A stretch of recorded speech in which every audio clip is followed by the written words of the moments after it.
Good morning and welcome to day 3 of budget deliberations.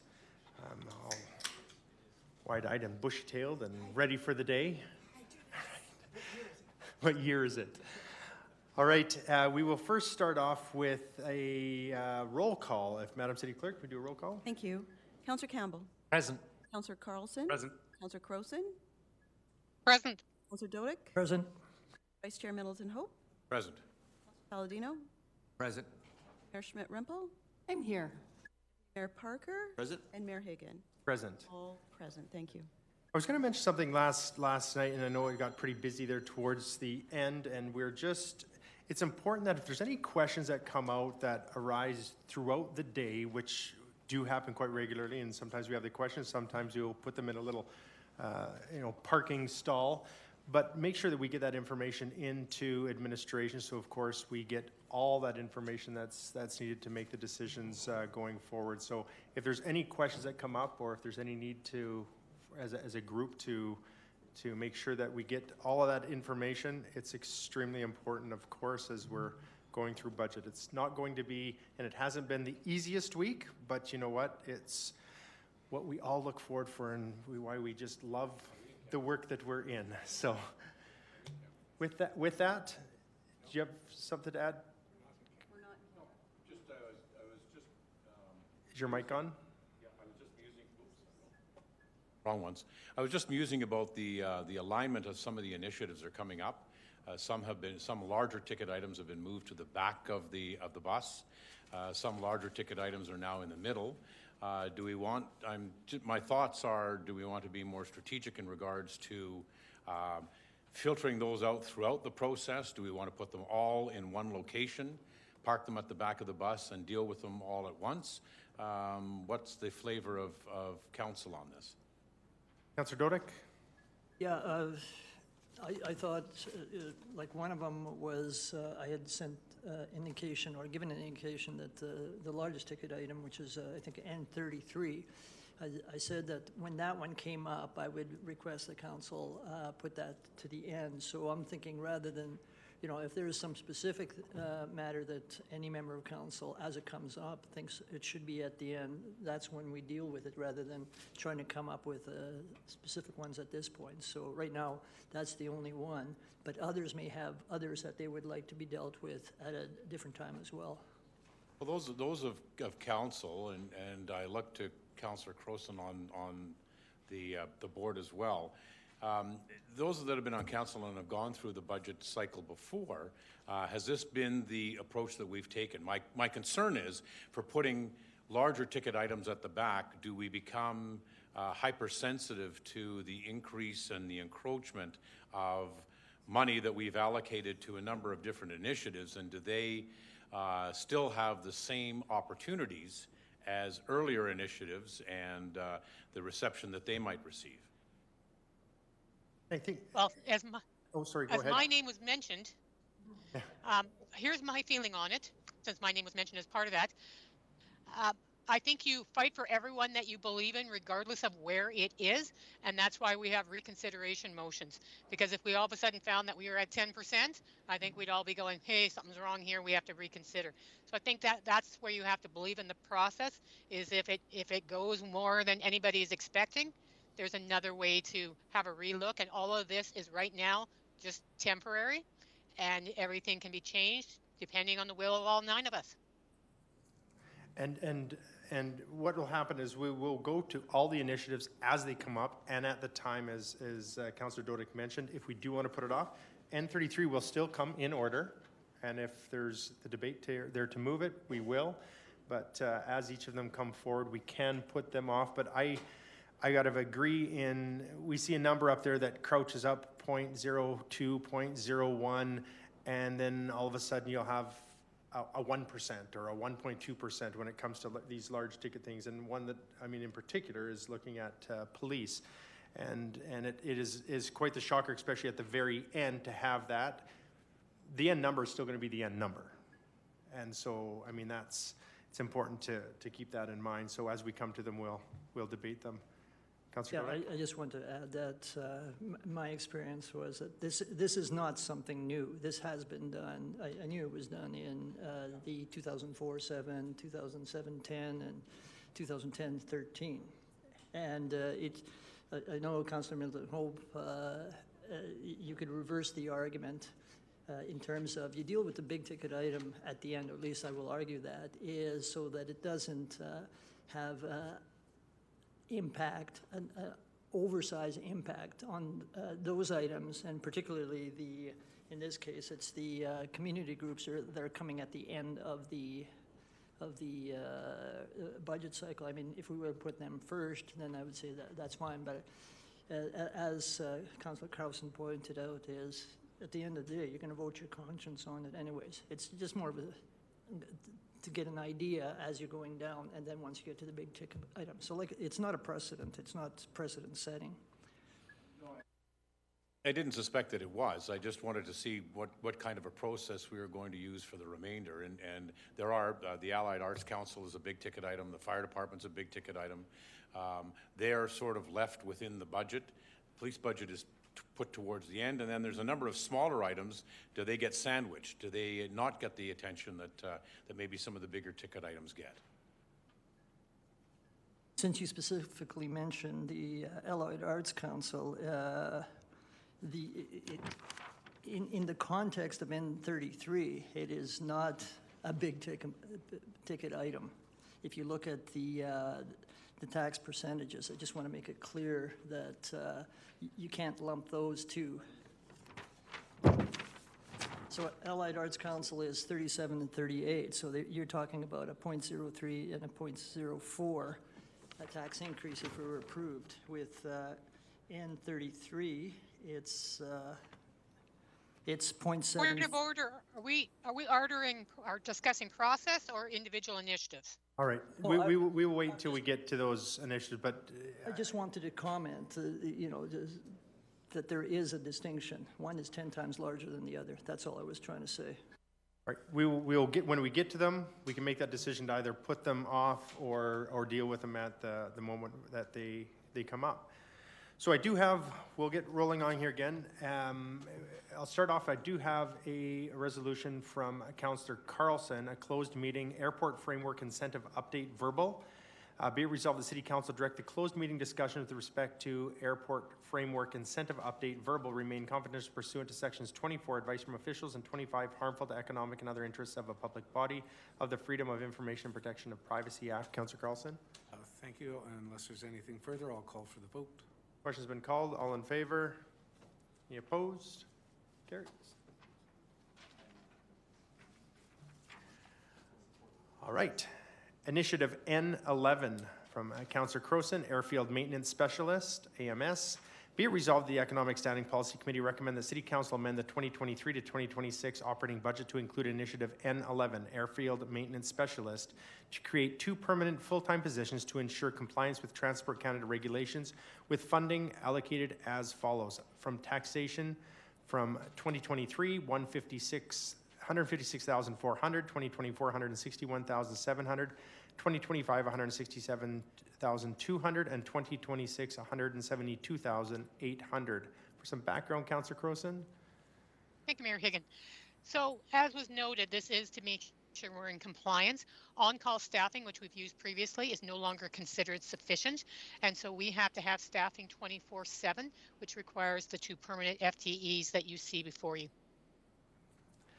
All right. I do have questions. I'll start with my first question to administration, to city manager or his designate. I'm seeing in here that it is to stay in compliance with Transport Canada. So what would happen, and I'm going to pull a Councillor Parker on this one, or Deputy Mayor Parker, what would happen if we did not do this? Thank you, Mayor Higgin. If we fell out of compliance with Transport Canada requirements, we would no longer be able to operate as a commercial airport. That's big. Thank you very much. Appreciate that. So pretty much a no choice. Councillor Middleton Hope. Yes, this question, I guess, would also be directed to the director. So these two airfield maintenance specialists are on 24 hours a day, yet the airport is not in operation for, 18 hours a day? Oh, they are in operation for 18 hours a day. 6 hours of the day, they're not in operation. Is there still a requirement that we have maintenance personnel to run it 24 hours a day? And is two personnel then, given shifting and so forth, is two personnel sufficient to cover off 24 hours a day, 7 days a week? Thank you. Through the chair to Councillor Middleton Hope. Regarding the first question, it is a requirement to have staff live on site now under Transport Canada requirements for 24 hours a day. So previously the 6 hours a day was an on-call arrangement where should there be something that came up, a staff member would head out there. That also included things like storm monitoring, weather monitoring, those sorts of things. But with this change in requirement, there needs to be a live person there for those additional 6 hours of non-operational time as well, should there be a need arise. And sorry, the second question was? So given shifting, 7 days a week, is two people adequate? Right. Thank you for the question. Two people is not adequate, excuse me, but there are already two people in place. This is an additional two people to the already existing staff complement, which then works with the shifting structure required for 24-hour coverage. And the two that are there currently, are they trying to manage it 24 hours a day, or is it these new regulations are now coming in effective, say, January the 1st or whatever? To date, the staff have been managing as best as they can, which is why overtime is a little higher than it should be. Thank you. Councillor Dodick. Yeah, excluding this initiative, what is the annual net cost to the city from all sources, whether it be taxation, utility, or anything else, on an annual basis to fund airport operations at this point in time?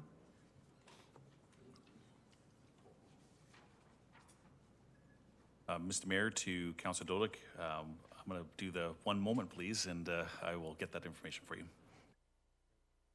And I continue with questions here then. A question I would have, and it may fit in line with what Councillor Dodick had mentioned, is when we here a few years back when we did the takeover of the airport, that sounds so hostile, but they acquired the airport. Within the business plan, did we see this as being something in the future, or is this a surprise?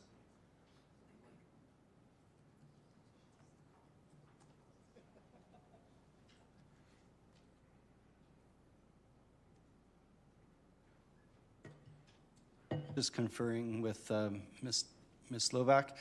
To the chair, we didn't know about the Transport Canada requirement when the business plan was put in place. This is a new requirement that came in, and again, we've been managing it as best we can since the requirement has come in, but it was not contemplated in the initial planning. Not a heads up, they sprung this kind of a last minute. They're not saying come in 3 years, this is what's going to be required. This was sprung on us at kind of a last minute.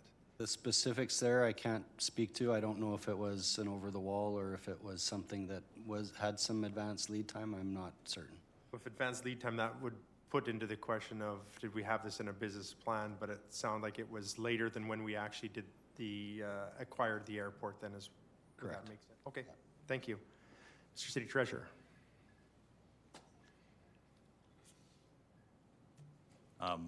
Mr. Mayor, to Councillor Dodick, my apologies for taking a second there. It's just that it's within our overall sheet. The net amount for taxation purposes is in 2023 to 2026 is $690,700. The total, if you take also the revenues component, they have external revenues of by 2026 about just under 1.7 million, 1,686,500.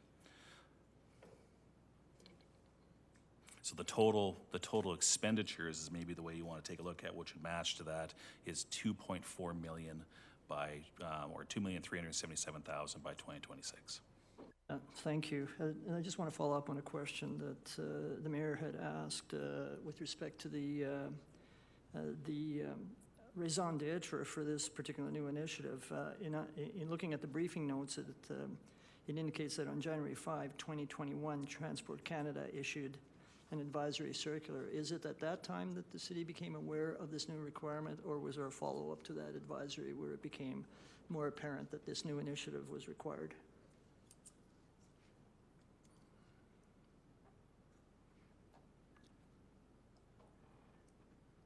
Through the chair to Councillor Dodick, I believe it was a follow-up clarification that came as a result of that circular. But the date, rough date, you don't know, that's fine. I don't have that. Okay, thank you. I see no further questions, so I will turn it over to Councillor Crowson to open debate. So much of my debate you would have heard from Mr. Elliott.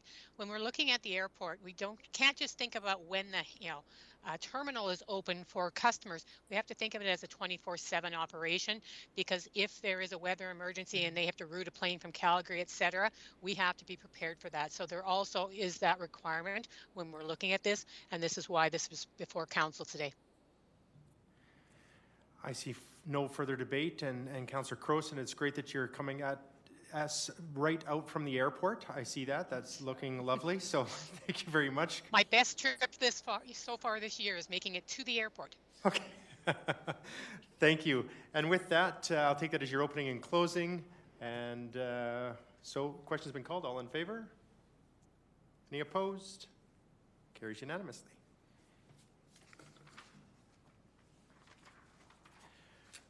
Move on to N12, Event Support Program.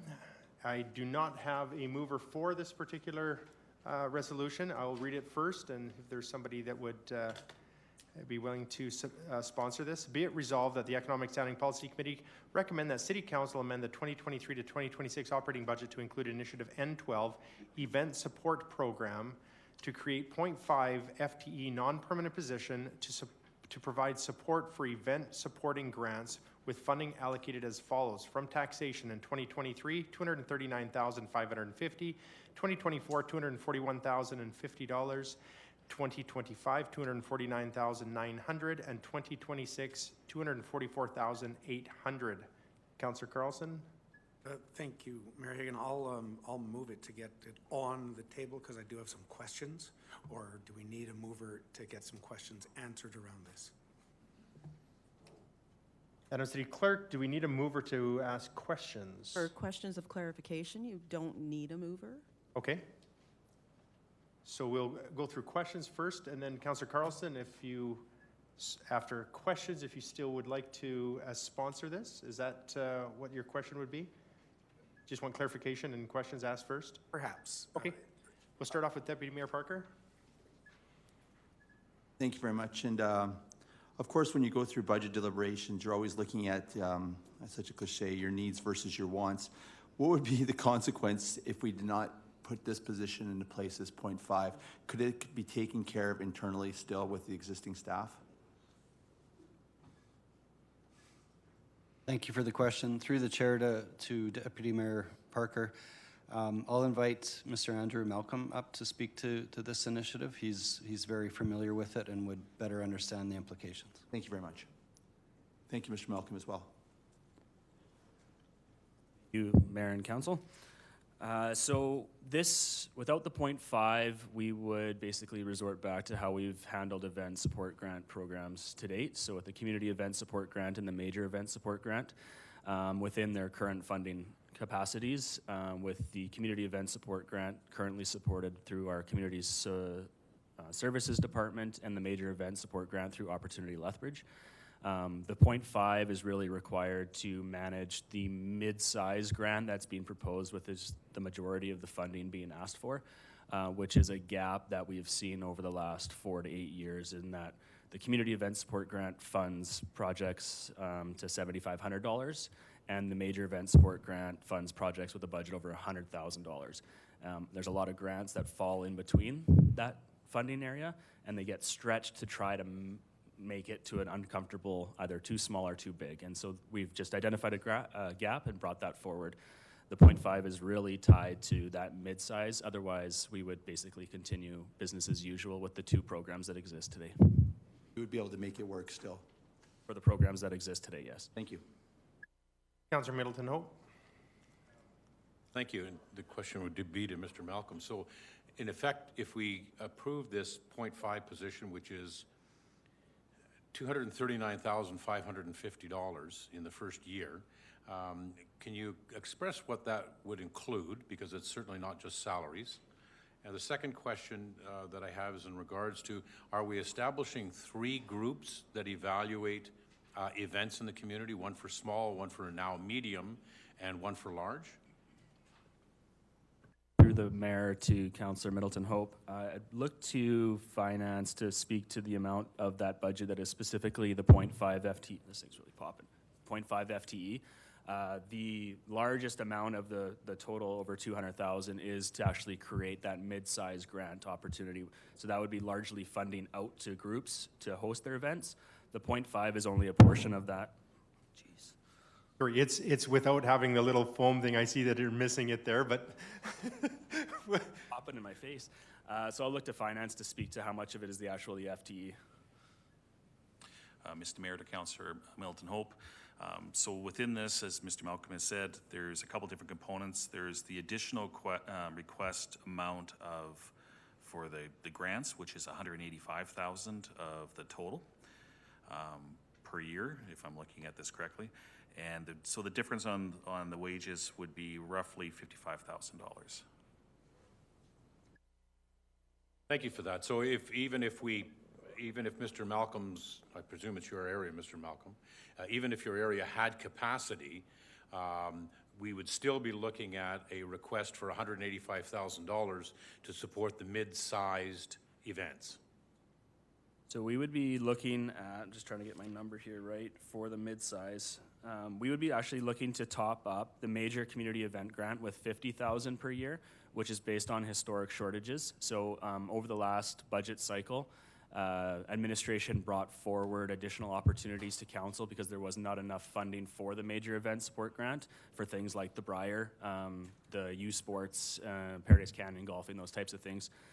So that would be topping up that one, as well as adding another just under $20,000 to the community event support grant, and then the remainder of that amount would create that mid-size grant. The thought here is that administration would, if supported, would get together with all of administration to understand how we can administer the program in the best way. Currently, we have 2, the large and the small, being operated or administered through different departments, and we'd like to bring those together in some way, shape, or form to get some more synergies and be able to deliver better economic outcomes to the community. Thanks. Councillor Carlson? Thank you, Mayor Hagan. Thank you, Mr. Malcolm, for this. I appreciate that there is a lot of requests out in the community for these grants and support. My question is around the administration of these. Have we ever talked about or talked to outside organizations to administer these? When I look at a lot of these, a lot of them are focused on downtown revitalization, downtown events and festivities. So Heart of the City or the BRZ may be a better group to manage them and to deal with communities. Many of them are formed around tourism. I'll put it out there. It just seems odd to have it in-house when we've got folks that are specialists in these areas in our community. And if we ever said, we'll collect the funds, we'll put the parameters, or council will put the parameters around it, you folks administer it because you know best. It would save us having to hire staff here, and really the experts in the fields would be the ones sort of targeting and knowing what needs to be in it. Has those conversations happened at all? I will do my best to respond to this. The specific downtown grant, so the Heart of Our City's activity grant, which got rebranded as the Reimagined Downtown Grant, is actually administered through partnership with the Heart of Our City Committee, so that's a little bit separate, is not contemplated here.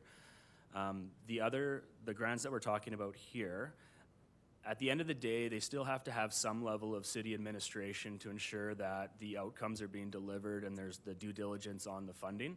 So there will always be an internal component.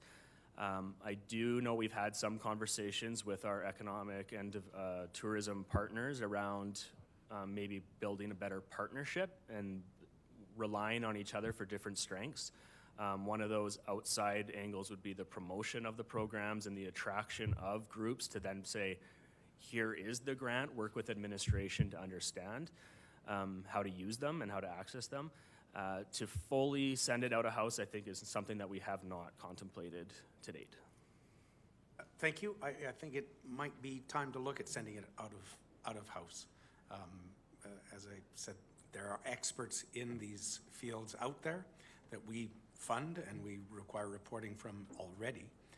So adding one level may enhance these events. So something I'd like to consider. Thank you. Acting Mayor Schmidt-Rempel. Thank you very much, and thank you very much, Mr. Malcolm, for answering the questions for us. A lot of my questions have already been answered. However, I'm just wondering, so we're looking to top up the major community event grant, the community event support grant, and create the mid-size event grant. How many requests for a mid-size event grant have we historically had? I can't give you a definitive number of how many requests, just because these programs have been managed by different departments and different individuals over the years. But it has, through the KPMG review that was focused on some grants that were provided through the Rec and Culture Department, which is the Community Event Support Grant, is in addition to just historic management of people inquiring, we do feel like there's quite a considerable amount of demand in that area. In the major event support grant in particular, we've seen groups try to stretch their budgets to an uncomfortable position to be able to access funding. And then those organizations who are not equipped for taking on a project of that size are put in a bit of a precarious situation.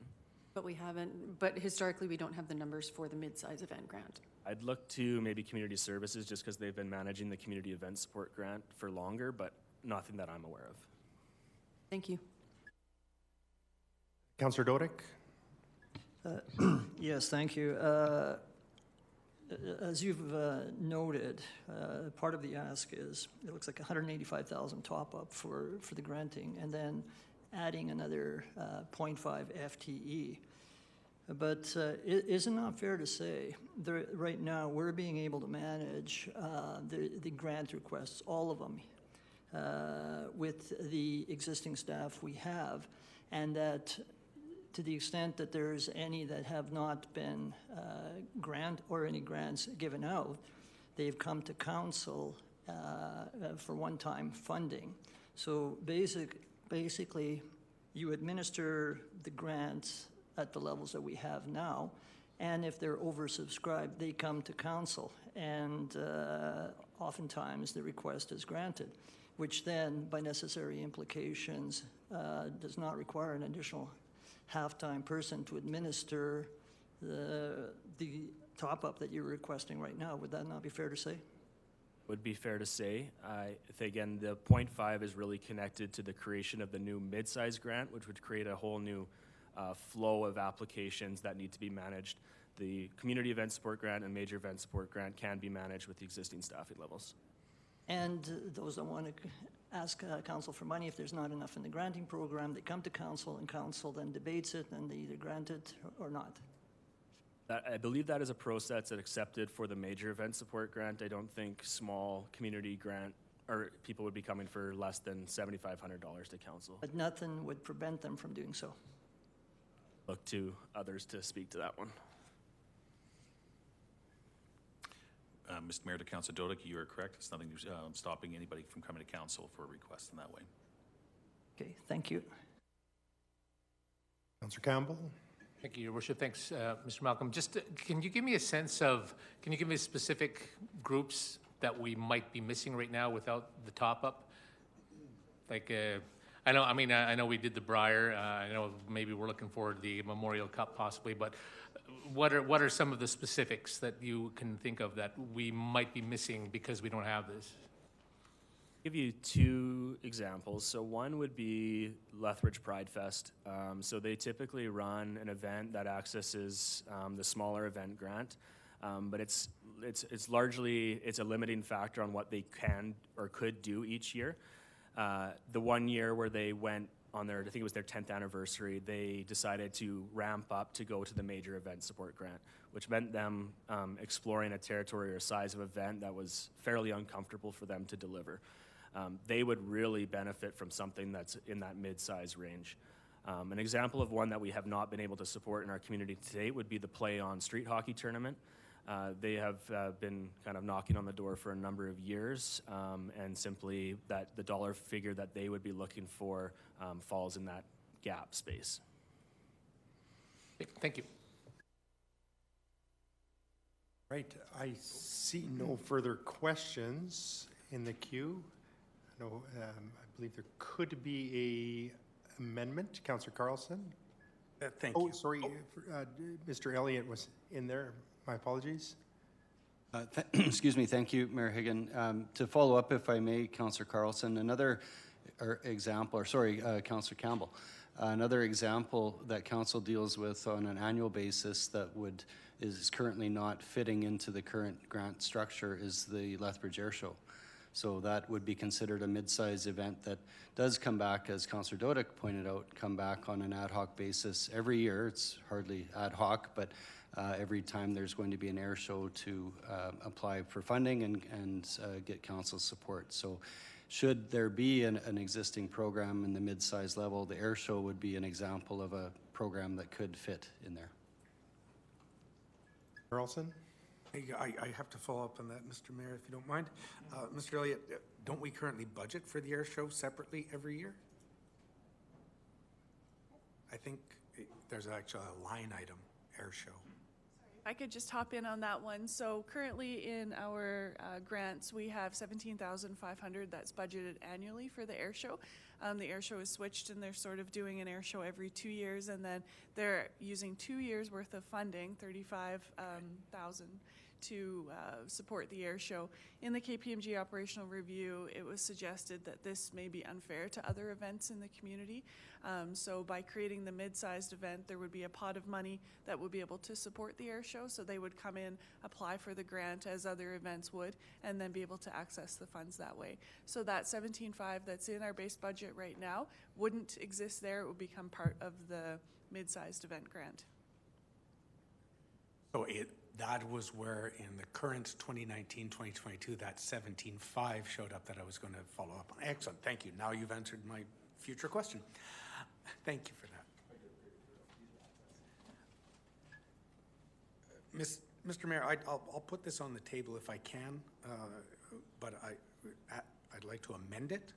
No, so before you amend it, so you are making the motion, so you are going to sponsor this? And you're going to put your own, okay, go ahead. So if it would be a revised motion Revised that you're motion. putting on the floor, no amendment, No but amendment, revised motion, and it's basically to approve, and this is straight across, no increases over time, $100,000 per year to create the mid-sized event grant.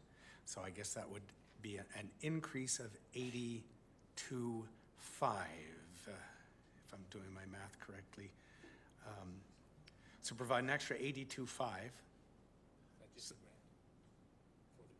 for the grant, because we currently have 17.5 in for the air show. It's contemplated this would be absorbed into it. So to bring a mid-sized grant online at $100,000 per year, so an increase of $82,500 per year, no increase year over year, and further, a more directional resolution that administration explore divesting administration of administering these grants by using outside organizations. So no part-time employee? No employees, no nothing.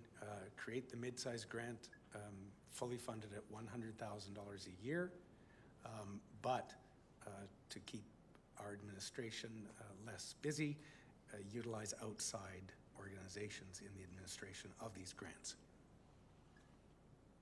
I hope that makes sense. Capture all of that, Mr. Westerson, and his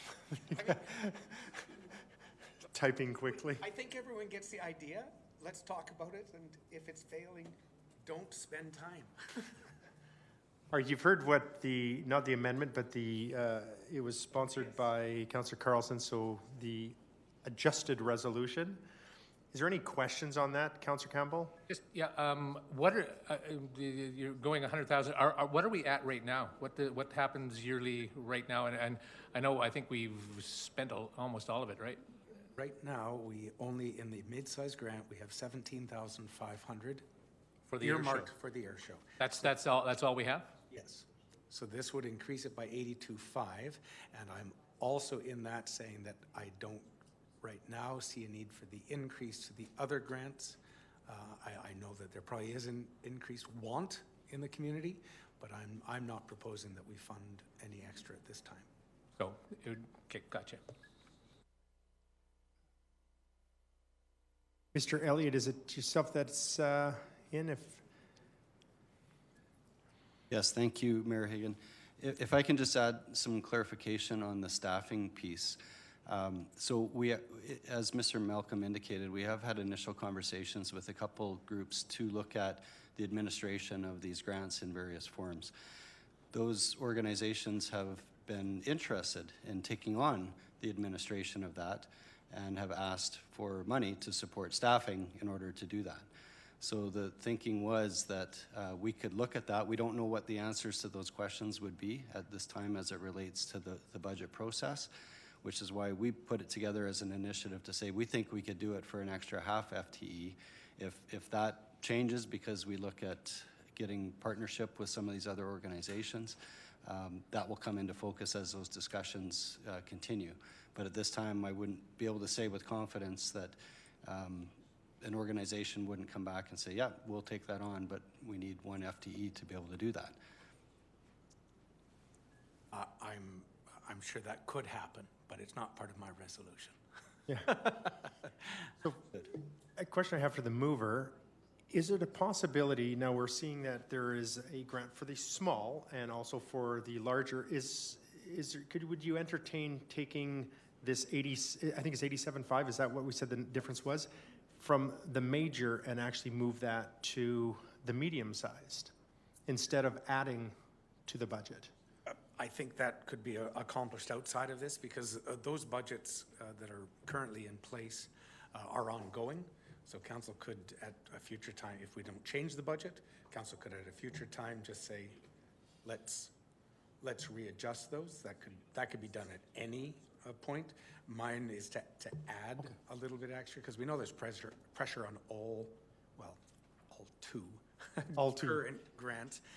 And the third, so it was to add a small portion of money to allow these mid-sized events to compete. But if council wanted to adjust it at future, I think that could happen at any time. Thank you, Councillor Carlson. Councillor Dodick. I just want to make sure I understand what Councillor Carlson is trying to do. No, I think I do know is because there's 17.5 already in airport, and that's going to now actually be identified as a mid-side event grant, and you want to add 82.5 to it. So if we're looking at new initiative N12, the numbers that are in there would be replaced to reflect the 17.5 before, and so effectively it would be 100,000 for 23, 100,000 for 24, 100,000 for 25, 126, or same number for 26 with no FTE added. Is that basically where you're trying to get to? Correct, but I think the number in there would probably be 82.5 because it's already in the budget. Okay, so, and bearing in mind that it is a limited increase, and they're dealing with these sorts of grants anyways, they would not require a 0.5 FTE. That is my thinking, and hopefully we can even outsource this to community groups who are experts in the field. Yeah, well, that's the directional resolution Yes. component of it, so we don't know the answer to that one yet. Thanks. Councillor Middleton-Hope. I think Councillor Dodick has asked the questions that I was interested in. Just one piece to the mover. In regards to, do you envision direction to administration to move this forward over the course of the next 4 years to manage the mid-sized events, but as a part of the funding, they're not getting the 0.5 FTE, but they are being asked to outsource it. So develop a process to outsource events. At least open the conversation. As I think Mr. Malcolm, Mr. Elliott said, they may come back and say, no way, no how, this is a nightmare. Or they may say, yes, it's actually right in our wheelhouse. We can probably accomplish this. And I'll just spitball numbers. They may say, we'll take a 1% administration fee off the top of the grant to administer it. So the 82.5 that you're proposing be a part of the 17.5, so rounded out to $100,000. So that money will be used to administer the mid-sized event program? Not administer, but actually fund the Fund it. grants. Okay, so who then becomes responsible for administering it in the interim? I'm looking at him. The only one I can direct to do anything. And personnel, of course. Yes, and as we heard currently, the bulk of these are being done. My thought process, and I won't look over at Mr. Malcolm and his team, is that this is a minimal increase. They should be able to absorb it because they already do the bulk of this work. And if they're unable to absorb it, it'll put a bit of pressure on them to outsource it to outside organizations, thereby actually increasing capacity in that internal business unit. I see Mr. Malcolm heaving a large sigh. Oh, I don't know. Thank you. Councillor Campbell? Thank you. Just for my clarification, this money is going to not the big grant, like an in-between grant, but we still have the major community event grant. Is that correct? So there, but has that been depleted as well, though, or does that ongoing funding that? Because I know that we spent a lot of that in the last few years. Mr. Mayor, well, I'll start off, then if Mr. Malcolm wants to jump into, but Mr. Mayor, to Councillor Campbell. So there is still in the base budget currently the money for a major community event grant. It's $250,000 per year that we have inside of there. Of course, the mid-sized city grant that we talked about includes the $17,500 for the airport, and there's $97,500 for the community event support grant that's inside there as well too. So there is money still in the budget on top of it for those other projects as well. But is there still money in the major grant right now? There's still leftover funding up to right now of $177,000 for the major event grant, Which we will get another grant this year in 2023. Could. I mean, if somebody came forward to council, I'm not sure what, if anything else, I'm looking around, I don't think I've seen or heard anything coming forward, so that funding may not be spent from that point of view, but ongoing next year, there'll be another $250,000 coming forward for that. Thank you. Each year.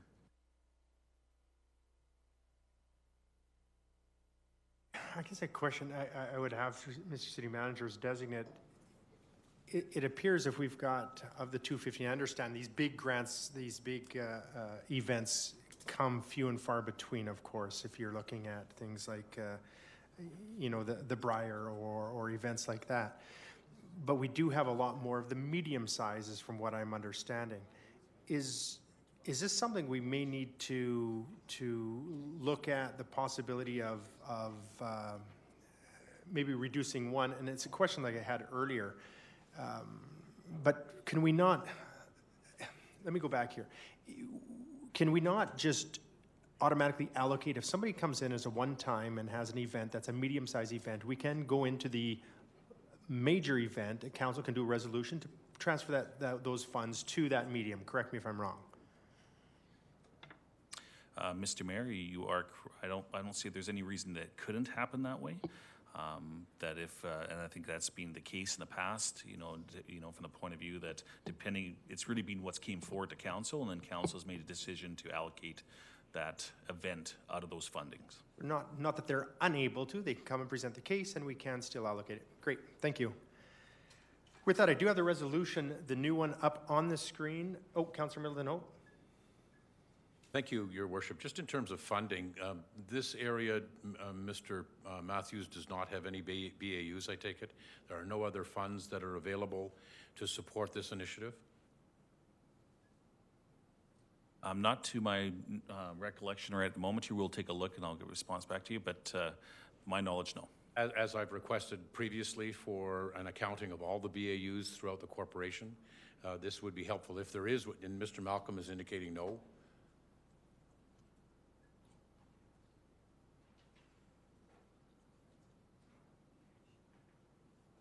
Really rely on finance to provide the definitive answer, but my understanding is that we don't set this funding aside in a BAU. However, there's a bit of a delay and sometimes on how it is expended because an event will take place at the end of the year. They then have to get their financing and final reports in, and there's a payment out that's delayed. So sometimes there's money that appears to be in our accounts or being held, but it's actually allocated to an event that just hasn't completed their final reporting to get the funding. And you're familiar with BAUs. I mean, it's unexpended, right? That's correct, and I don't believe there's a formal BAU for this, but I would look to the finance to confirm that. Okay. That's helpful, thanks. Okay, I'm going to move here. If we do have a response come back regarding the BAU, which I'm looking over at Mr. Matthews. Does he need a little more time as I, okay, go ahead. So, Mr. Mayor, to Councilor Milton Hope, no, confirmed there is nothing in BAU. However, the $177,000 I mentioned before does get carried over. So if council doesn't spend it, we will carry that over, and it'll be there available for council's use in the next budget cycle. So it's not a BAU process. It's basically it gets set aside specifically for the major. There's actually the major event hosting grant, which actually has this money set aside. That council contingencies or MRSR or what? No, just as a separate major event hosting grant piece. You'll see that in our. I believe it actually is in the unaudited that we actually provide a page in there. So it's actually a separate reporting altogether. Thank you. And what is important about this, and thank you for that, Mr. Matthews, is that there's some events are much greater than the yearly amount that goes into that fund. Prime example, we were just chatting about the Briar. So that was multiple years that had to actually put together. And correct me if I'm wrong, Mr. Matthews, we actually a little even over that because it was in the year that the Briar came, but we did have a resolution that it was the following year funds were added to that account. So yeah, this could, and it's important that I think that it does grow for that exact reason. Am I not correct? I guess that's a question. Mr. Mayor, you are correct. There has been times, in fact, that where council has actually allocated or committed those fundings for future periods. Thank you. Okay, do you have the revised motion, event support program? Oh, sorry. I thought this would be quicker. All right. How did this be resolved? The Economic Standing Policy Committee recommend the City Council amend the 2023 to 2026 operating budget to include initiative N12. Event support program to provide support for event support grants with funding allocated as follows. Taxation from 2023 to 2026, $82,500 for each year respectively. Further be resolved that administration explore divesting themselves of administering these grants by using outside organizations. And this is by Councillor Carlson. And thank you. I hope everyone understands at least the gist of this. We do realize that there is a gap between the small and the large events in our community that do need some support so that they don't either under or overexert themselves to be to qualify. Further that, we know that the administration of all these grants that we've created to provide economic benefit to our community are causing pressure in the organization by us administering them. I believe we can do a cost savings to the community and to the organization by discussing with outside organizations who have this expertise in administering these grants. We've been successful, as Mr. Malcolm said, by doing this with the Heart of the City. So I hope this makes complete sense to folks. It provides a little bit of an increase, but not the increase that was asked for, trying to contain costs, and I'd ask for my colleagues' support. And I hope there's no other debate, and I can call. Do have a couple, 3, 4, 5, 6 in debate here. So Councillor Crowson. Thank you, Mayor Higgin. I'm actually going to ask to divide those two motions, the directional motion from the initiative. And that is, you're saying the second part of being the further be resolved, administration explore divesting themselves, is that correct? Is that what yours? Yes. Okay. Yes, I'd like to divide that from the top motion. All right. So we'll just divide the dollar deal with the dollars first and then the second part? Is that what I'm seeing? I'd be amenable. Okay, so I guess, Mr. Mayor, we'll debate the dollar amount first and then move on. Yes. So now I do have, we're going to start off first of all with the dollar amount. Now those that were in debate, do you want to be out of debate until we actually do it? Debate that particular, okay, we'll start off, Councillor Middleton Hope, on the first part of the divided. Thank you, and I applaud the Herculean efforts of my colleague to try and cobble together an initiative. However, I question the efficacy of 82.5 4 years in a row. If we are in a position where we're trying to move this outside the corporation, does it take 4 years to do that? Or could we not do that within 1 year? Ergo, 82.5 gets cut off the last 3 years. Is that an option? Thank you, Councillor. I think you may have misunderstood. The 82.5, I probably wasn't clear. The 82.5 is not for administration. That's the actual grant dollars that outside groups would apply for to put on an event. I'm trying to say the administrative piece with the second part by saying, folks in City Hall, stop taking in all these grant applications and being judge and jury. Let the experts in the field just say, heart of the city, here's the grant, it's 82.5, administer it. And so 82.5 is ongoing? Yeah, is for the grants, and at some point, however, it'll continue to be administered by the city in terms of the allocation of those grants to various groups. Right. So that's the 82.5. Any of the administrative costs you foresee falling off? I'm hoping that hopefully in year one. Yes, I'm hoping that for a year they'll, pardon the language, suck it up and get it done, and then say in year 2, 3, 4, this is now out of City Hall, and we've got some capacity. Your clarification is crystal. With that crystal clarification, Deputy Mayor Parker.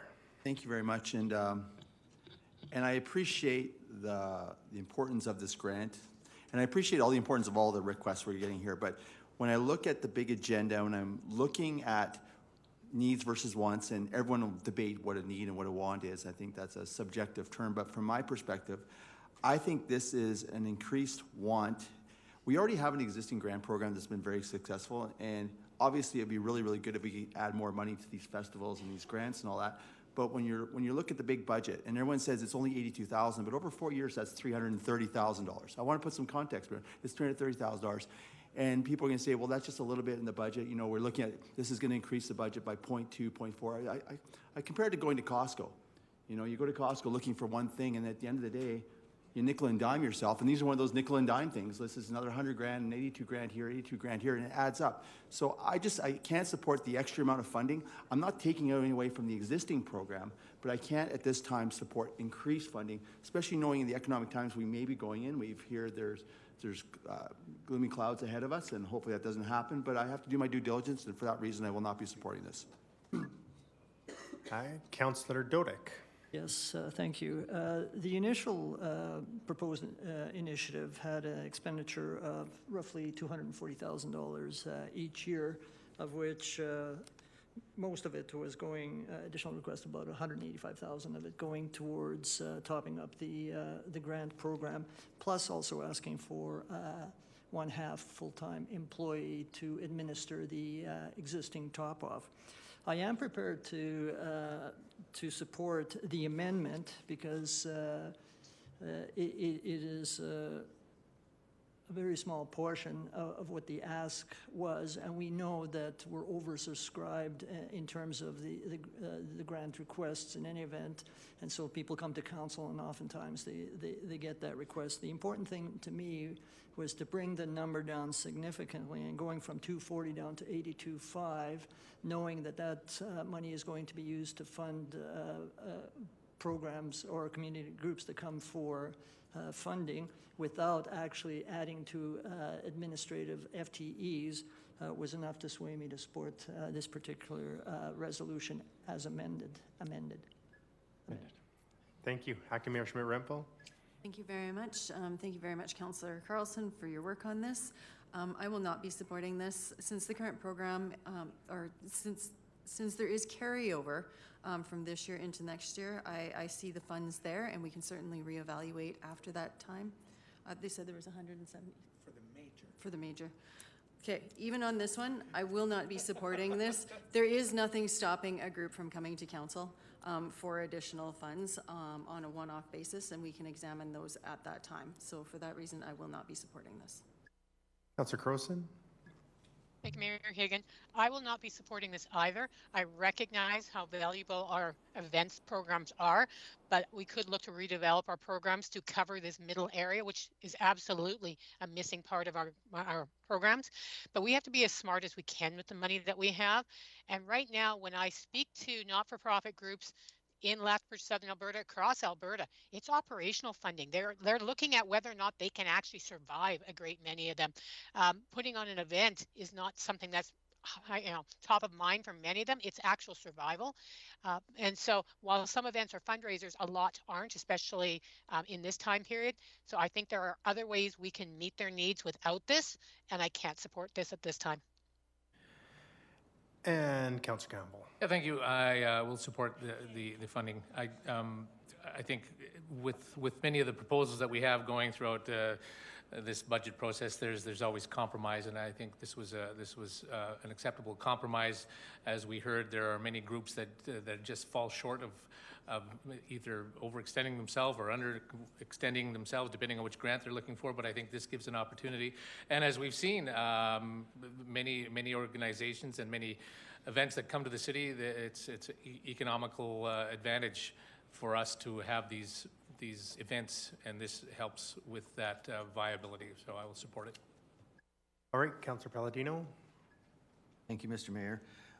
While I do appreciate the efforts to bring the numbers down, and you may hear me say this often today, but is it a want or is it a need? And I think this is a want, and so I will be not supporting it. Thank you. I guess everyone spoke. I will. No. Thank you. Councillor Carlson. Call the vote. Question has been called. All in favor? Okay. Opposed? We will do a roll call, Madam City Clerk. Acting Mayor Schmidt-Rempel. Schmidt-Rempel. Opposed. Deputy Mayor Parker. Opposed. Mayor Higgin. Opposed. Councillor Campbell. Favor. Councillor Carlson. Councillor Crowson. Opposed. Councillor Dodick. Favor. Vice Chair Middleton Hope. Opposed. Councillor Palladino. Opposed. 6, lost. All right, now we will move on to, well, I guess if it's lost, we don't have. Probably moot. It's kind of moot. Then Councillor Carlson, the second, I guess. Yes, let's call the vote on that one unless somebody wants to debate it. It's a good idea to open. Or do you want to withdraw it? No, this is actually very important to me. Oh, okay. This I will fight sorry. for. No, this is my second half of this resolution. I appreciate that we have created these grants and our administration has identified the need in our community for these grants. But I don't know that we are the experts in administrating these grants or identifying the need in our community. I think we've got outside groups that can do this. So I would really like to direct the city manager to at least explore and open the conversations. If people come back and say, yeah, we'll do it, but it's going to cost you $1.5 million a year, then no. But if they can do it within these existing budgets or a small portion of these existing budget and increase capacity of our staff and take the workload off of them, I'd like to at least explore that. So I'll open for questions, and I do have a question for the mover. So if we were to divest of administering these grants and it was to go to an external organization, currently administration comes to council with those, we kind of have the last say, I guess, if you will. Would that still continue if it's an outside organization, or do you just give them full reign and they can give to whoever they need? I was thinking full reign, as in the way we do it with Heart of the City. They get the dollars. They have the experts in the downtown and the Galt Gardens area that needs the revitalization. They say yes to this one, yes to this one, yes to this one, because us second guessing, it just makes no sense. Right. With that, I see no further questions, so we'll go to debate. Vote for it. Councillor Crowson for debate. Thank you, Mayor Higgin. The reason I actually asked for this to be divided is I suspected the other one wouldn't pass, and I do believe this one is vital for a conversation. I don't believe in abrogating our responsibility. We have to completely write the grants and understand the grants, but there are organizations that are better trained and better at delivering grants than we are. I think of places like the Community Foundation, and I know Councillor Carls had mentioned tourism. There are groups that do this kind of work and with whom we have partnerships already. This is not saying that they can do it better than we can. This is saying, let's see what the conversation is. Is there a partnership? Is there a synergy? Bring back that information. I think we owe it to our community and to people who are getting these grants to look into this. We don't know what the result will be, but I hope my colleagues will at least support this so we can have the conversation. Acting Mayor Schmidt-Rempel. Just to follow up on what Councillor Carlson said, I certainly am a big fan of getting out of the business of doing things we don't need to be doing. I think that administration can explore this and put together a plan that works for us. So I will be supporting this. I'll just give my 2 cents in there that I will not be supporting this, as just from the conversation coming back, that I still believe it is important that council, being the steward of the taxpayers' dollars, is the last say on these. I do like the idea of exploring outside, but sorry, I just, to give them full reign, I can't support it. Thank you. And anybody else? The question's been called. All in favor? Any opposed? Call the roll. Do a roll call. Deputy Mayor Parker, Opposed. Mayor Higgin, Opposed. Councillor Campbell, In favor. Councillor Carlson, Favor. Councillor Crowson, In favor. Councillor Dodick, Favor. Vice Chair Middleton Hope, In favor. Councillor Palladino, Opposed. and Acting Mayor Schmidt-Rempel. In favor. 663. All right. Yes, you can't see anything exactly. Next, we'll move to a resolution that does not have a sponsor. Business Improvement Area Support Grant, Grant N13. Be it resolved that the Economic Standing Policy Committee recommend the City Council amend the 2023 to 2026 operating budget to include initiative N13, Business Improvement Area Support Grant, to establish a matching grant based on 50% of the Business Improvement Area BIA's district's total levy to support efforts to create and maintain economically prosperous commercial districts, with funding allocated as follows. From taxation, from 2023, 142,000, 2024, 148,000, from 2025, 155,000, and 2026, 162,000. So with that, I'm not sure if anybody would just like to ask questions prior to sponsoring, or are there any questions? I see no questions. Any debate on this, Councillor Carlson? Oh, sorry, I have a question. All right. Thank you. Question. Go ahead, Councillor Carlson.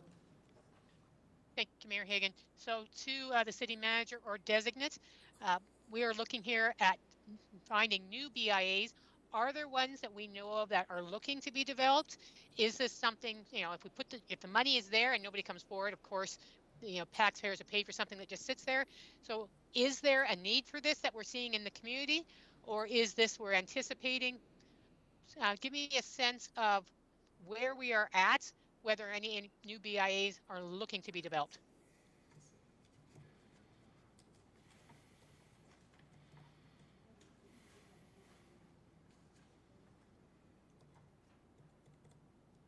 Through the chair to Councillor Croson, I'll invite Mr. Malcolm to speak to this again, please.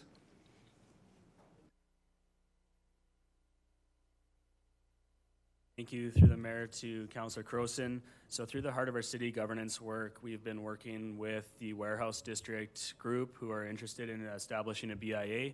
They are definitely at the front end of their process to do this. But this is a way that we have started to give thought to how we would fund equitably, as we do fund the downtown BRZ to date with funding. And this would be a framework or a process to be able to make equivalent or equitable money available to a new BIA should it be successful. Is there already money in the budget for the downtown? That's right. There's money in base for the downtown BRZ. We believe that we should fund BIAs equitably. So if this initiative didn't go forward, we would have two BIAs arguably being funded from the existing base, therefore splitting money available for the downtown BRZ and in half. But if this is not approved, would there be anything stopping a new BIA in development to come before council and for council to then have the option at that time to possibly look for funding? Nothing would prevent that, no. Thank you very much, Mr. Malcolm. Thank you, Mayor Higgin. Thank you, Councillor Croson. I see no further questions, so debate. Do I have a sponsor? If I have no sponsor for this, Councillor Carlson? We've had some discussion. I'll move it, but I'm not supporting it at this time. As we said, we only have the one. There's funding for it in place. There is another one coming. They can come to council at that time should it appear, but there could be two or three. There's the north side, the business district as well that could pop up, so I won't support it at this time, and I'd hope my colleagues will keep an open mind if this comes before us in the future, but right now I just call for the vote. Right, question has been called. All in favor? Any opposed? That's unanimously opposed. All right.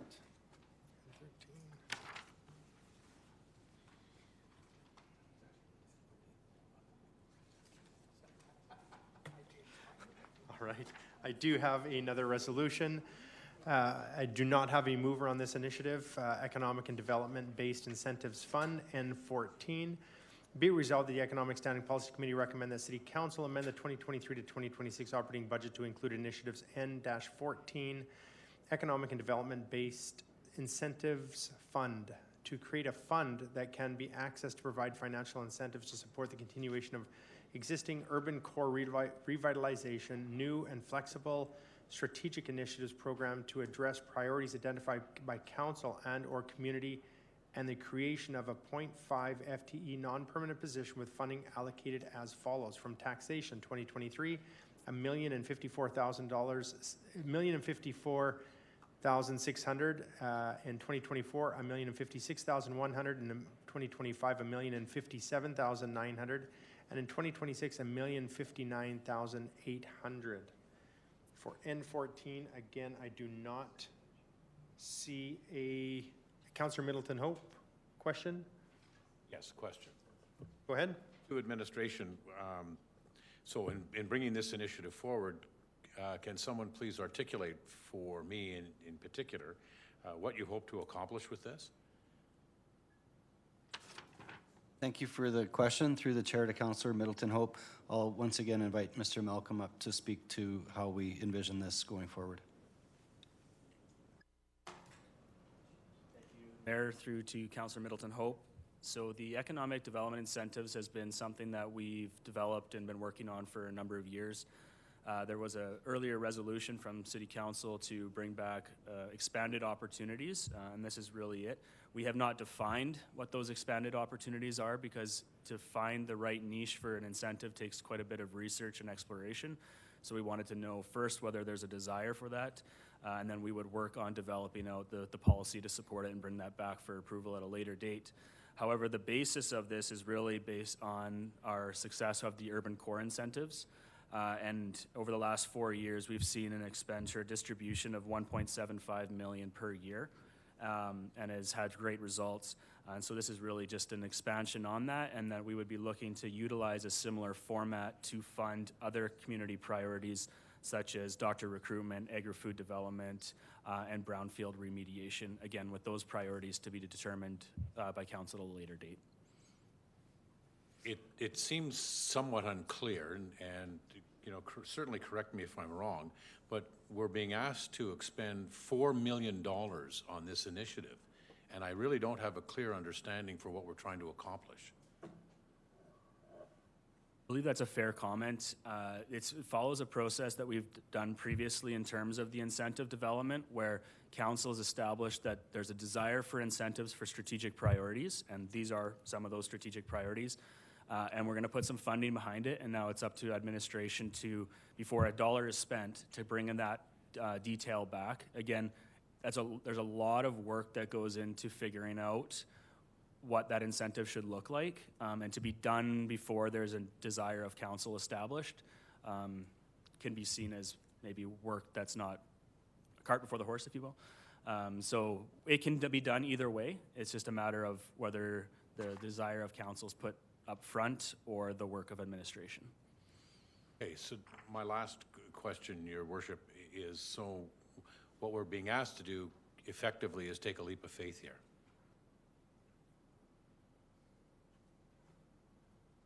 Well, we would not go out and spend any money. So it's all relevant on council's future policy decisions, and if there was not a supported policy at a later date, then there will be no expenditure of funds. But in terms of allocating funds, yes, there would be a leap in allocating funds at this time. Thank you very much for your input. I appreciate it. Councillor Campbell? Thank you. And just, if I can just, I'm feeling a little vague on it, like Councillor Middleton Hope a little bit, but if we can just kind of specifically look to, as an example, when you're talking about physician recruitment, which is what we really need, explain how the process goes to where what we're asking to fund will help that process. This would be an allocation of funds that we would know would be potentially available should we be able to develop a successful program to access those funds. Behind the scenes, separate from this process, administration has been working with Alberta Health Services and interdepartmentally to understand what some of those gaps are. An example of that is short-term housing for locums and new recruits. It has been identified as a very specific gap, and there could be a funding program established to address that gap. And by having this pot available, we can proceed with confidence in the development of that program to bring forward to council at a later date. Okay, thank you. I have a question for City Manager as designate. Many of the things that have been discussed, I find important. We're talking about some of these other incentives for doctors' recruitment and et cetera, but I just want to make sure that this can happen by using and I don't like to use as far as for one time as what it's for, MRSR, but this could be used for that.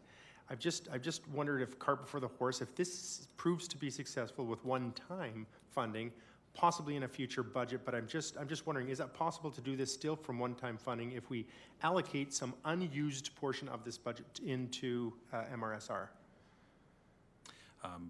Mr. Mayor, that is correct. In the past, some of the downtown or development-based incentive programs and so forth, council has in the past used one-time funding for. I think what this initiative was trying to do is put the ongoing component of that, building it into the base. But definitely, that is a possibility that council could choose at any point in time to use one-time funding as they see fit. Thank you, because I do see a colleague of mine here just mentioned that, you know what, are we just put it out there and hope that, you know, we've got the results pretty much in less words than more, Councillor Middleton Hope. And so I think it's important to really have a track record prior. So with that, I still don't have a sponsor for this resolution. Councillor Campbell, Councillor Campbell, get it on the table. Thank you very much. So with that, to open, Councillor Campbell. This is, as we've just heard, it's a fund to be accessed to provide financial incentives to support many of the existing core urban revitalization and some policy amendments. So I'll just leave it at that. Right. With that, for debate, Councillor Middleton Hope. Thank you. I will not be supporting this initiative. I'm certainly in favor of bringing forward strategic plans, documented research that indicates that this is a model that we need to be using, or projects that we can be funding. This is, in my view, far too loose, and I'm not prepared to commit these kinds of dollars to a loose program like that. So I won't be supporting it. Councillor Carlson. Thank you, Mayor Hagan. I will support this. It was a council initiative to develop these, because we did a lot of work on our urban core, our urban center, and what I heard in the community was we need to expand that. You've put a lot of time and effort, because it was a strategic priority of council to focus on our downtown core. Business owners, citizens in other areas of the community said, what about us? Because there are other areas of our community that need investment, and we need to spur that investment. It's economic development for our community. I think the spin-offs will be down the road by increasing our tax base, so I will support this. All right, Acting Mayor Schmidt-Rempel.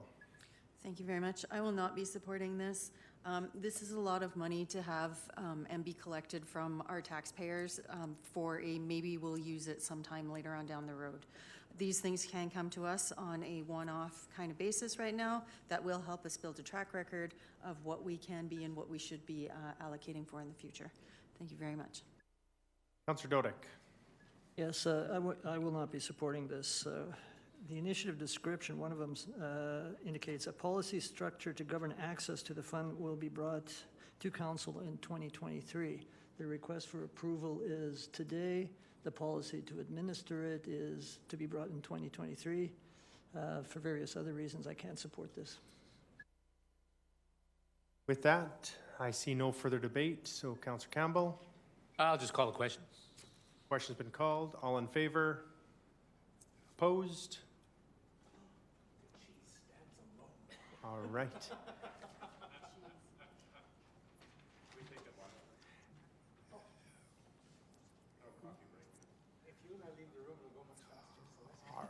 All right, quickly, we will do a quick bio break and be back in 10 minutes.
All right, welcome everybody back.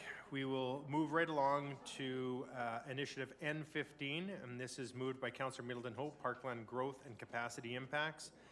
Be it resolved that the Economic Standing Policy Committee recommend that City Council amend the 2023 to 2026 operating budget to include Initiative N15, Parkland Growth and Capacity Impacts, to create 10 non-permanent full-time positions to meet existing service levels with funding allocated as follows.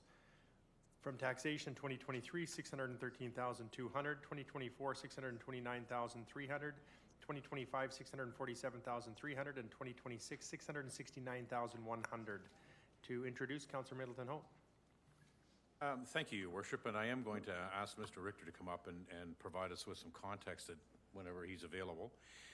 But I think what we've done is we've recognized for this initiative and the next initiative that there are obligations that members or that the city has towards maintaining the existing green space that we have. And whether that's a transformation to a modified scape in which we try and use more prairie grasses, more indigenous plants and trees that will survive in a changing environment in southern Alberta. But at the end of the day, we've heard very clearly from the public that this is a priority. It is something that the public is very interested in, maintaining our parks. And I think although I believe that it is important for us to continue to move down a pathway of transitioning many of our parks and boulevards into lower maintenance initiatives or lower maintenance activities, I think it is important to maintain the parks that we currently have. This isn't a time to be going away from them and letting them simply go to seed and allowing the grasses to grow 3 feet tall. We have certainly heard loud and clear, I think, from the public that it is an important initiative for them, and so that's the reason why I'm bringing this forward. And I would certainly welcome questions and comments from my colleagues, and Mr. Richter is here to certainly do battle on behalf of his area within the corporation. With the mustache, by the way. All right, now were you asked for a brief explanation or here to just answer questions? Is that correct? Is what I heard? I think if Mr. Richter feels that there's an explanation that's required and or support for the initiative, please provide one. Thank you, Councillor Middleton Hope. N15 is all about asking for additional funds to maintain existing service levels. Parks was cut a little bit in 2021, and those effects were real.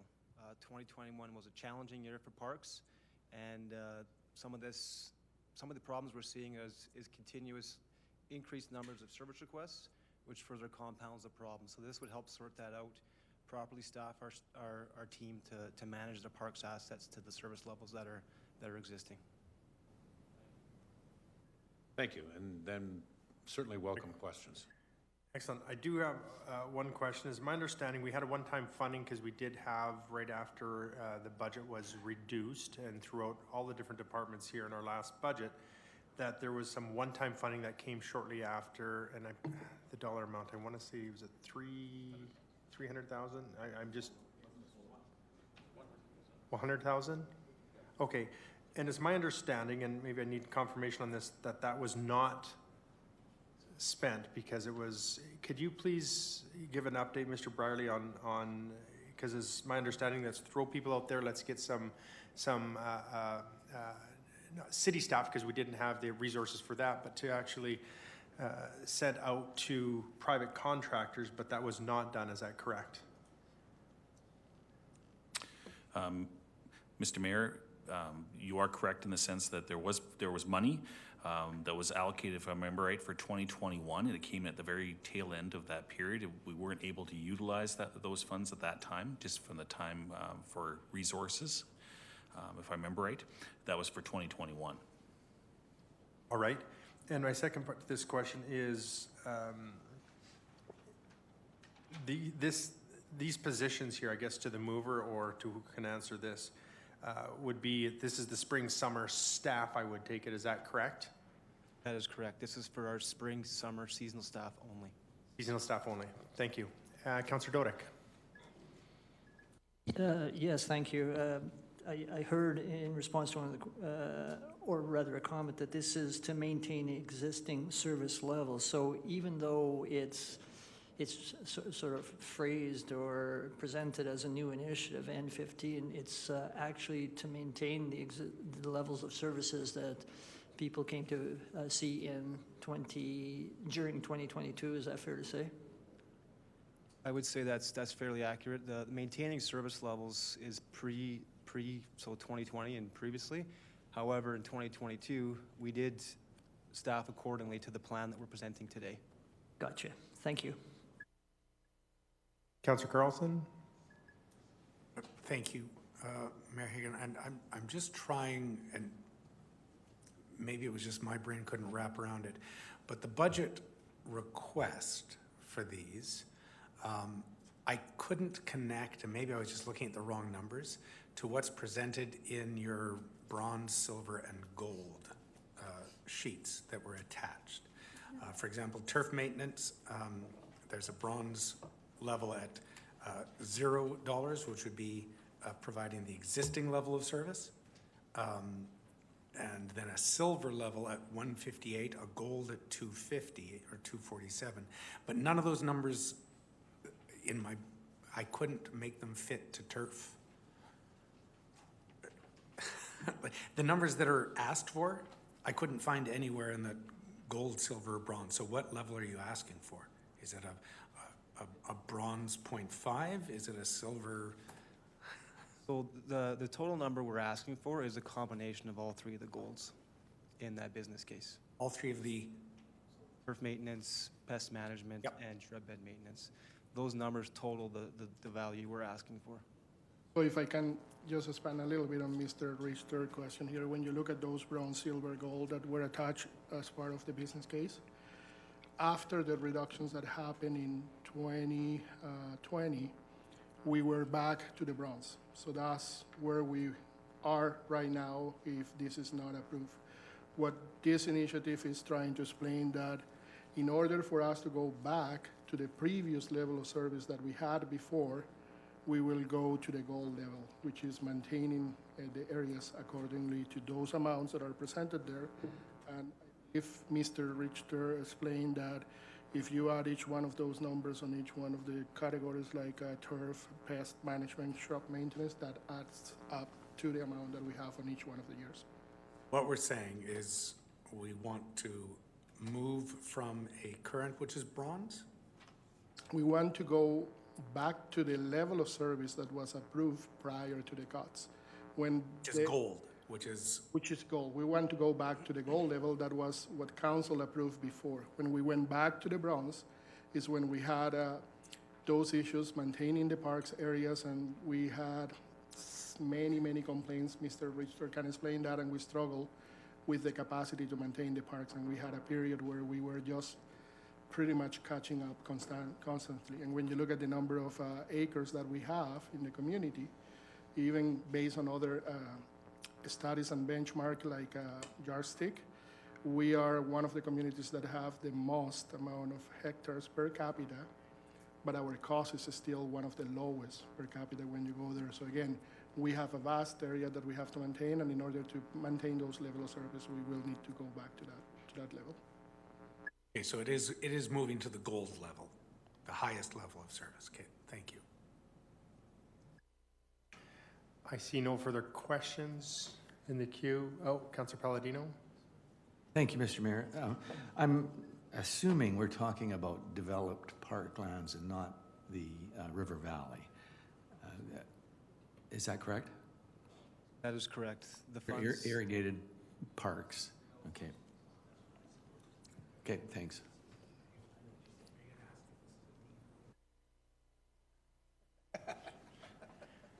Acting Mayor Schmidt-Rempel. Thank you very much, and thank you very much, Mr. Richter, for answering our questions today. Question, do we make use of volunteers for any of our park maintenance? Actually, we actually developed a volunteer program this year, or I should say revitalized that program. We have started to work with people. Councilor Milton Hope has graciously offered to be a part of that program. And we've started to recognize citizens in the community who are participating in that. So things that they're doing are helping weed shrub beds, deal with weeds in park spaces, sweep gravel around playgrounds, things like that. So we are trying to leverage the community in doing some of this work. Thank you very much. Actually, how many volunteers do we have with that program right now?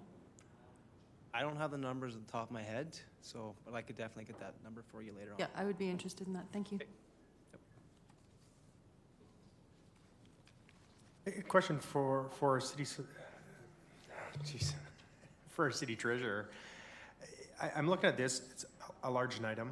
I do understand that many of the calls and the concerns that have been through the community has been with, the reduction that we did within our parks departments.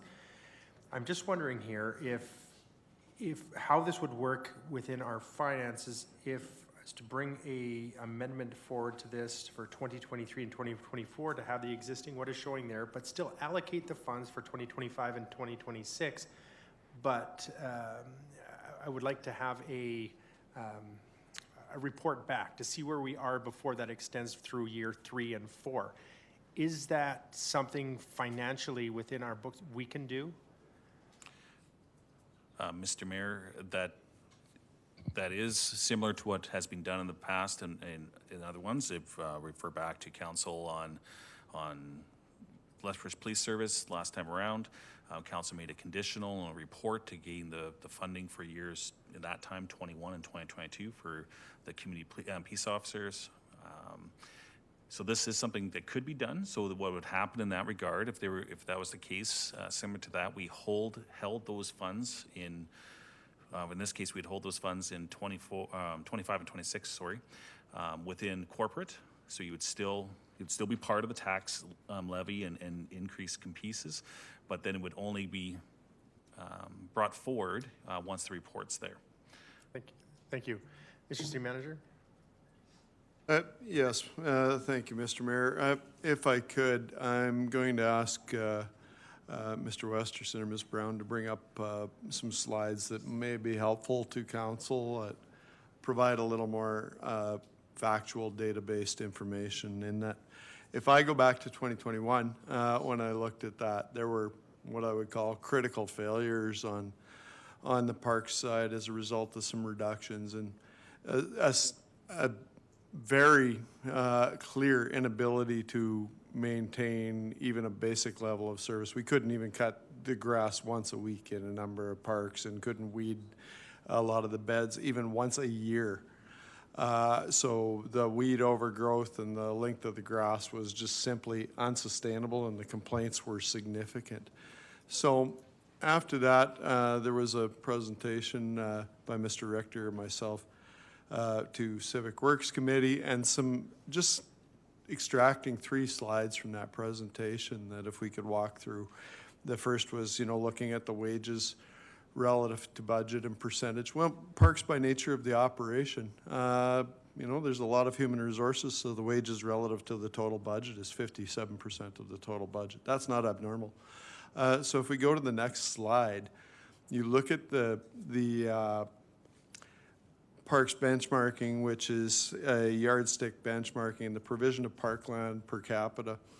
And you'll see the city of Lethbridge has a large amount of parkland. So to some of the earlier comments about bringing in natural grasses and so forth, that can be, it is quite an adjustment to residents, especially if it's park and you have more of the natural grasses that typically may turn brown in color, and there's about a 3-year minimum lead time to get to where those grasses start to choke out some of the weeds. So the first 2 years they're not pretty, and year 3 it starts to get a little better. So those options, while they can continue to be explored, it is quite a change. But the last slide that I believe really tells the story is the cost. And so if you look at the cost slide, City of Lethbridge, direct annual operating cost per hectare in comparison to the larger group, you can see that overall, and this is at the gold level, the operation is very efficient, probably one of the most efficient in the country. And so, you know, if we're focusing on gold level and positions and report back, I would say there, you know, as far as finely tuned operation, there's every operation, doesn't matter what business you are, whether it's Microsoft or anywhere, there's always opportunities for improvement and little issues. But as far as finely tuned and efficient operations, this is about as good as it gets. So just some fact-based information from some very in-depth benchmarking that may give council a little more understanding of where we sit in terms of cost and in terms of parkland and parkland per capita. Thank you very much, Mr. Bradley. Appreciate that. I do have further questions, Councillor Carlson. Thank you. Mr. Bradley, I appreciate this slide because it does show that we are very efficient. But I'm curious about the annual operation cost per hectare of actively maintained parkland. Because I don't know is that the nicely manicured parks in our community that would be very similar to other communities? Or is that include our off-leash dog runs, which are wild natural areas, but massive? I just want to make sure when we see slides like this, we're not saying, yeah, we've got massive savings in cost per hectare, but actually we don't maintain a lot of it actively except put a garbage can out. So I need to know that I'm actually looking at apples to apples, not... Great question. Completely, I like the questions. So this is irrigated turf. Basically, Mr. Richter, Mr. Sanchez can correct me or add anything further if I've misspoken.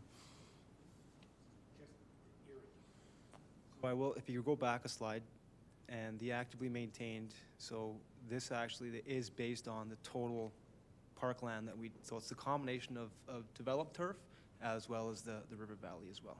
These two slides speak to that, yes. So this is the river valley that isn't actively maintained. Okay, so I think, do you walk in the coulees, Councillor Middleton Hope, and see a mower out there? I guess you'd have to define what maintenance looks like, but yeah, the pathways are maintained. If a tree falls in the forest, it gets cleaned up. Yeah, so there is maintenance to those areas too. Acting Mayor Schmidt-Rempel. Thank you very much. To either Mr. Richter or the city manager designate, have we considered contracting this work out? There are opportunities to contract out. We currently already contract out for our winter pruning for trees, so that's currently what we're doing. Other opportunities to contract out have been explored in the past.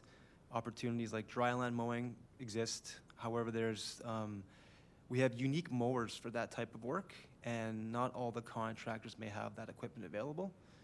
Other opportunities could be chemical spraying, things like that. So we have explored those, but with having the equipment already in-house and the staff that are trained to do this work, we've continued to do it in-house for the most part. If I could add into that, this is exactly the type of conversation that I anticipated.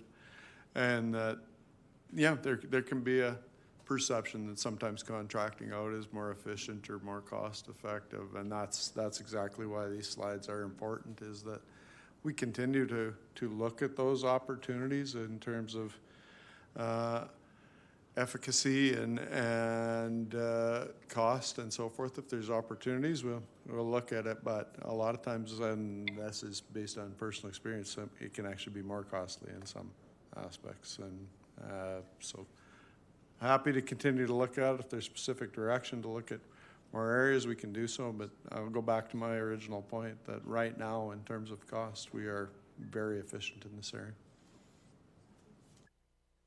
So I'd like to put forward a friendly, if I could, and for these exact reasons.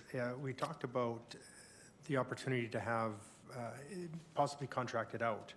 So with it being 2 years, as I had mentioned, if we can do 2 years with, for a friendly with review after 2024, prior to releasing funds for 2025, 2026, that would give time that maybe we explore different opportunities if they're out there, or if it is working the way that it is, you know, laid out here in 2023, 2024, we'd continue forward with 25 and 26. Do you take that as a friendly, Councillor Middleton Hope?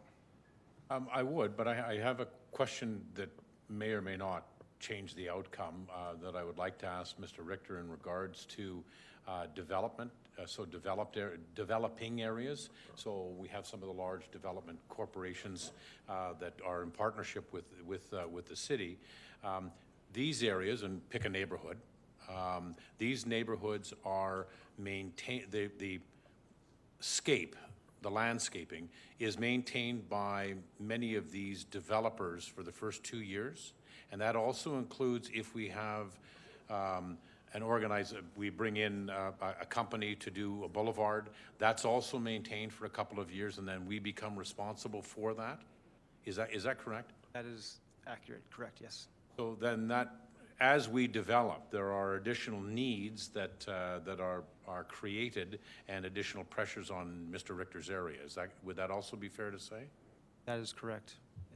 Then I think the friendly is friendly enough, and I think it provides us with an opportunity to get funding into this program now. It also holds Mr. Richter's area accountable to provide responses to KPIs, for example, after year 2, and funding then for year 3 and year 4 could be contingent upon the successes that Mr. Richter's area experiences over the next couple of years. Factoring in that environmental issues, weather and so forth, may have a significant impact on your ability to meet those objectives. Would that also be fair to say? That is 100% accurate. Yep. Then I would be certainly willing to accept the friendly on that. And we'll see in 2023.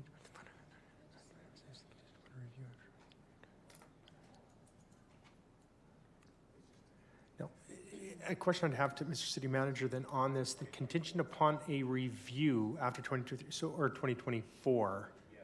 Yeah, after 2024. With a review after 2023 and 2024, right? Does this, so it's a review, so you come and say, we reviewed it. Is there stronger language that can be used, and as far as this needs to be approved again to continue forward by council, does that actually speak to that with what you see up in front of you? Or it's just a review? You can review it, but that doesn't, I don't know if that's strong enough for us having to. Just in a report back, I think a review and report, I'm looking to Madam Clerk for any further wording there if we review and continue. It could be a report back. Do you want to go through SPC? Yeah, because I see report back, well, here's what we're doing, and then it just continues forward. I want to be able to still have council decide at that time if they wish to continue. But would that report back include that? That's my... Or to Does an say SBC. contingent upon. It does say In a contingent upon. report. Funding contingent upon. Report. So I guess I want to understand council's objective and specific direction. Is there specific things that you want us to look at? Look at it all, look at a whole, look at pieces? I'll tell you what I'm looking in this amendment is that I would like to see 2023. We know we understand we need the fund going forward to be able to get back to the service that our community is used to, let's put it that way, and some of the concerns that have been out throughout the community. But if this is not done in a 2023 and 2024, and let's all hope that it is, but that's a large sum of money, and I just thought that moving forward, it would be important for us to be able to, at that time, say, maybe we look at, sourcing this out. Maybe we look at, we had a sidebar here with acting mayor. Is there a way that our clean sweep could be helping with some of this? Some of these different ideas that could be brainstormed at that time. Understanding equipment is sometimes somewhat dangerous, and it's particular people need to be on there, need to be trained. But I'm just saying, I just want that opportunity to come back and review it at that time. And I think this does show that. Is that, Councillor Middleton Hope? I think we have to be also cognizant of collective agreements that we have with people within the corporation. Bringing in a bunch of ad hoc individuals to support some of these initiatives, I'm not quite sure that that's the approach to take. Really, at the end of the day, that creates conflict that I think is unnecessary, but I'm certainly in favor of a review after 2 years to determine the efficacy of the allocation of those funds. And I think Mr. Richter and his group would be more than prepared. I look over to him, and Mr. Sanchez, there he is. He hadn't moved. I'm sure they would be prepared to support the initiatives or the funding that we've provided to them for the first 2 years. And if they can't, then SPC can make recommendations to council to either remove or adjust funding. Yeah, and these aren't permanent full-time anyways. They're seasonal. So, Councillor Carlson? Thank you, Mayor Hagan. I appreciate the thought behind this. I'm just wondering about the need for it, because I think we could embed this in every initiative that's coming up before us, and I think that's somewhat what we did when we had, and maybe I'm misremembering, but when we readjusted our budget, operating budget and capital budget timelines, did we not say that budget will be set for 4 years and reviewed after 2? I'm trying to remember. I think it was like this is going to happen anyways in my mind, because we set it in this year, and 2 years from now it is reviewed. Is that correct? So in the August 24th resolution of 2021, council, the way they set it up here is that it's an annual budget, or a 4-year operating budget, better way to say it, with reviews in years 2, 3, and 4. So but they'd be targeted in areas. Okay, so thank you. So I guess my feeling is we sort of set up a process knowing that we should be reviewing and making sure that the investments we're making are on track. And so I think that process is in place. So these may not be needed. I think as each yearly budget review comes up, Civic Works or council as a whole or economic could say, these are the 3 areas this year we want to look at, Mr. City Manager. So I like the idea behind it, but I think we have actually embedded a process to take care of this on an annual basis. I think as hear the report back and really digging deep into this, if it's not situated, is going to be exactly what we have up there without putting it there, is what you're thinking? When we come back in 2 years, are we going to be doing that exact thing, do you believe? Already? I'm thinking economic or Civic Works can direct that process the same way governance directs certain things to happen throughout the year. It would be economic or Civic Works saying, we're doing the budget review next year. These are the 3 areas we'd like to really dive into, see if we're having the proper impacts. That was my thought, rather than picking and choosing. And I'm comfortable having it in here, and again, you vote. Councillor Middleton Hope? I would just speak to that.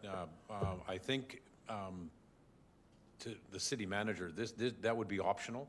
This is creating an obligation. And I'm comfortable with the obligation, as opposed to, it could be one of the areas that administration examines. Civic Works may miss it. At the end of the day, this is a requirement, so let's get it done, and let's hold this particular area of the corporation accountable for the funds that are allocated. So I'm comfortable with the amendment. So I don't see any further questions. So in debate, I think it's just to vote on the amendment. Actually, we don't have to, because it was friendly. It was a friendly, okay. And it was accepted by the mover, so now it's in the motion. In the motion. All right. So for debate, open debate, Councillor Middleton Hope? Good. Thank you very much, Your Worship. I appreciate it. I think that we've recognized that there have been some significant challenges in this area. And we perhaps, as a community, have not paid adequate attention to some of the parks and the parkland, even cemeteries. And this has been expressed as a very significant concern to our constituents across the board over the course of the last 2 years. I think this demonstrates that we are listening to what our constituents have asked us to do, and that is to pay better attention to our green spaces across the city. There's a large amount of the segment of the population that has asked for this. They want the parks kept clean. They want them properly maintained. That's what we're doing by moving forward on this motion. That's the end of the debate for me. That's my opening, and look forward to further debate. All right, Councillor Carlson. Thank you, Mayor Higgin. Thank you, Councillor Middleton Hope, for bringing this forward. It is something that Council has been wrestling with for some time. I won't be supporting this at this time. I would have supported a slightly lesser investment when I looked at the levels of service. Going to a gold level of service is a little bit expensive for me at this time in this situation. I know our citizens enjoy their parks very much. I didn't get as many comments this past year as I did the year before, so I think there was a period of adjustment going on. Communities always resistant to change. So while I do believe we do need to invest some in parks, going immediately to a gold standard seems more of a want rather than a need for me at this time. So I won't be supporting this full investment if this as presented. Joel, is there something you needed to add in here? Sorry, I just see that you... Yes, I just want to explain a little bit what we're trying to do here again. This year, there was an improvement on the level of service because there was additional funding that was put into parks. So that's where we were able to do this. And the main reason why this happened is because all the complaints and the comments from the residents that happened during 2020. So that's where we actually, this year, we had less complaints, but we still struggled to manage because there were multiple factors. That was late in the season. These are term staff that we typically hire during the summer break, school break, students, college students, university students, and it was really hard actually to get back to the level of service.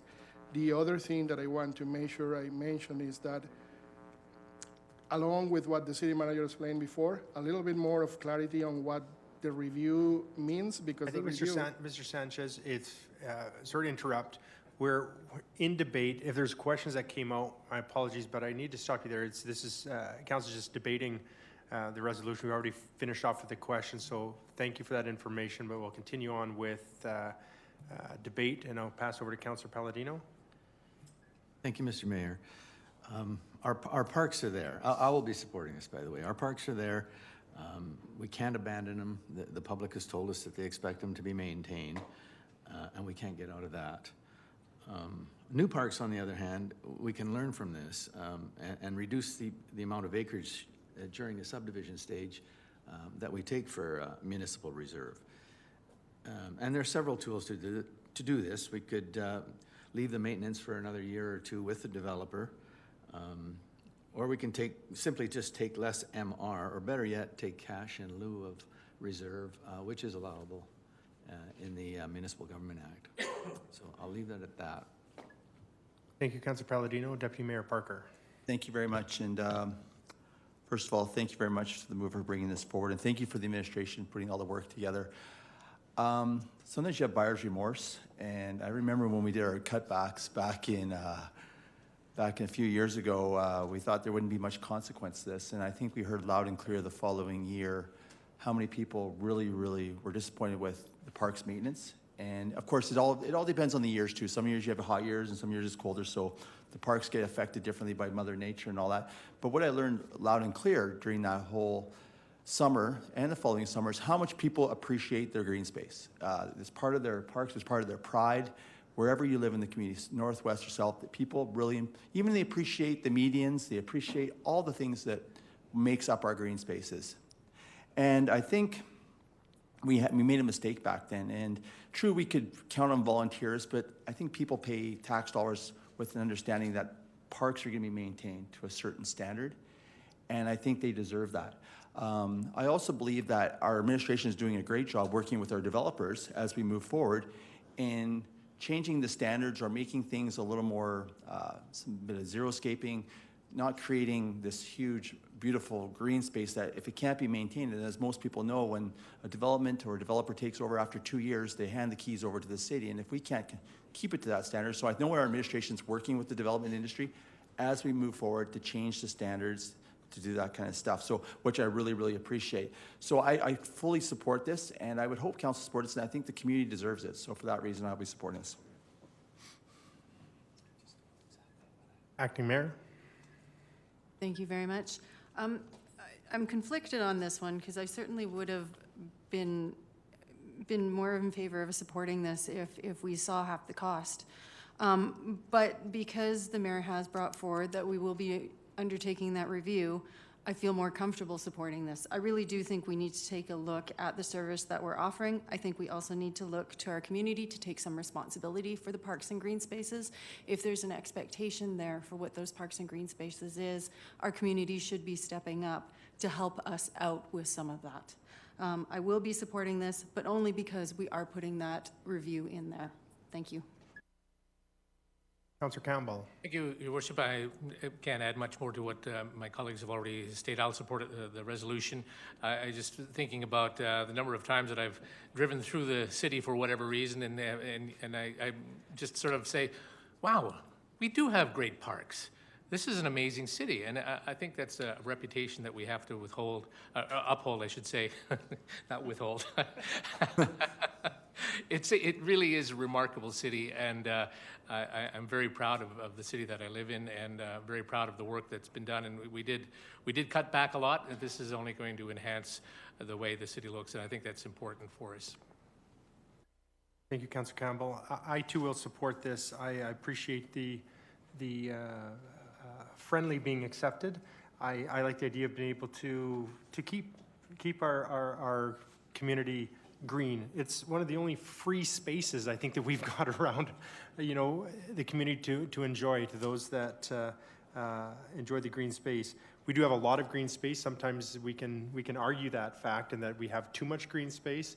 It is beautiful, and in order to maintain it, there's the cost. So I'm looking forward to future ideas on how we can possibly do more xeriscaping. Some of the things that have triggered in my head quite often is we have a developer that might come in, and for 2 years it's under warranty, we'll say, these plants, beds, etc.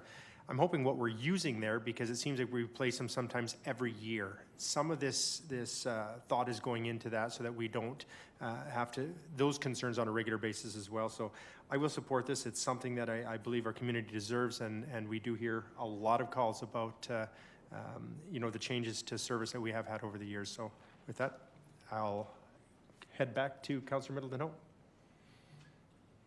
No closing is necessary. I'd like to simply go to the vote.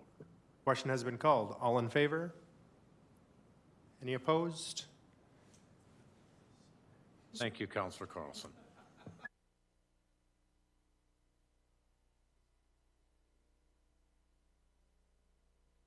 All right.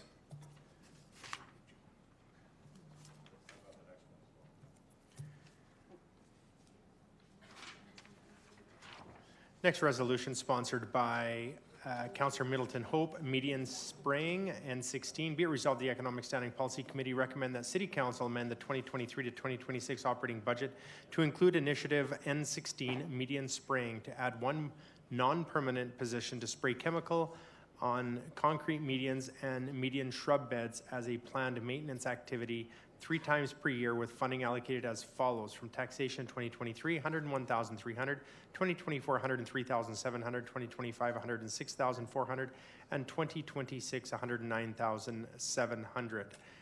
To open discussion, Councillor Middleton Hope. Thank you, and I'm sure Mr.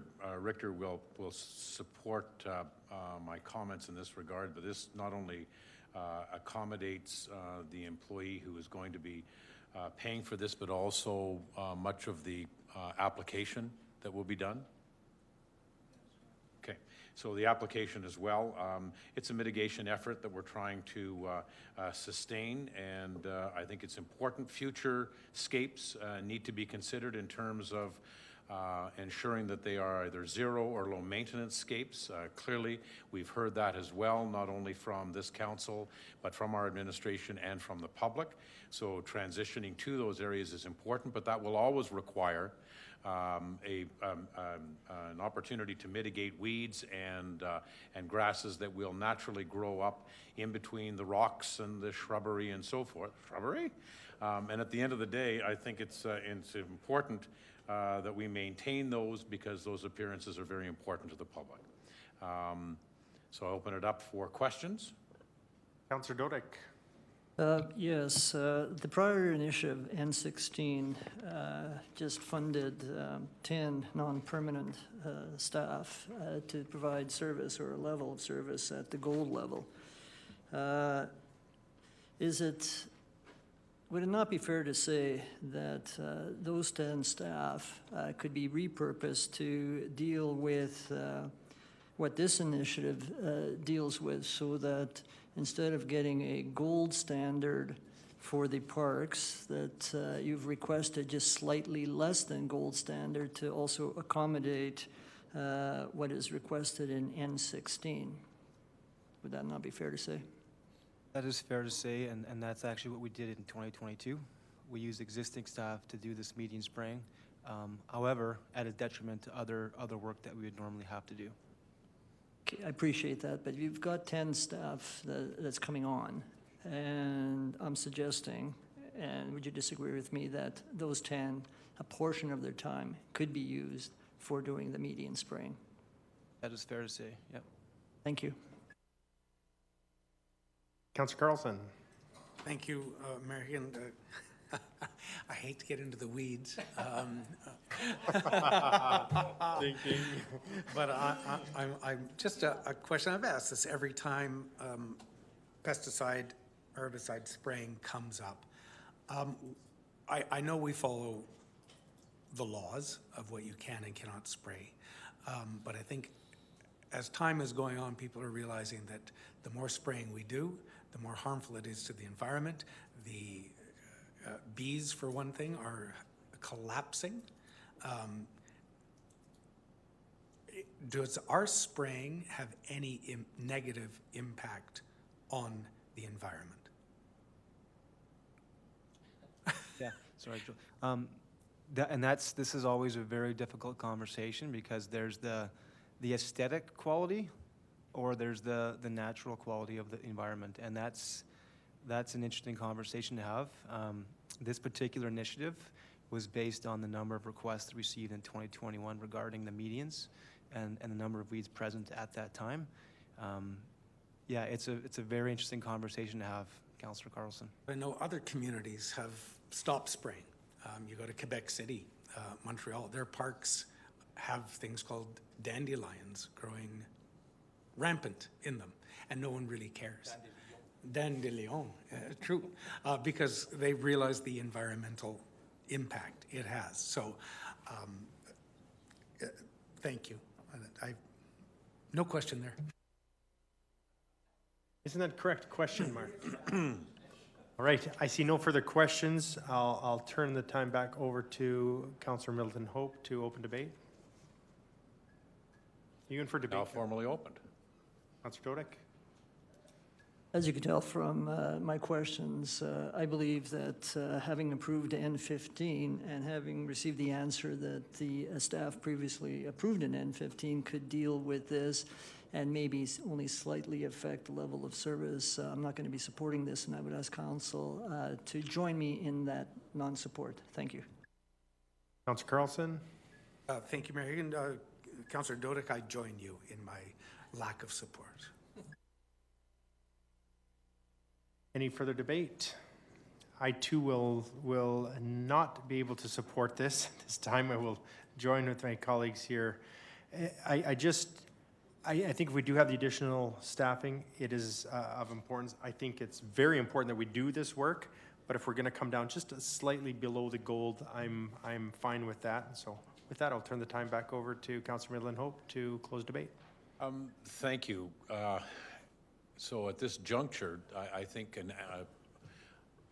we need a response to, if we do not approve this initiative, what kind of an impact does it have on the application? So the materials because in my opening salvo, the comment was, does this include not only someone, but does it include the materials?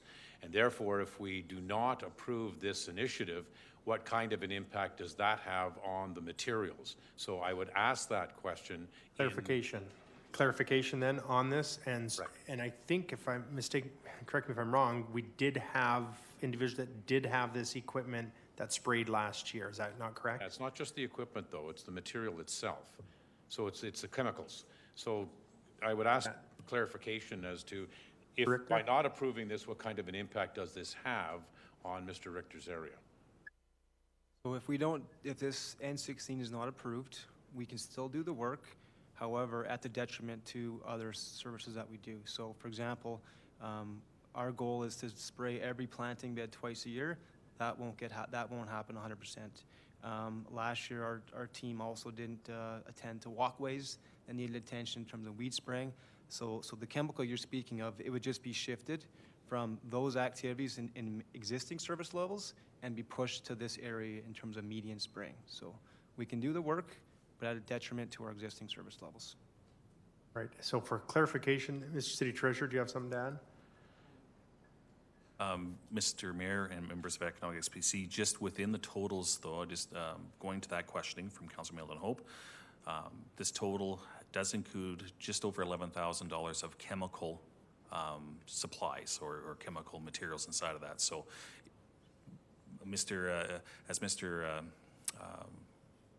Richter, I'm losing my mind there for a second there, was mentioning that yes, maybe as he's saying, on the staffing side, but it will need chemical to do that level of service if that's what it wants, and it's roughly about $11,000. So if I can just explain a little bit there, the chemical application or the material is included in the areas that we currently spray that are not medians. So we will be able to defer some of that material, but again, some areas will not be completed because that material will be used in a different area and the staff will be used. So the level of service will be affected. I appreciate that because that clarifies the importance of this. I clearly recognize that this is an initiative that I think is needed at a gold level. But what we've also said is if we can get by on this particular initiative with a bronze level, then we should be doing that, and I accept that. So thank you. Yes, and I just wanted to add at $700,000, we can't find $10,000. I'm concerned for some. So with that, I believe the question has been called. Question has been called. All in favor? Any opposed?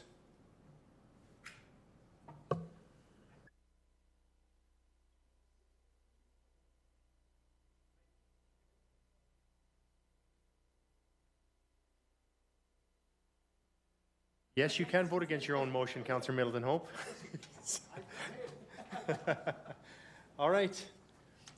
Move on here to N17, sponsored by Councillor Crowson, Perpetual Care Fund for Cemeteries.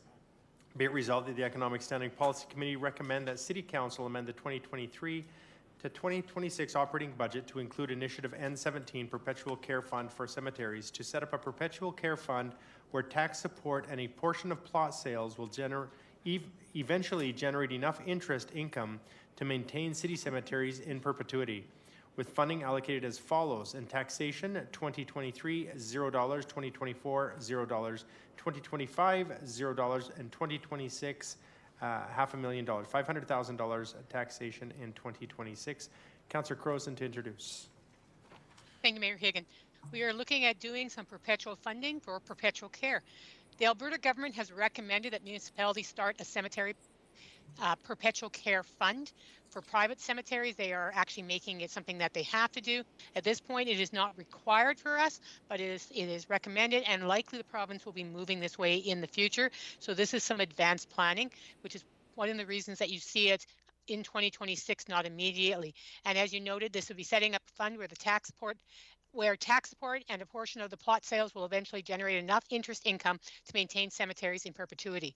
We have several cemeteries in Lethbridge. The cemeteries are now starting to be 130 years old, and they will need to be maintained. This is a smart financial way of setting up a fund to do that going ahead with the future.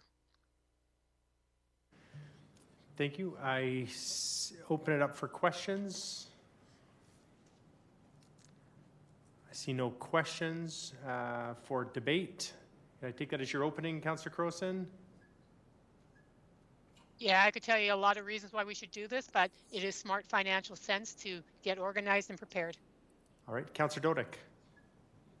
I will not be supporting this. I appreciate the idea of having reserves to deal with something that might be required in the future, but what we're dealing is with, in this case, the here and now.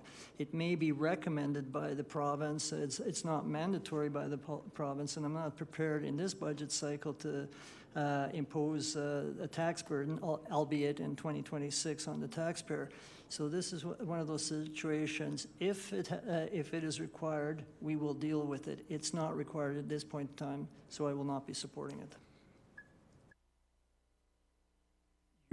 I see your debate must have made some sense. There had a few people that popped out, Councillor Dodick. So with that, I do not have any further debate, so we'll turn it back to Councillor Crowson. Call the question. Question's been called. All in favor? Opposed? And I believe Councillor Carlson has needed to leave. Yeah, 2 to 7. Sorry, 2 to 6. Councillor Carlson's gone.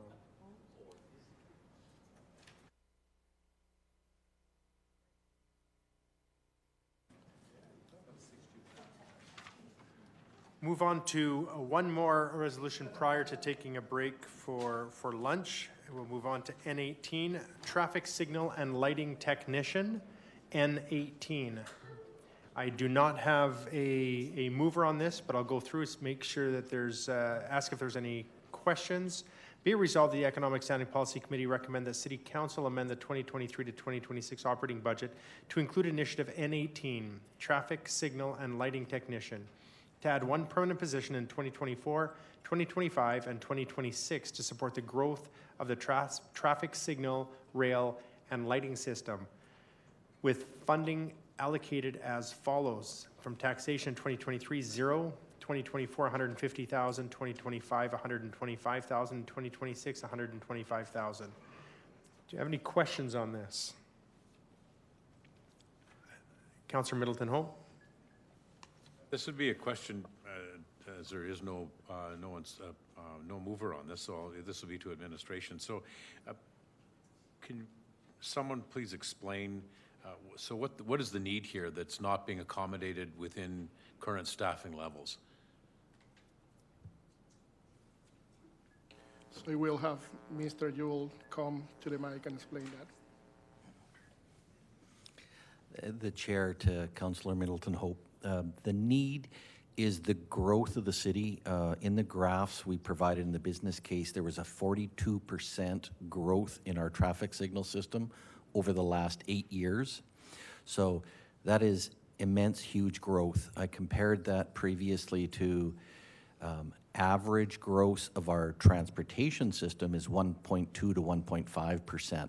So we've had incredible growth over the last 8 years. But we've only had one traffic signal electrician for the last 15 to 20 years. So 15 to 20 years, we managed a smaller system with one traffic signal electrician, and he could manage that. In that same 15 to 20 years, we've grown our traffic signal electricians from 3 to 6 because of a lot more work that the electricians are doing. So the electricians are maintaining the traffic signals, red, amber, green. They're working, and the street lights are also working. The traffic signal electrician sets timings, responds to requests from the public. Every time there's an accident, they have to review timings. So even new technologies, we've got a bunch of new technologies what we're trying to implement. So a communication system with all of our traffic signal system, a dimming project within our streetlight system. We just don't have resources to do those projects, so those projects are being delayed indefinitely because the day-to-day traffic signal timings takes priority. So with that immense growth, the 42%, 5% per year, the single individual is just being overwhelmed So he's doing the day-to-day work, but the proactive stuff is not getting done, nor will it if we don't have this. So this is to maintain the current service level. All right, thank you. Will there be, and this probably would go to Mr. Matthews, will there be savings realized by hiring this person to attend to the needs that Mr. Jewell has indicated, to install not only traffic lights and overhead lights and so forth, but to also continue on the program of LED lighting and so forth to reduce the overall cost? So will there be a cost saving by employing this person?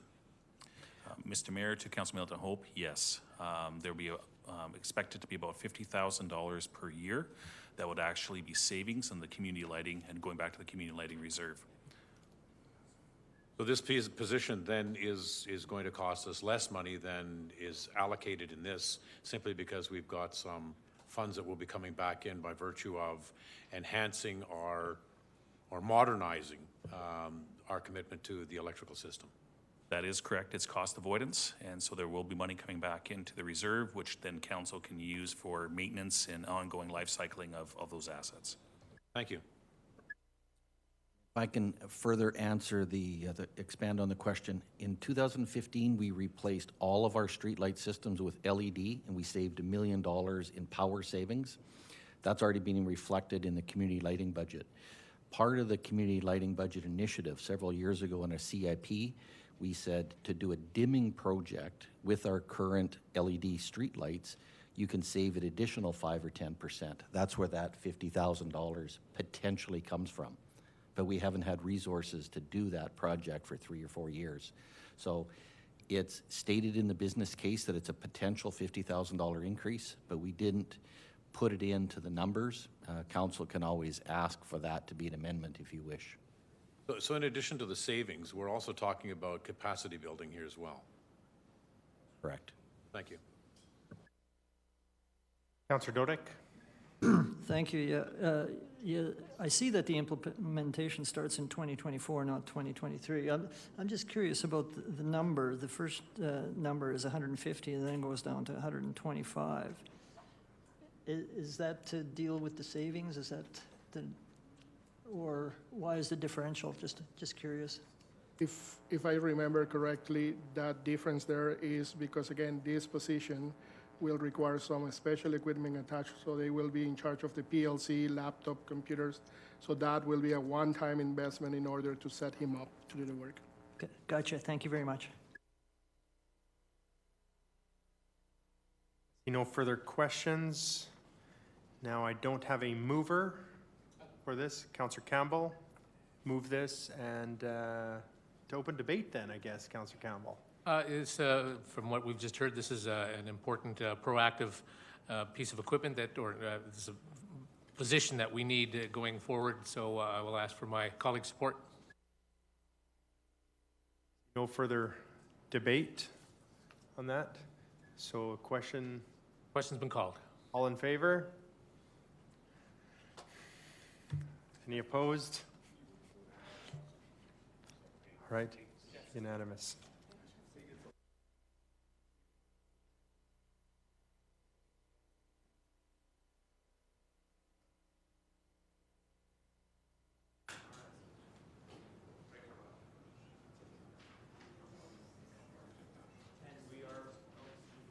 And as mentioned, we will break for lunch and we'll be back at 12:30.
All right, good afternoon. We will get back on to our deliberations, and I believe, Madam City Clerk, okay, we are moving right along here.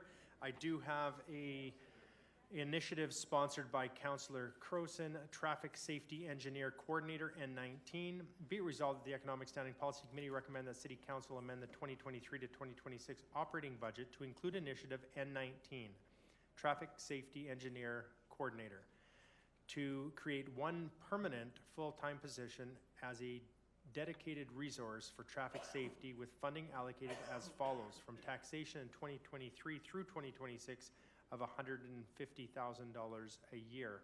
Councillor Croson to introduce. Thank you, Mayor Hagan. So as you've explained, this would be a dedicated resource for traffic safety.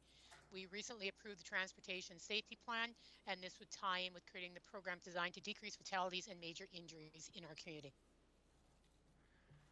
With that, I'll open up for questions. Or any questions?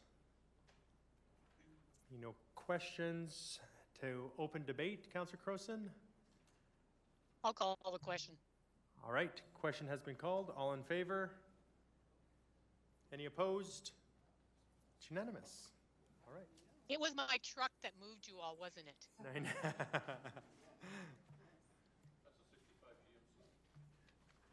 65 GMC there, but Councillor Middleton Hope is stating. He's got one sitting in his yard, I'm sure. This next resolution is N20. I do not have a mover on this, and I do have Councillor Carlson. Provision of commercial recycling for urban core businesses. Be it resolved, the Economic Standing Policy Committee recommend that City Council amend the 2023 to 2026 operating budget to include initiative N20, provision of commercial recycling for urban core businesses, to introduce the delivery of commercial recycling to businesses within the urban core with a creation of a 0.5 FTE non-permanent position with funding within existing waste and recycling utility operations. So to introduce, Councillor Carlson. Thank you, Mayor Hagan. First, perhaps we'll just open it up to questions. Questions? Do I have any questions? I do have a question. This has come up before in previous resolutions. Is 0.5 FTE non-permanent funding from waste and recycling? If that 0.5 if this does not pass, the dollars from this 0.5 FTE that is asked for, would that be a surplus in that department? So I can answer that question. The answer will be no, since the payment for this FTE is part of the revenue for providing the service. So by providing this service, there will be a revenue to the utility, and that revenue will cover the cost of the time for the equipment we're going to use, plus this part-time position. So self-sustainable with the revenues from it? That's correct. All right. Questions, Councillor Carlson? Thank you, Mayor Hagan. And just to remind me, this is a service that we've actually had some of our current customers request us to provide? That is correct. If Council remember, when we introduced recycling, we didn't provide any service for recycling services for downtown customers. That was left to the private recyclers. We do provide service for these customers today for garbage and eventually the organics, and they have been asking us to provide a service. Because back in the time, Council decided to leave this to the private sector, but nobody has provided service. We believe is necessary to provide this service for them, because otherwise they won't have any other option. Thank you. Mr. Sanchez, you're stating that this is just in downtown. I thought when I read through that this is for other commercial in general. So it's the urban core businesses. So that's downtown, 3rd Avenue, 13. So it's the urban core where we currently provide services for those customers. And you have stated that there is a lot of support for this. Have you also received those that are not in support of this? We have not received those that are not in support. Again, this service is going to be available for those that they want the service. We're not going to mandate this for everybody else. So it's only those that decide to go with the city for the commercial service. They now will have the opportunity to also access this, but it's not that we're going to enforce this to everybody else. Private recyclers and private haulers, they will still have an opportunity to provide their service like they do today. Okay, so they still can go. Thank you very much for that. So it's self-supported, and it's just to those that want it. It's not mandated. That's correct. Thank you. Acting Mayor Schmidt-Rempel. Sorry, yeah, that just answered my question. With that, I will go to the mover, Councillor Carlson, to open debate. Thank you, Mayor Hagan. I believe a lot of my preamble was just answered in the questions. This is a service that many of our downtown existing customers are requesting. I think it's a necessary service. I think many of our commercial enterprises are moving towards this. They would like, for ease of service, rather than having two separate providers providing different services different days of the week to them, they'd like the opportunity to go with us. And as it shows here, it is going to be cost neutral. The revenues and expenditures should net out. I'd ask for my colleagues' support. I will support this, and just for the mere fact that people still do have the ability to reach out to a private company if they so desire, but it is something that has been requested, and we have not heard of anyone that is against it, from my understanding. So with that, being cost neutral, I will support this. And take that as your opening and closing. All right. With that, question's been called. All in favor? Any opposed? Carries unanimously.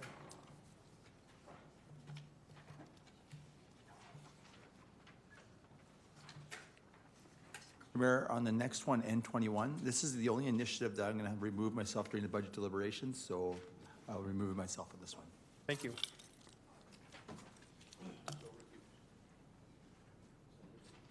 So recused, yes.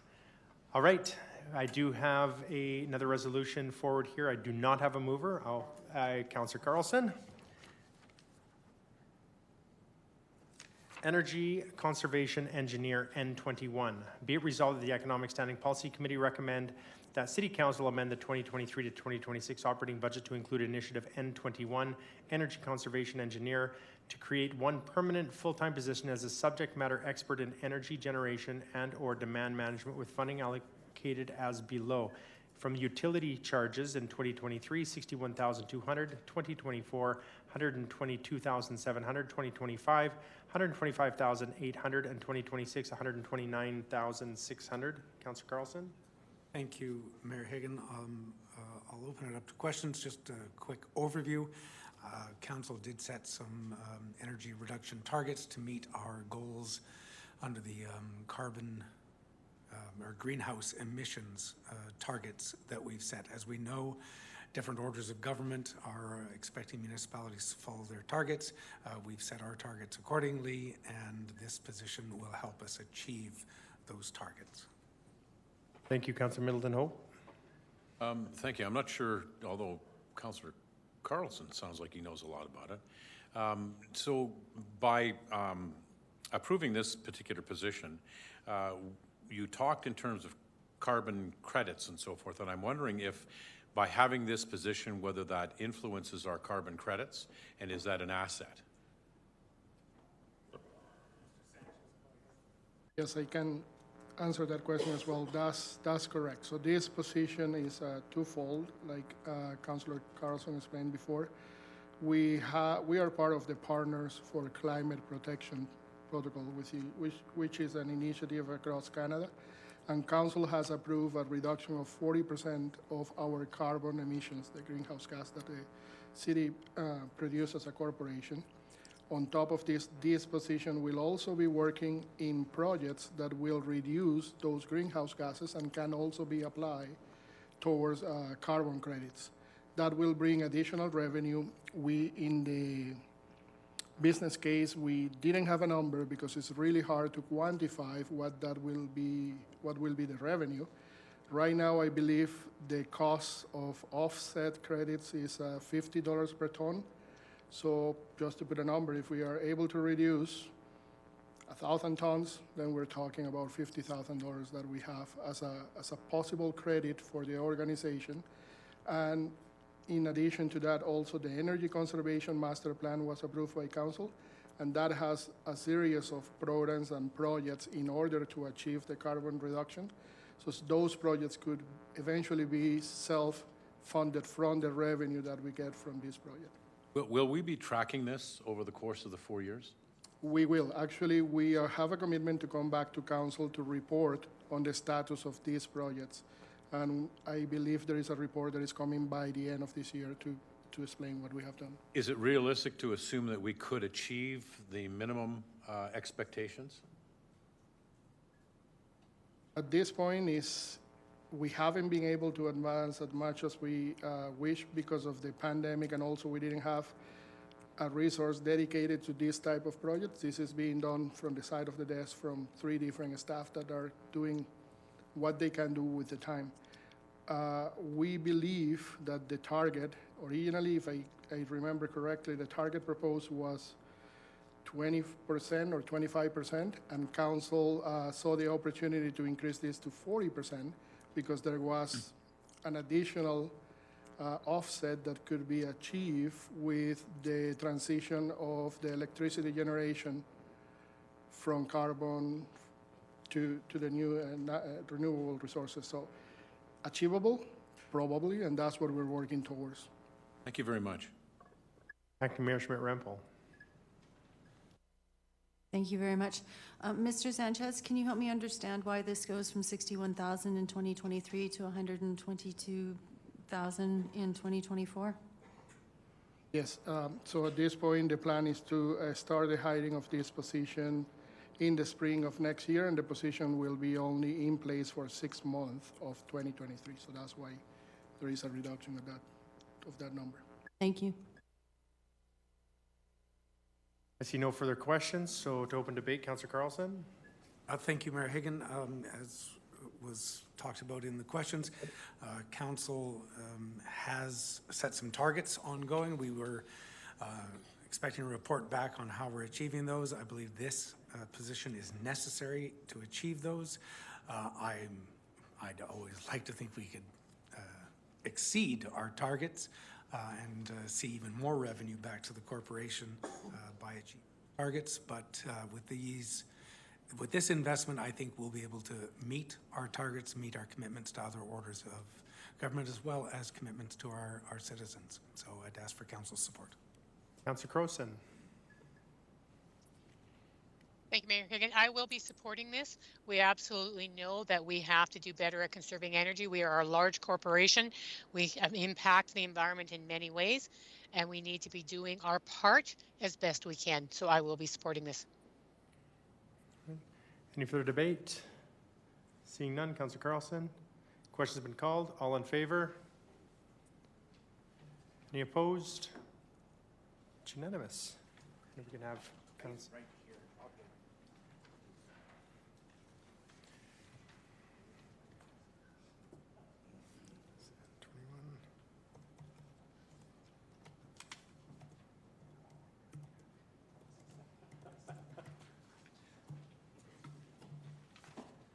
Right.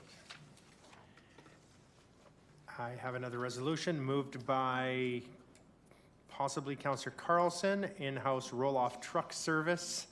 N22, be it resolved that the Economic Standing Policy Committee recommend that City Council amend the 2023 to 2026 operating budget to include initiative N22 in-house roll-off truck service to transition from a third-party provider to in-house for the roll-off truck service for recycling stations and yard waste sites, with the option of extended services for city facilities and construction projects, and create 2 permanent positions to support these activities with funding allocated as follows.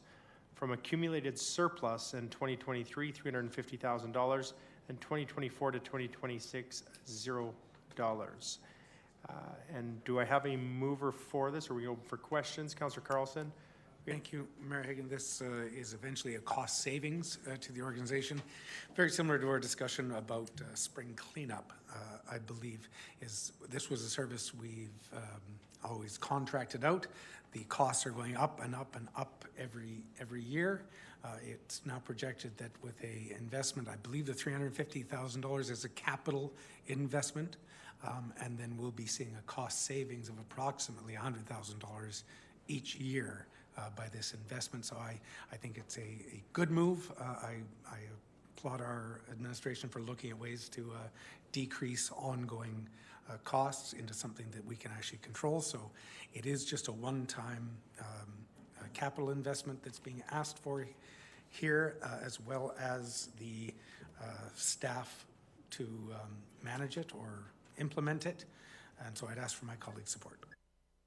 You have a question, city manager's designate, accumulated surplus, I see of $350,000, so not taxes, but obviously taxes got it to where it was accumulated surplus. Could you tell me what's in that, the surplus for, in this accumulated surplus account currently? That'd be Just need 1 minute, cycling and please. utility, yeah. While Mr. Matthews is looking for the exact number, I don't have that in front of me, but accumulated surplus is basically additional revenue at the end of the year from the utility goes towards accumulated surplus.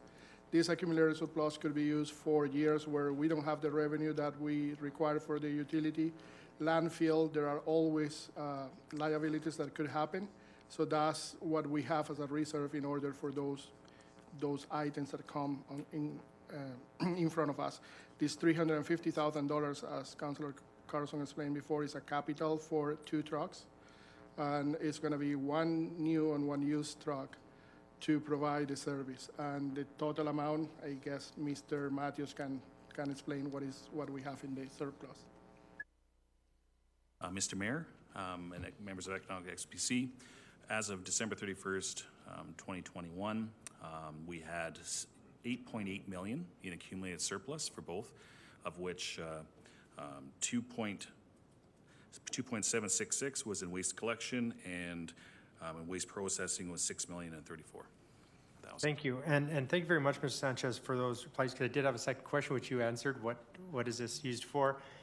My question is, we do have, I mean, that's a substantial amount of dollars, millions, that are in accumulated surplus. At what point, I know we can keep this going because there is liabilities or things that unforeseen, could these dollars not be rolled in to, if it's MRSR, and maybe that's the way that it's done, how would that work? So, Mr. Mayor, to members of SPC, go through a couple different scenarios here. One, this is specifically for utilities. We wouldn't use it for tax supported pieces. It needs to be used for the utility as such. Traditionally, what we've done with these, we've used it to offset borrowing costs. So what that means is that one of the avenues that this would be used for, potentially used for, administration would come forward and say, of this amount, we would like to put it down, move that instead of borrowing. So it keeps our cost of borrowing down. Because we don't actually externally borrow, we just take it from the accumulated surplus. And I guess just to follow up on that, if I could, so we could use it within the utility. So all of the different costs that our citizens are paying through utilities, could we not reduce their utility rates with that? Mr. Mayor, to members of Economic SPC, keeping in mind that this is one-time funding. So this wouldn't be the proper way to go for ongoing expenses because you could only do the short period of time for use on it. It's kind of going back to that previous conversations don't use one-time dollars for ongoing costs. This would be one of those examples. I think probably the best use of these funds is for capital or offsetting unexpected costs that come over the wall inside of the waste inside. So, i.e., you leave some in there, almost like the rainy day fund in other pieces on it, so that you got some money in there, and the rest of it, then of course you're offsetting the borrowings, which, as we know right now, borrowing costs are quite high with interest rates. Thank you. And the only reason I bring that up is I see that one-time funding, and I'm okay with that, and the fact that right now citizens, utility bills are coming in, they're much higher than what they have been over the past in light of what's, inflation and the cost of energy. So I'm just wondering if that could be something that could come at a later time. I guess the council member could bring that forward, possibly to utilize that for that particular purpose. But with that, I'll turn to Councillor Middleton Hope.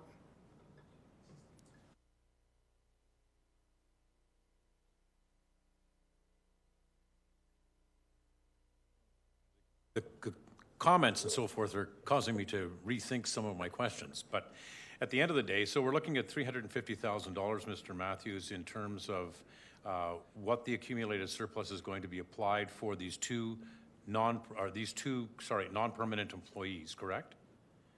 But it's simply that's in year 1. What happens to year 2, 3, and 4 and beyond? Again, that's not correct. What will happen is the $350,000 is not for staff, it's for equipment. Just for equipment? Just for equipment. So the other years, we currently have in base budget an amount allocated to provide a hauling service for the depots, right? And this amount has been over budget over the last at least 3, 4, 5 years. So we're spending more than what we have budgeted for by having a contractor to provide the service. By doing this in-house, we're going to go back to the budgeted amount, so we're not going to overspend. And that's where you see here the zeros, because we already have the amount approved to provide the service in-house in the base budget. So that's the difference between those two. Okay. Then, Mr. Matthews, the depreciation on the assets, how was that reflected? So depreciation in the assets would be charged into the areas, but we have an offset to the depreciation with the accumulated depreciation. It doesn't affect the actual operations from that point of view. Okay, thank you. If I could just clarify, Councillor, your comment, you'd mentioned employees being non-perm, and they're actually permanent. Right. Thank you. All right, with that, I see no further questions. So Councillor Carlson to open debate. Thank you, Mayor Hagan. I think this has been fairly well explained. This is a capital investment that will save us long-term operating dollars in the long run. I think it's a good investment, and I hope my colleagues will support it. That question, I see no further debate, so I'll take it as open and closing. Question's been called. All in favor? Any opposed? That's unanimous.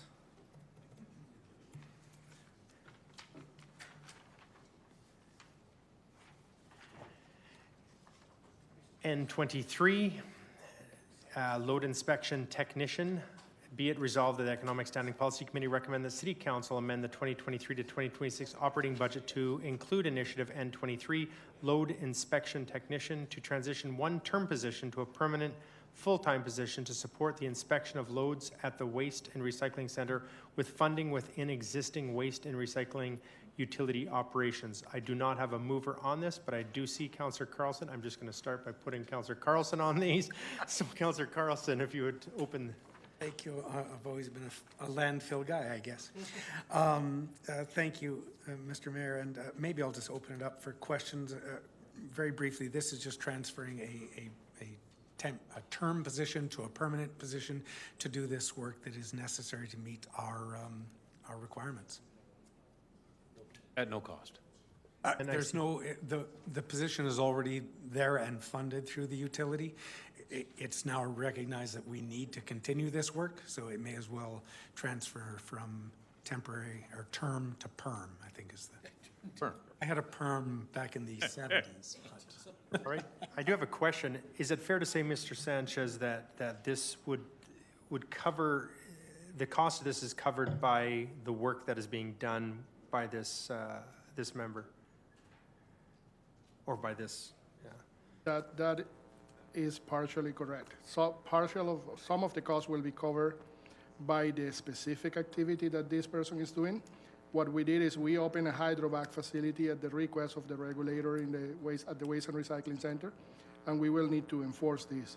So the surcharges are paying part of the salary, but at the same time, with the waste diversion strategy that was approved by council, there is additional revenue that has been incorporated, and that strategy, if council remember, we had increasing tipping fees for certain years.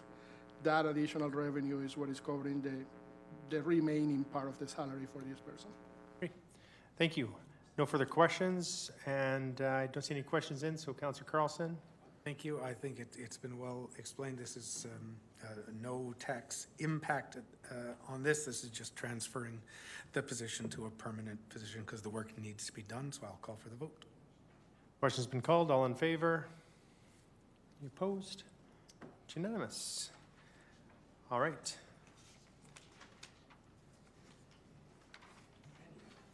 Now, I think we're strategically going to run our next break at about 1:55, as that's when the emergency alert system is going to be running a test. So we'll... So, thanks, Mar. All right. With that, we'll move along to N24. Moved by, I'm going to say, Councillor Carlson. And this is in-house water utility meter reading. N24, be it resolved that the Economic Standing Policy Committee recommend that City Council amend the 2023 to 2026 operating budget to include initiative N24 in-house water utility meter reading to complete the transition of the water meter reading service from a third-party contract to an in-house service with the creation of 3 permanent positions with funding allocated as follows. From the water operations from 2023 to 2026, $0 each year. Councillor Carlson. Thank you. Very similar. This work is already being done, but I believe it's being contracted out. I may be incorrect in that, so please, Mr. City Manager or Designate, correct me when I go offside. Apparently, I'm picking up all the unsexy initiatives in this one, so I didn't read up on it completely, but it's to bring this service in-house. It provides us better flexibility, better cost controls, and the ability to be, what is the word we like to use, nimble in our responses. So Mr. Sanchez is about to correct me. Yes, I can explain. This staff is currently city staff as a term position. So this transition from a private provider to the city occurred already, and the savings are in place, as I mentioned before. And the staff is also being used for different activities within the water department that we had a need for. So we are using them to do additional work. Thank you, Mr. Sanchez. So this was that we transitioned to in-house previously to this. It's going well, so we'd like to continue this and make it permanent and ongoing. That is correct.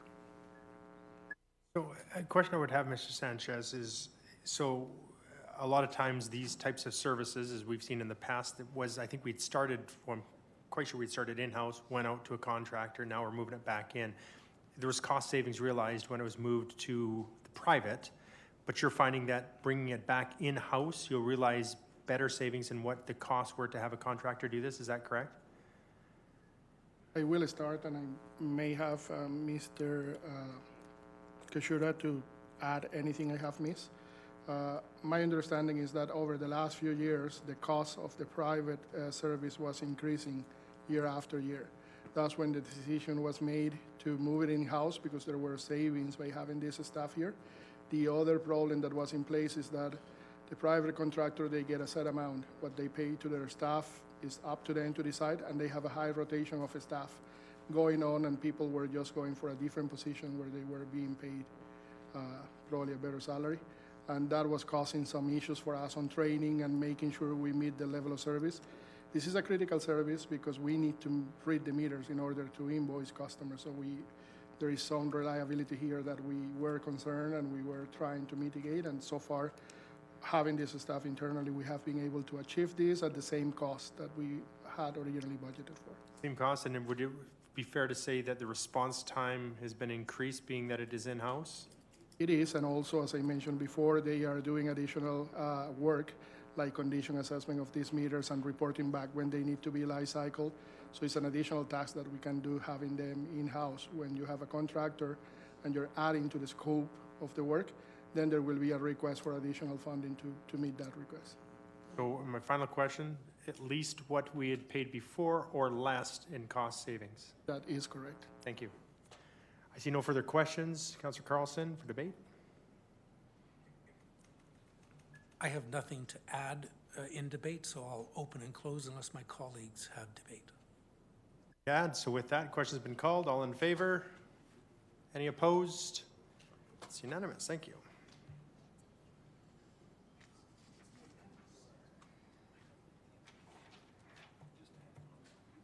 You're a little late.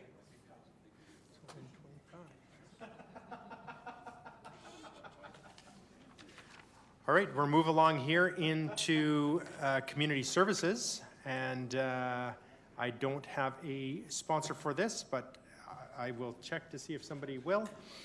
addressing increased accessoride demand, N25.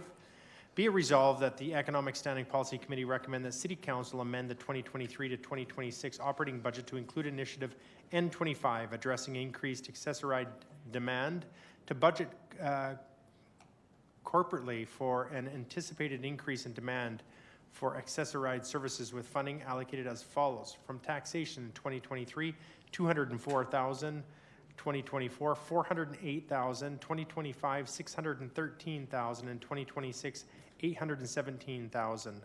Councillor Carlson? I'm not sure, were you sponsoring this? No, I had some questions, if I Had some questions? We'll just open up for questions without a mover at the moment. Go ahead, Councillor Carlson. Thank you, Mayor Hagan. Through you to city manager or designate, if I can. Many years ago, we invested in low-floor kneeling buses to try and encourage current users of Access-a-Ride to be able to access our regular transit routes. People really like Access-a-Ride because it's door-to-door service. I like door-to-door service. And so it's been hard to transition folks. And then recently we put forward some requests to relook at our eligibility requirements, or how people access Access-a-Ride, because it was starting to be found out that once people got on, even though they didn't really require the service anymore, they never left. And because you get door to door, it's quite lovely. And so I'm wondering, but now we keep seeing increased, and all of the previous expenditures we did, massive expenditures in transit, were to try and decrease the need for this service because we see it exploding. Is this just going to be the way of the world, or is there anything we can do to fix this? Or is this a completely different issue that I'm just off base with? No, I'll start, and Mr. Matthews can jump in. Is I think to this point with the transit portfolio as a whole, with transit and Access-a-Ride, because of COVID and a number of factors that have moved at the same time, I think there will be some value in taking a deeper look at this prior to making further decisions. Thank you for that. So a deeper look at the whole sim, because I guess I'm somewhat in agreement there that if we keep providing a higher level of service and more routes and more, folks are never going to realize that, oh, actually, I can get on a regular bus, because we made huge investments in those buses to make sure that everyone could ride. Those buses, they actually kneel down, so there's no issue on the curb. If you do have a mobility device, there are places for that. You can put your bicycle on the front. Lots of things to try and transition. So I'm concerned that if we keep adding capacity, we're going to defeat the purpose of getting people to say, you can ride our 40-foot limos quite easily. So would your recommendation to be that maybe table this, postpone this, or just refer it for a further look? Through the mayor, that would be exactly my recommendation, is to postpone this till, say, 2024, to allow us time to do a more thorough look at this. I'm wondering then if, Mr. Mayor, if I could do a directional resolution that any investments in transit at this time be delayed until a fulsome look at our transit system occurs and a report back to council in 2023. Yes, I would agree with that. I'll make that, because I think a lot of us want to make sure we've got the best system for our users, our citizens, but we also have to make it cost effective. And so I'll just make a directional resolution that we put these off until we can get a handle on how we can best fund and utilize the system as a totality, not just Access-a-Ride.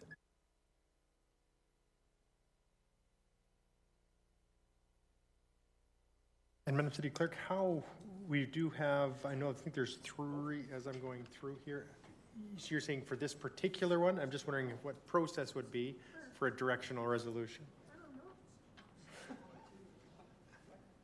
Are you looking to postpone this one or refer this one or just have the motion arising the directional resolution? Unless somebody else wants to sponsor it and convince. Okay. Yep. I see nobody hop to sponsor this, and I think hearing from our city manager, the importance of getting, we'll be back with more information, additional information. I think I would take that as important, but I just don't know process as far as a directional resolution or a resolution arising from this for futures as well, or do we address each one as they come? I'd recommend each one as they come because I don't know if other members have put theirs forward. If anyone has a dissenting opinion, that we could package all of transit to say, we want to do the best. We know that we need to reinvest or retool or revisit. So unless somebody wants to bring any individual one forward, I'd be okay with putting them all together into this directional resolution and come back in 2023. But I do not have a mover on this one here, so it would just die. Is that correct? Die. That sounds really terrible to say, but fail. It would fail because there's no No, sponsor. it would just never get on the floor. It would never get on the floor because, that's right. So I don't have a mover, so I'm actually going to, I think you've got a directional, but if this is just not getting on the table, if we move along, would that not get the same result as what you've, and then do the direction? Okay. So, yeah, I'm just finishing up here. So Councillor Middleton Hope? So I have a question so that it'll help me certainly determine whether or not I sponsor or co-sponsor this initiative. It indicates that the age-friendly Lethbridge study was conducted in 2020. Is that the data that we're relying on to make this decision? Is there no more current data than 2020? So the city manager or designate. Through the mayor, that's some of the data. When we look at the operating budget to date and some of the pressures and expenditures that we've seen, I think there's a need to look at this more. As I mentioned, there are a number of moving pieces, and coming out of COVID, it makes it a little more unclear as to some of those things. So would that piece potentially inform it? There's a number of factors, so that may not give you your full answer, but there's. No, but you gave me enough to make a decision. Thank you. I won't be sponsoring this. Councillor Dodick? So I'll just go back to process. I'll preface my question because can't remember if it was yesterday or the day before, we had sponsored C7.1, where $200,000 per year from GST funding was given to deal with low-income assistance. This one is to basically enhance service and make it easier for people who could even access other transit to be able to effectively a taxi service, and you want to have a look at transit globally. What I want to know is whether, if we do that, whether this will also apply to C7.2, which is to be debated after N36, which requests a $460,000 a year hit to allow people 65 and older and 18 and younger basically free access to our transit system. So if there is a referral motion or a tabling motion for future study, I would want, at least I would support it to include any additional transit initiatives that are coming up in our budget cycle. For a number of reasons, some mentioned by Councillor Carlson, and then the other one is basically moving towards transit at being 100% subsidized. We're at 77.23 right now. It slightly went up because of the initiative that passed. This one, had it passed, would get it even higher than that, and then 7.2 would have been a biggie. So the question is, if you're going to do a referral table motion, could you include that all transit initiatives coming subsequently? Go ahead. Thank you, Councillor. I just have a question. 7.2, and because I've been throwing my sheets away as we go, is that, thank you. Look at the size of that. The reduction in fare. That, okay. 400,000 a year. Okay, but not the C71. Okay.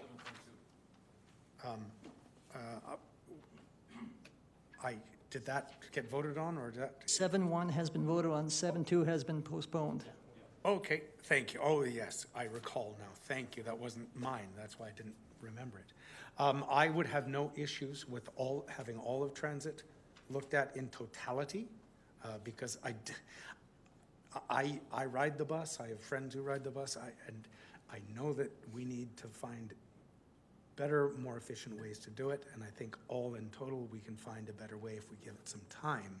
So I have no problem with that, but I'm not the mover of some of these initiatives, and so it would be up to the rest of my colleagues to decide on if I'm fine with saying that, but they're not my motions, so I don't want to jump on them. I don't believe we have movers on any of the transit, except for the one you had the one that you'd postponed, or was it yourself that was sponsored, the one for 7.2? No, 7.2, I think is Councillor Crowson, I believe, right? Yes, thank you, Councillor Crowson. So you could put that forward and that motion and be voted on, correct me if I'm wrong, Madam City Clerk? If it's a referral, it would take precedent, so yes. Okay. Not a referral so Not a much referral? as directional. It's to reverse direction. Yeah, mine was the directional, that city manager do a thorough dive and report back to council so that we can make better informed decisions that'll better serve the community in 2023. And I hate putting things off because it means we're probably gonna have to amend the budget. But 'twas ever thus, and Mr. Matthews loves it when I say that. Like, it's just, do it. However, and you can answer this one probably at the same time, is the funding still stay in place, so although that it's referred? This is a question.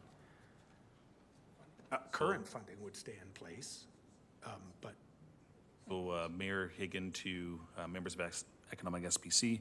So yes, current funding, so the base budget component there would be there. We're talking about the initiatives, I think at this stage right now, C71 and also N25, if I'm catching the right numbers here. C7.2, sorry, I got that wrong myself. 7.2 components. Now, C7.2, if you remember, that was coming from council GST rebate funding, so that funding would still be there. It's money that That was 7.1. No, that's Again, missed 7.1. that now. Yeah, that's where we're. Let me just get through the right one here, as I'm saying that. Councillor Thank you for Campbell can reminding show me. you. Thank you. He was showing me. Thank you. So, let me retract that. So it's coming from taxation, both of them. So council can make a decision similar to the other one we did was conditional. So council could make a decision to actually have the funding approved, the taxation funding.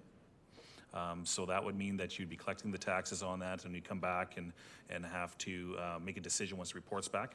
Most likely, if you wanted to go that option, you would want to take out at least 2023 out of those initiatives because give the time for the report to come through before the funding was there. The other option on that is if this one falls off, it would have to take a look at either one-time funding or implementing it at a later date, some of these other recommendations.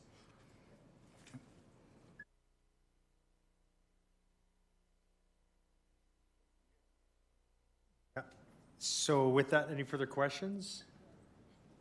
I have another question. Councillor Dodick?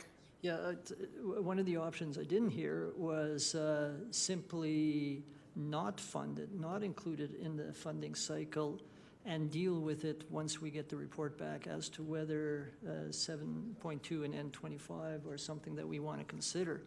We've already talked about opening up budgets, and this would be the same thing, so that option would be available as well, wouldn't it?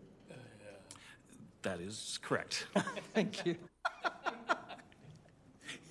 All right, circles and circles here. I know when Mr. Matthews is booking his vacation next year. I see no further questions around it. Now, with the directional resolution, it's a directional, what was this one we had come up with for wording? Because I know yours and Councillor Dodek's wording there was a little different, so I'm just. Directional resolution to direct city manager to,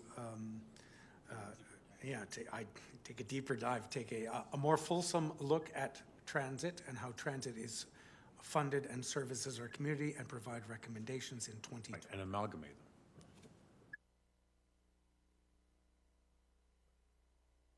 Yes, and it would be the omnibus for anything transit related, unless my colleagues want to debate them individually. And I'm thinking it may be better to actually specify each and every one of them rather than saying anything transit, because we might.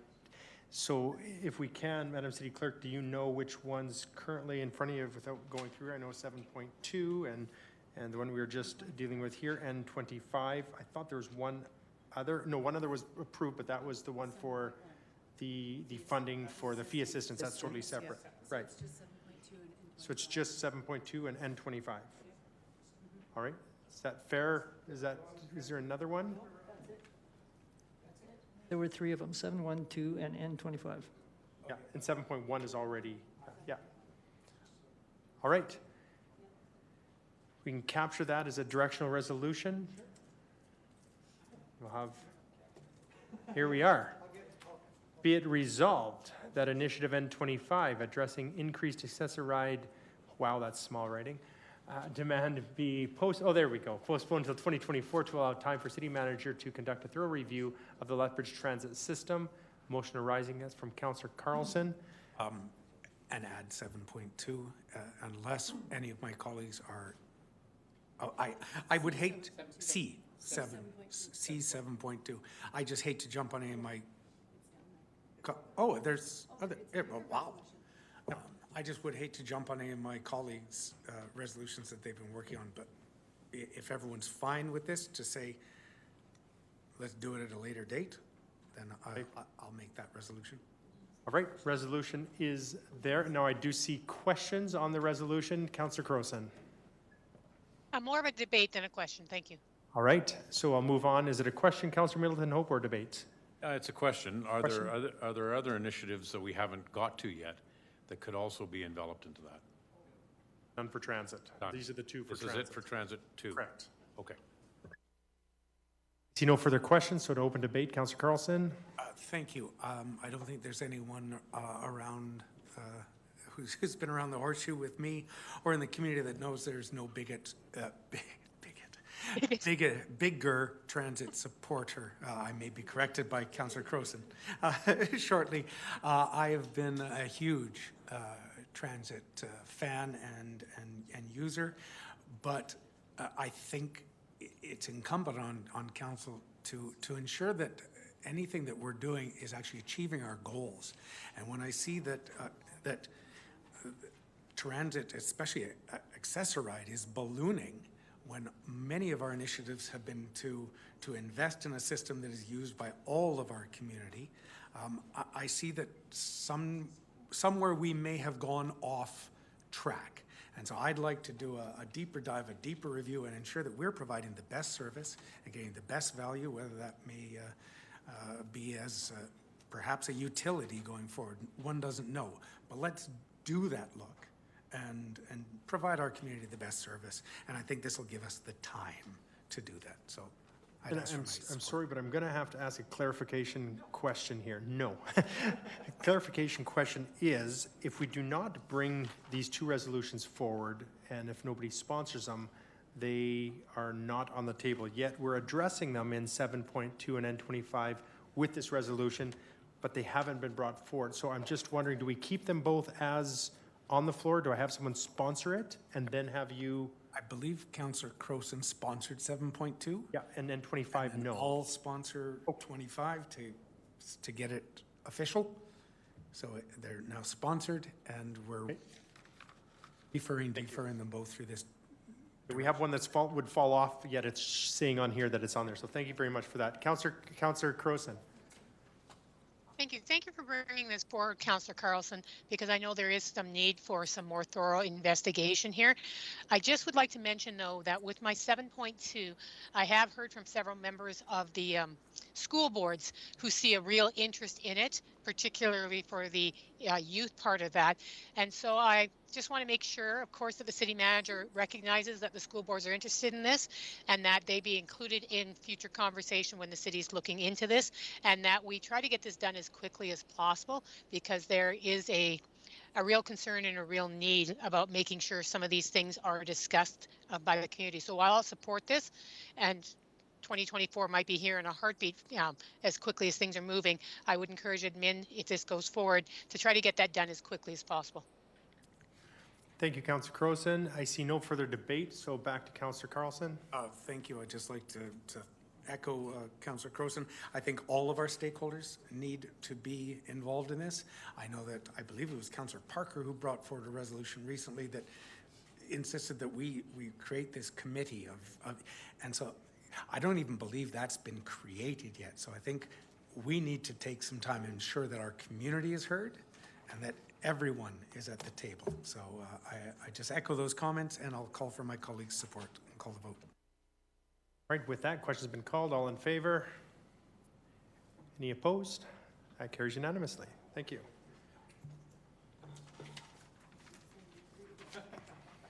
And 26.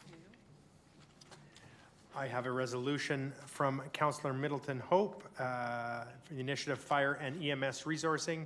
N26, be it resolved, the Economic Standing Policy Committee recommend that City Council amend the 2023 to 2026 operating budget to include initiative N26, Fire and EMS Resourcing, to add 4 permanent FTEs in 2023, an additional 4 permanent FTEs in 2024, an additional 5 permanent FTEs in 2025, for a total of 13 FTEs ongoing, with funding allocated as follows, dependent upon the contraction negotiations with Alberta Health Services. The grant is from 2023, $261,237, 2024, $1,204,574, from 2025, $2,082,865, and 2026, $2,424,011. This is dependent upon successful contract negotiations with AHS. Councillor Middleton Hope to open. Thank you, Your Worship. I think this is, you've stated pretty much most of the obvious. The one question that I would have to open would be to the to City Treasurer in regards to where do these funds actually end up? Do they go directly to LFES for those positions, or does it go into the MRSR? Mr. Mayor, to Councillor Middleton Hope, in this regard, because this is what's going to happen in this one, and I'll make sure if I say anything wrong here, my staff will correct me here on this one. But basically, what will happen? The revenue for the contract will increase equal to the value of the actual expenditures. So within LAF in Lethbridge Fire and Emergency Services budget, it'll go into there. However, they will not hire any of these staff until such times as the contract has been signed. Right. And this is 100% backstopped? No. I mean, the intention would be, I guess, once the contract is signed, that it would be 100% backstopped by the contract from that point of view. But the reason why they won't do hiring until that's signed is because otherwise it wouldn't have that in that place. Correct. Okay. So I leave it open for questions. Any questions? Councillor Carlson? Thank you, Mayor. Just one quick question. How long is the contract hoping to be negotiated for? 5 years. 5 years. And what happens in year 6 if they say, and done? So, Mr. Mayor, to members of Economic SBC, so that what would happen in that regard, the staff that are associated with this would also have to be reduced because we would no longer have the work to go along with it. The one risk I will mention on that is there is always costs for terminations. Okay, thank you. Councillor Middleton Hope. Yes, I'd like to provide the chief with the opportunity to perhaps explain that a little bit more, what would happen to those positions. I think that's important, so if we could ask the chief to come forward. Through the city manager, of course.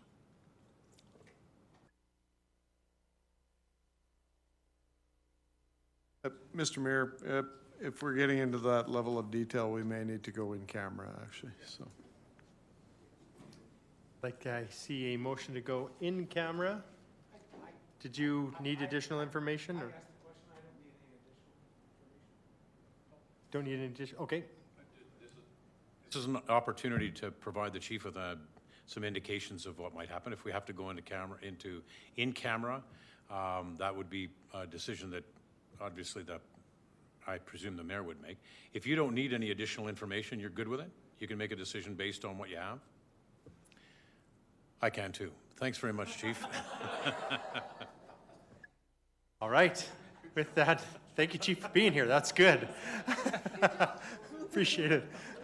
You're pretty long-winded too, by the way. I got to tell you. All right.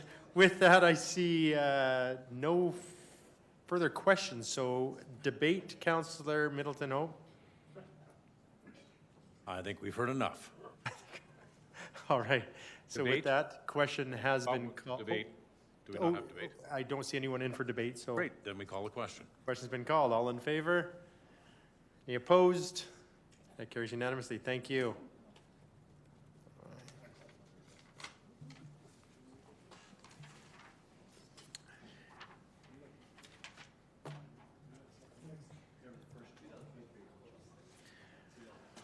All right.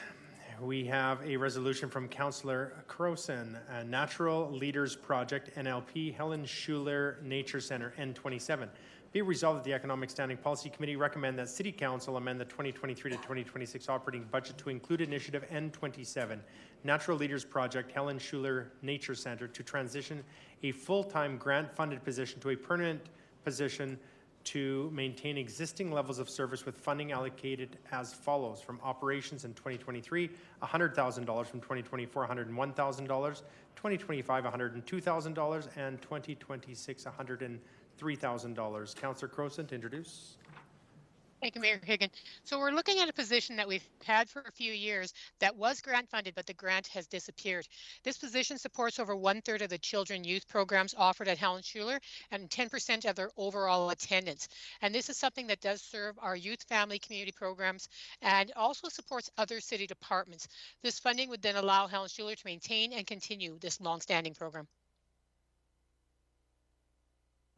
Councillor Middleton Hope. Thank you, Your Worship. To the mover, do we have any idea, Belinda, in regards to how many people go through this program in a given year? You indicate it's very youth-oriented, but do we have any idea? I'd have to grab my other sheets, but I am certain there is somebody from admin who can find that answer quicker than I can. Fair enough. Then we maybe can come back to it while they scramble. Through the chair, I just consulted with Mr. Harper, and it's roughly around 600. 600 youth and adults? Correct. Oh, okay, thank you.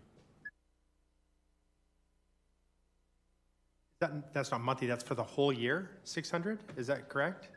Okay, thank you. Acting Mayor Schmidt-Rempel. I was just going to say that according to our background, we see that it comes, it represents more than 750 people annually.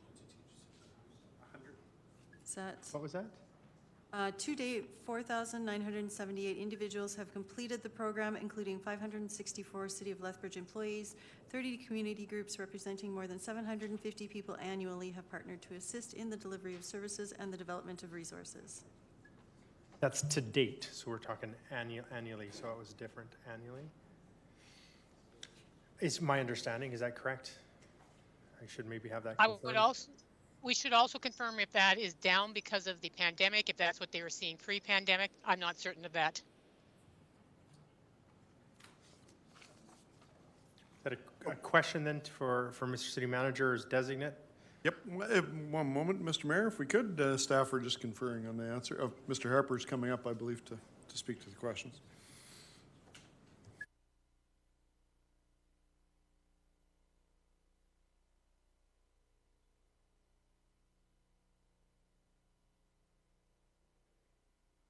Good afternoon, Mayor and Council.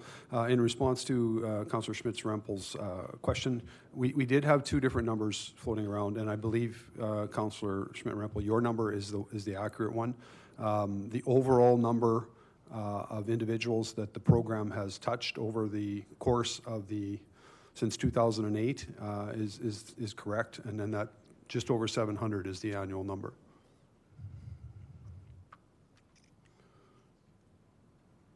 Right, I see no further questions, so I'll turn the time over to Councillor Crowson for debate. In addition to the public programming of which we were just talking about, this is also a program that supports our own city environmental goals. So it does work with many of our departments and ensures that we are meeting the environmental goals of our corporation. So there is both a public face to this and an internal corporate face to this position.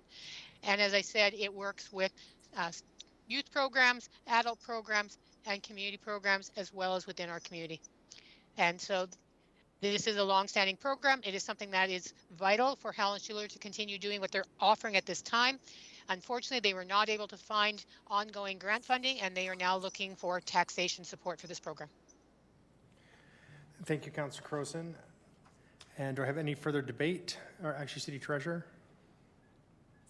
Just on this program here too, it has changed a little bit. We did have it, as Councillor Crowson had mentioned, as one time as taxation, but we were able to look at and change this to operating. So it's coming out of the existing budget of Rec and Culture. So this one will actually have no increase on taxation on it. Once again, it's looking for making this a permanent position here. Sorry, it was late change we made for this one here, and we looked and I realized there was enough budget within the existing operations to cover it. So, which brings another that question. Was oh, sorry. Which so I was brings just going to say that's my bad. No problem. Thanks, Councillor Crowson. That was a late change there. A question that I would have then, I'm going to go back to questions here because that did, so there's existing funding there. So obviously there were some surpluses or whatever that would be used for that. This surplus could be used for many different things, I would imagine. And so I know that it's being used, it's not coming from taxation, but yes, it did come from taxation. That is correct, Your Mayor. So the overall funding for Rec and Culture, I guess you could say the bottom line obviously comes from taxation of that after user fees and so forth. So yes, but within the existing budget of taxation support, this money would be found. Thank you. Councillor Middleton Hope. Thank you. And it indicates here that Mr. Matthews, this is ongoing for 4 years, that there will be a surplus within this area to support this position for the next 4 years projected? That is correct. Actually, it's ongoing support inside of it. I don't know if Mr. I'm losing my mind. Harper. Sorry, Mr. Harper. It's been one of those days. I've been called worse. So have we overfunded this area? Or what condition has occurred to create this surplus? The biggest... Sorry, go ahead. Yeah. Can I speak partly to that? Councillor Middleton Hope, if you've ever been down to Helen Schuler, because when I worked at the museum, I partnered with them many times.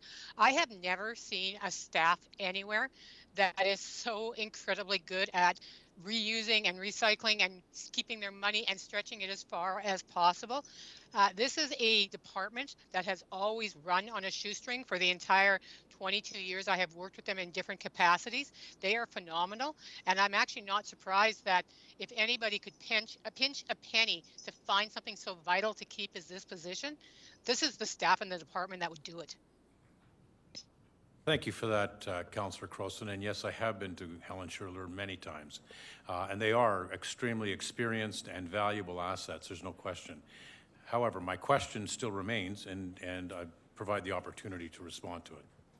Thank you for the question. Through the chair to Councillor Middleton Hope.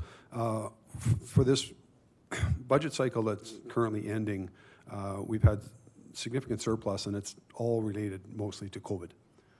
We've had with facility closures, savings in utilities, savings in wages, et cetera. We've had surpluses for the last several years. Having said that, traditionally recreation and culture has always seen a slight surplus. As a department, we are extremely careful with how we utilize our funds and how we spend our funds. So we're confident that we will be able to continue to be able to fund this program within our current operations. Good, thank you for that explanation.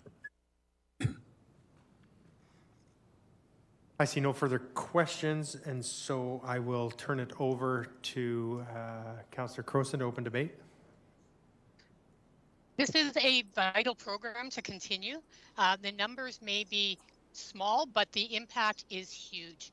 Again, if you've been down to the programs there, when you're looking at environmental leadership in our community, there is no one doing what Helen Schuler does. And so I would ask my colleagues to support this. Councillor Carlson. Thank you. I fully support this as well. I don't think it's actually a small number, 750 youth a year going through this program, because it's also, as Councillor Crowe said, the spin-off. It's the old, is it PERT commercial? And I told two friends, and they told two friends. I've had family members and friends who've had their kids going through this program, and they talk about all the things they learned because of the excitement the kids would bring home and want to share with their families and their uncles and et cetera. So I think this has a really huge ripple effect in our community, and I think it's necessary to continue it. So full support. Acting Mayor Schmidt-Rempel. Thank you very much. I will also be supporting this. It is it's like Councillor Crowson said, one of the only environmental programs that we have running in our city. It's certainly important to ensure that we are funding youth programming, and this is one of those programs that we can support and do that with. So for those reasons, I will also be supporting this. Deputy Mayor Parker. Thank you very much, and I appreciate the program too. I think it's worthy and all that, but $100,000 seems a little steep for me. And when I look at it, when you're based out per person, it's $142 each time we have to educate someone down there, and so it's a little steep. I feel probably better at half a position, but at the full position, I can't support that this time. Are you having an amendment, or is you just mentioning that you're not supporting this but would prefer if it was half? No amendment? All right. Councillor Palladino. Thank you, Mr. Mayor. I heard Councillor Crowson use the word vital, so I'm going to take this as a need and not a want, and I will support it. No further debate. So with that, Councillor Crowson to close. Well, I just want to clarify one thing, Councillor Carlson. 750 kids is an amazing number, but I used to be doing 13,000 at the museum. Maybe that's why I had a bit of a bias. But this program has more long-term time with each person who's down there, and 750 kids that get a very good program is absolutely incredible. And I support Helen Schuler for what they're doing, and I will call the question. Question has been called. All in favor? Opposed? That's 7-2. 7-2. Parker, myself. All right, with that.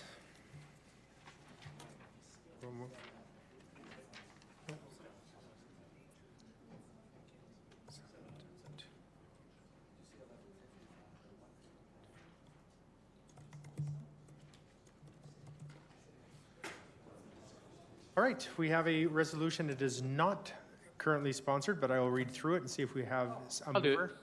Oh, it's 4 minutes before the alarm. It'll take 2 seconds. We can do it. All right, this one will be quick, sounds like. So, moved by Councillor Campbell. Mitigate the feral cat program problem, not a program. N28, be resolved, the Economic Standing Policy Committee recommend that City Council amend the 2023 to 2026 operating budget to include initiative N28, mitigate the feral cat program problem, funding to support the Animal Welfare Committee's efforts to mitigate the feral cat problem with funding allocated as follows. From taxation 2023 through 2026 of $10,000 a year. Councillor Campbell.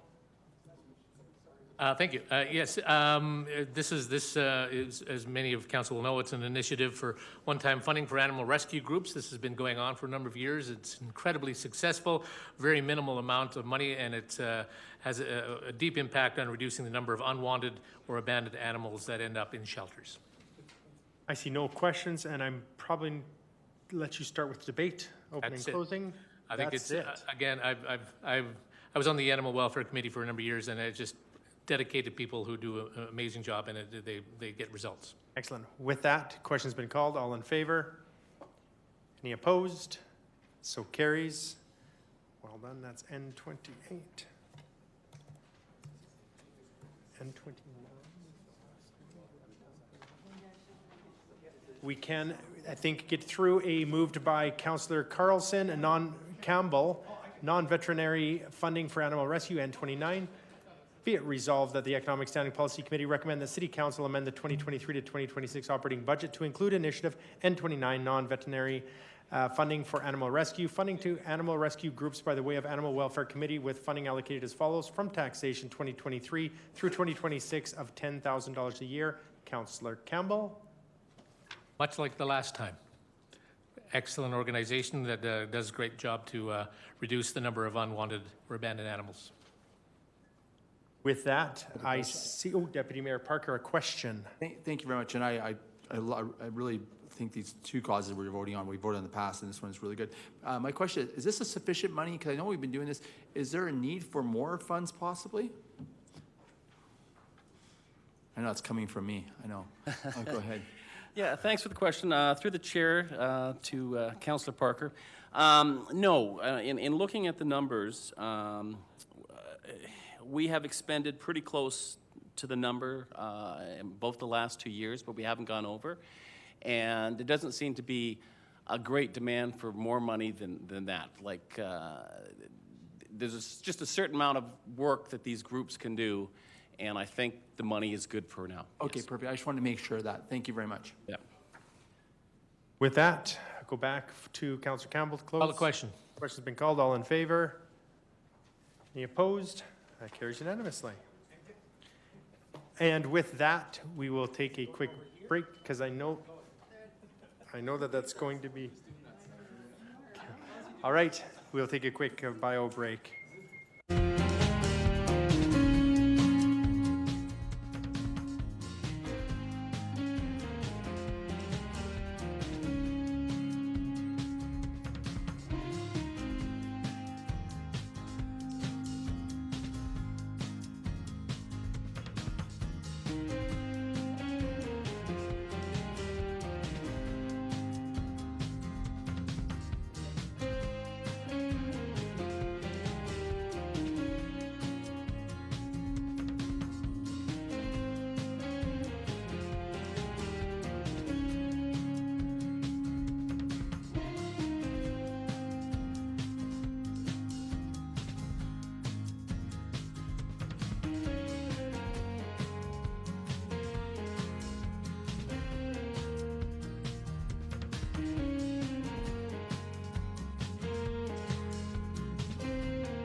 All right, thank you very much. We will get moving along here with our next initiative. And this is N30. And I do not have a mover, but I will start with the explanation here, and with that, we'll go to questions, and then we'll look for a mover. Communications Assistant, a 4-year pilot project, and 30, be it resolved that the Economic Standing Policy Committee recommend that City Council amend the 2023 to 2026 operating budget to include an initiative N30, Communications Assistant 4-year pilot project to establish a 0.6 FTE Communications Assistant position for the Galt Museum and Archives as a 4-year pilot project with funding allocated as follows. MRSR one-time allocation, 2023, 29,400, 2024, 29,500, 2025, 29,600, and 2026, 29,700. I will open up for questions, and I do have a question for Mr. City Manager or his designate, I'm sure Mr. Matthews. We were talking about this being a pilot. So MRSR is not used for long term, obviously, but is this because this is called a pilot that we have it under MRSR then? Mr. Mayor, to answer your question, yes, this one here is a continuation of some work in 2025 and 2026, and it's a pilot piece, and that's why it's one time. All right. Thank you very much. I see no questions, and I don't have a mover. Councillor Campbell to move. So, Councillor Campbell, I see no further questions. Councillor Carlson, question? Thank you, Your Worship. Through you to City Manager or Designate. The Galt it's a weird entity because it's a business unit, city staff, but it's also run by a board, and it's a different relationship. But we've got communication specialists in the corporation. Is this something that our staff could assist with, or I'm just not sure how that relationship works and how, because I hear this time and time again, that we've got communication specialists over here and one in LPS, and I know that, I think it was Councillor Middleton Hope was trying to see if there isn't a way to achieve some savings through synergies, I think is the phrase he used. So I'm wondering if this is one of those that could be accomplished through city staff. Mr. Mayor, instead of me trying to fumble my way through that question, we have both the staff here, Ms. Grindle and Darren are both here that could awesome. Jointly answer that question for you.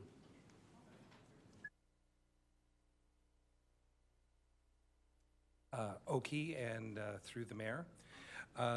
With respect to communication services, we collaborate on a regular basis with Central Communications and work on initiatives collaboratively. With respect to this pilot project at the Galt Museum, this is specialized work dealing with social media and creating relationships and dialogues with our people who are engaging through whether it's Facebook and other mediums. Thank you. And a question I would have actually for Ms. Grindle, if I could. Yesterday, I think it was yesterday, before yesterday, it's all blending together, it seems, this week, but there was some approval for or at that time, it's part of budget that would be going to council, if not further deliberated.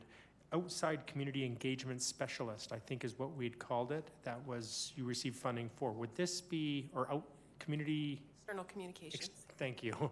Would that, this to me seems like it would be part of that role. Am I correct to say that? Well, so we currently have those 3-term positions, and we now have 1 FTE. I can tell you since June, we've had 320 hours of overtime in our department. So I don't think we have a lot of capacity to be able to take on more. We did help out the Galt Museum over the last few months when they were short on a person, and it's not sustainable for any length of time.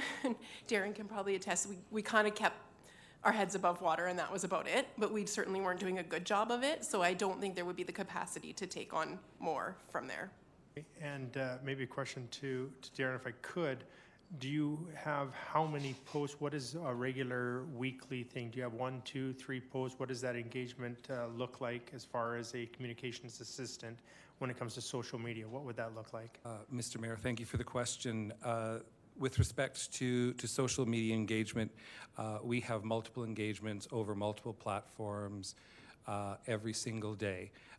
Over the past 4 years, we've had a 51% increase in our social media engagement from approximately 44,000 engagements to over 87,000 engagements.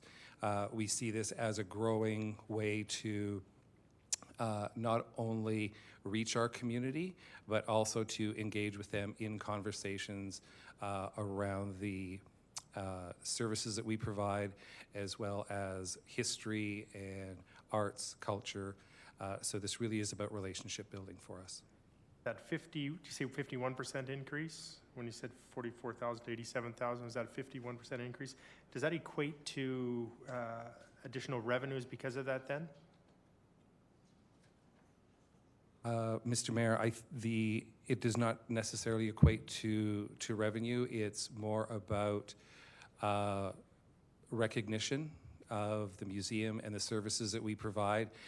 Some of the questions and the social media engagement that we're having is around our archival services and the different ways in which people can access the archives, or whether it is questions related to local history. So there is not a direct correlation to revenue generation. Does not bring more visitors into the Galt than, which would create revenues, from my understanding, then, right? We don't correlate those two things together. We have seen during the pandemic, visitation clearly went down. The indicators are so far that as we emerge out of the severe part of the pandemic, that visitations are increasing, program participation is increasing, use of our archives is increasing. This could partially be related to the use of social media, but we do not at this point have any direct data to support that. Thank you. Councillor Campbell. Yeah, thank you. Just the role of this communications person, I mean, would this person be a go-between? So someone's looking for information on whatever, perhaps something that's going on at the Galt. Is that person kind of the mediator or intermediary between that person and getting that person information? Or is this person going to be the marketing person? Can you just kind of clarify what that role will be of this person? Mr. Mayor, through to Councillor Campbell.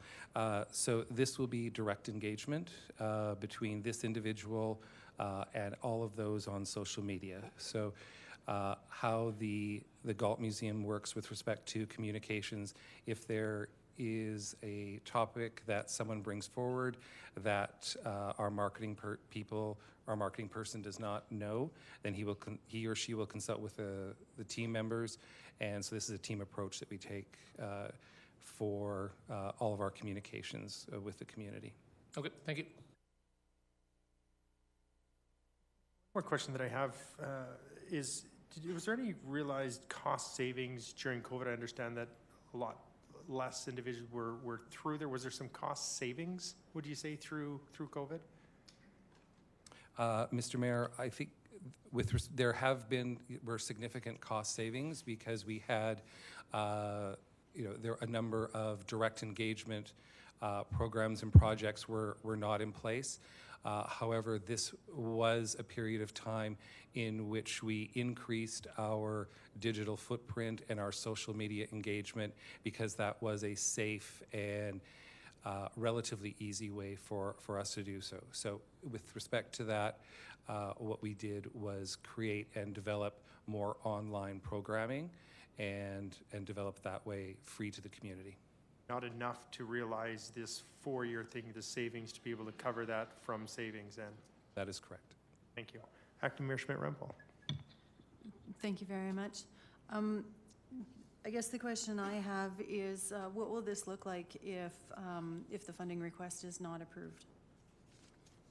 Mr. Mayor, through to Acting Mayor Schmidt-Rempel, if this pilot project is not supported, what that will mean is that we will have slower response times to the community, different community members, answering questions over social media, through Facebook, Twitter, all of those things. So it has a direct impact to our service level to the community. And then one further question. Is social media the only means of marketing that you engage in? No, it is not. We engage through the local paper, as well as we work with our partners at Tourism Lethbridge, and we collaborate with many of the other cultural organizations, institutions to do cross promotions. Thank you. I see no further questions, so I'll turn to Councillor Campbell to open debate. Sure. This is a 0.6 non-permanent position based on what we've heard, the increase in viewership from 2017 to 2020, and we're looking to expand an ability to communicate with people who want to find out more information, and that's what this position is all about. I'll open it up for any other questions. Okay, for debate, Deputy Mayor Parker. Thank you very much. And I know it's a small amount of money, and I appreciate the answers, but the one answer that heard loud and clear, and I'm glad Acting Mayor Schmidt-Rempel said, is what's the consequence of this? Things may just get sent out or posted a little slower. It might be a little bit of a delay. We won't be as prompt, and so if that's a consequence, I'm okay, and I think the community be okay with that. So for that reason, I won't be supporting it. I see no further debate, so to close, Councillor Campbell. Call the question. Question's been called. All in favor? Opposed? Oh, do a roll call? Councillor Campbell. Favor. Councillor Carlson. Favor. Councillor Croson. Opposed. Councillor Dodick. Opposed. Middleton Hope. Opposed. Mr. Palladino. Acting Mayor Schmidt-Rempel. In favor. Opposed. And Mayor Higgin. Opposed. 4 to 5, that's lost.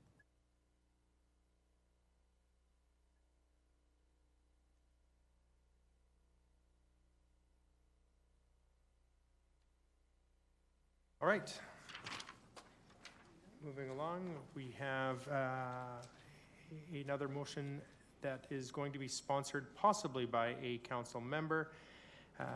Indigenous Programming 4-Year Pilot Project, N-31, be it resolved that the Economic Standing Policy Committee recommend the City Council amend the 2023 to 2026 operating budget to include initiative N-31 Indigenous Programming 4-Year Pilot Project to support the work of the Indigenous Curator, community programmer, and school programming staff in developing Indigenous content for in-person and online programs and exhibits that reflect a sense of place and belonging and expand cultural knowledge capacity of community members, with funding allocated as follows. Again, from MRSR, 2023, $0, 2024, $0, 2025, $15,300, and 2026, $15,500. And I don't have a mover, but I'll open it up for questions. Councillor Carlson?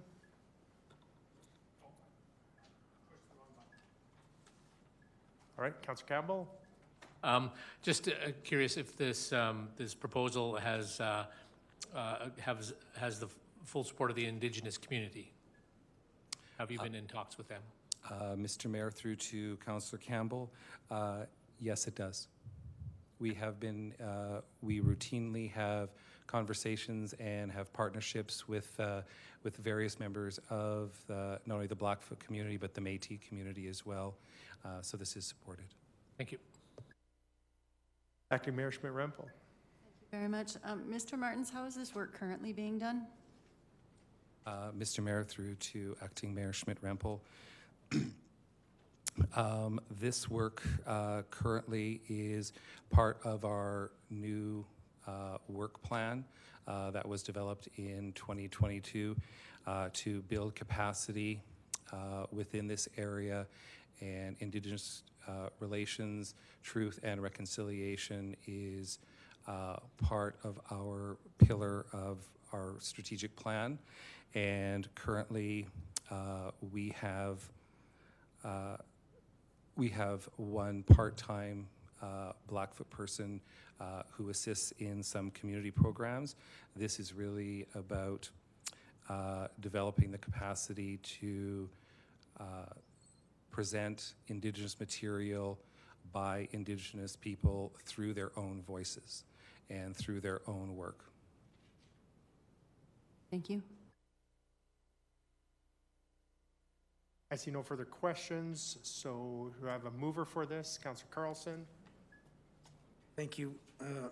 Mayor Ken, I'd like to get this on the table to be discussed because I appreciate the amendments that came forward. It is just for the one-time dollars, and it was pointed out to me that this actually is going to be funded for the first 2 years, I believe, from our capital project D21 on the murdered and missing Indigenous women and girls. So it will actually move more of council's initiatives forward. And so I will be supporting this. I do have one question. Is there only enough dollars to do the first 2 years of funding, or do they expire? I'm just wondering why it couldn't be fully funded, or did we just not dedicate enough funds for this at that time? Through the chair, so when we looked at the overall budget in the CIP project and the projects that we're working on, we felt that we could fund 2 years, and then out of that 2 years on those projects, we may allocate other funding in the next 2 years, but more or less to complete a CIP project on that, on the initiatives we're working to further the city's ventures forward. So again, in conversations with Charlene's, the Indigenous Relations Office, the first 2 years was we could do, but after that, then we told the GALT that they'd be on their own on the initiative. Okay, thank you. Further question, if I can, Mr. Mayor, is this is a 4-year pilot project. The first 2 years are fully funded. And this has no pressure on taxation because it's being contemplated from reserves, correct? Mr. Mayor, to Councillor Carlson, that is correct. No impact taxation. It's one-time funding, a part of that allocation. Thank you. So, Mr. Martins, is 2 years enough to get some good data and statistics to come back to council for years, because it's already approved for 2 years, and then to come back in 2 years to council and say, here are the outcomes, here are the success stories, here, we'd like now to ask for it's a fairly small amount, 30 grand, to keep it going, but at least council would have 2 years of facts to back up the decision. Would that be something you'd consider a possibility? If council said, yes, we agree to this, 2 years are already funded, in 2 years come back and ask for the funds from, because it's from reserves, as long as we don't spend it all in 2 years, we should have some more reserves or contingencies to tap. So is that a possibility that you'd consider? Mr. Mayor, through to Councillor Carlson, if that is the wish of council, then we would work with that.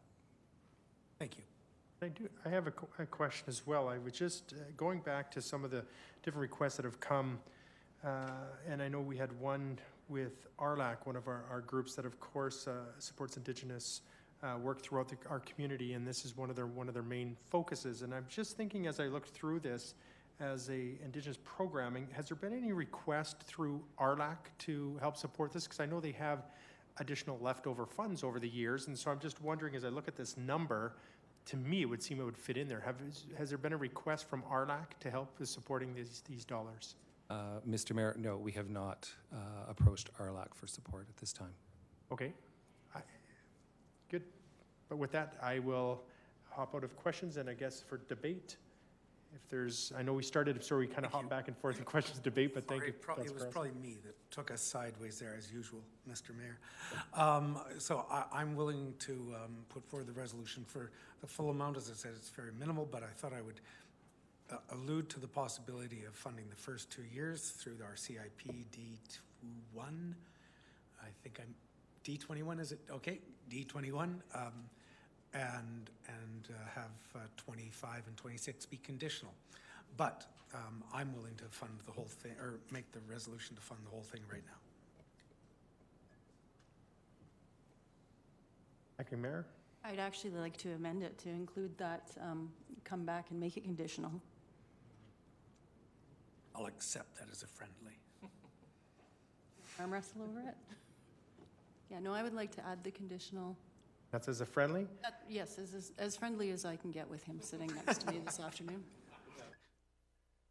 And to debate, I don't know for opening, but I'd like to add to debate if I could, that I like this, and the reason I like the conditional being in there is I like the idea of coming back and with the possibilities I mentioned earlier, RLAC, using possibly some of that funding, and this would be through them, of course, and that board to make that decision, but I think this fits in very well with exactly what their goal is, and with the work that they do within our community. So I absolutely appreciate that coming forward and putting that off for 2 years. Funding is there in place, and we'll review it before 2025, so have my support with that.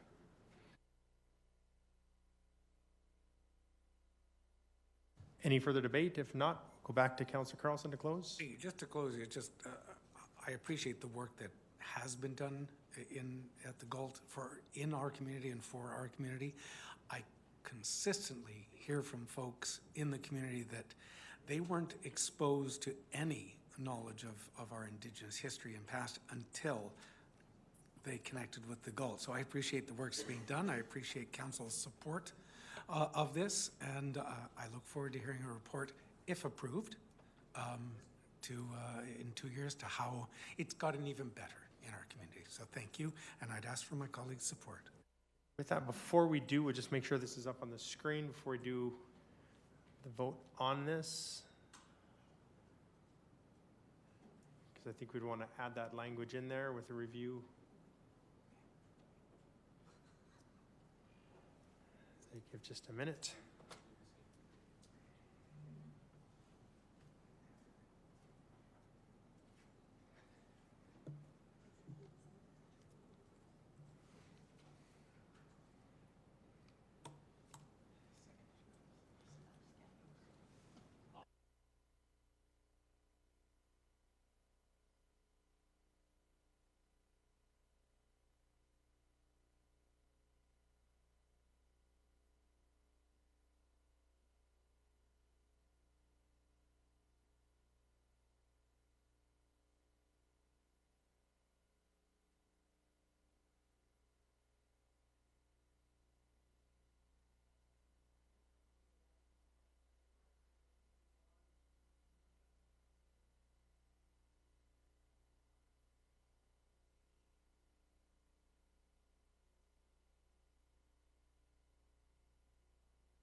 Councillor Middleton Hope, would you be able to perform a dance for us?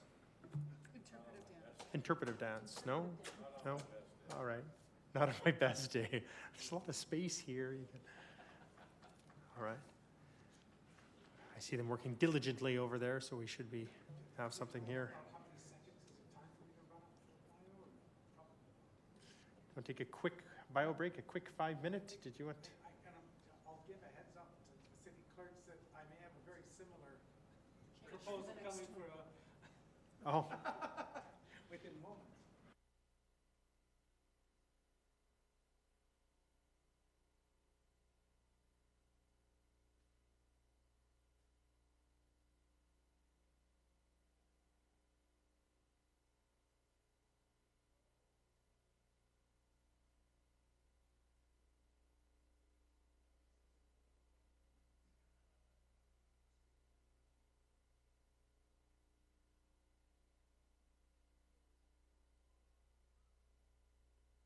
Mr. Mayor.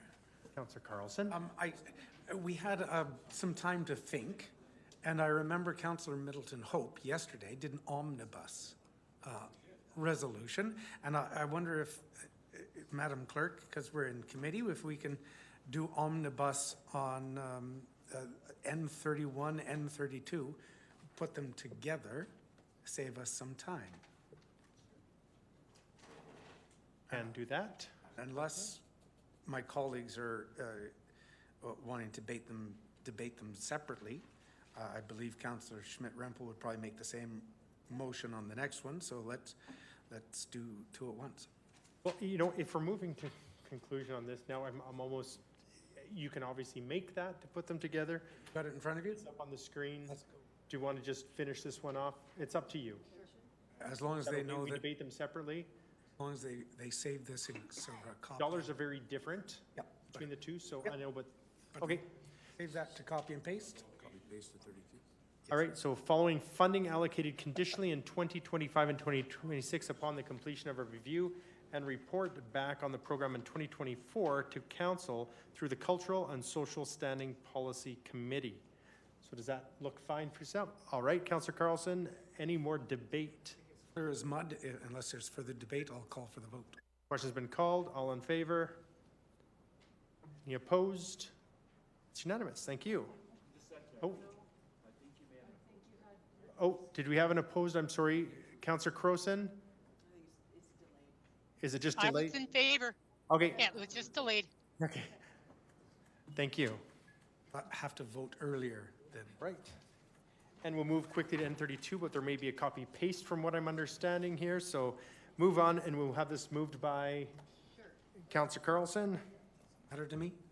Okay. Be it resolved, and this Indigenous Curator 4-year pilot project, N32, be it resolved that the Economic Standing Policy Committee recommend that City Council amend the 2023 to 2026 operating budget to include Initiative N32 Indigenous Curator 4-year pilot project to establish a 0.6 FTE Indigenous Curator position with funding allocated as follows. MRSR in 2023, $0, 2024, $0, 2025, $59,500, and 2026, $59,700. Councillor Carlson. A very similar debate, so I won't repeat it. Any further debate, or I'll call the vote. All right. I see no debate. And again, this will come back prior to the funding being released for 2025 and 2026. Currently, it sits at $0 for the 2 years that is the beginning of the approval. With that, question has been called. All in favor? Any opposed? So carries. All right.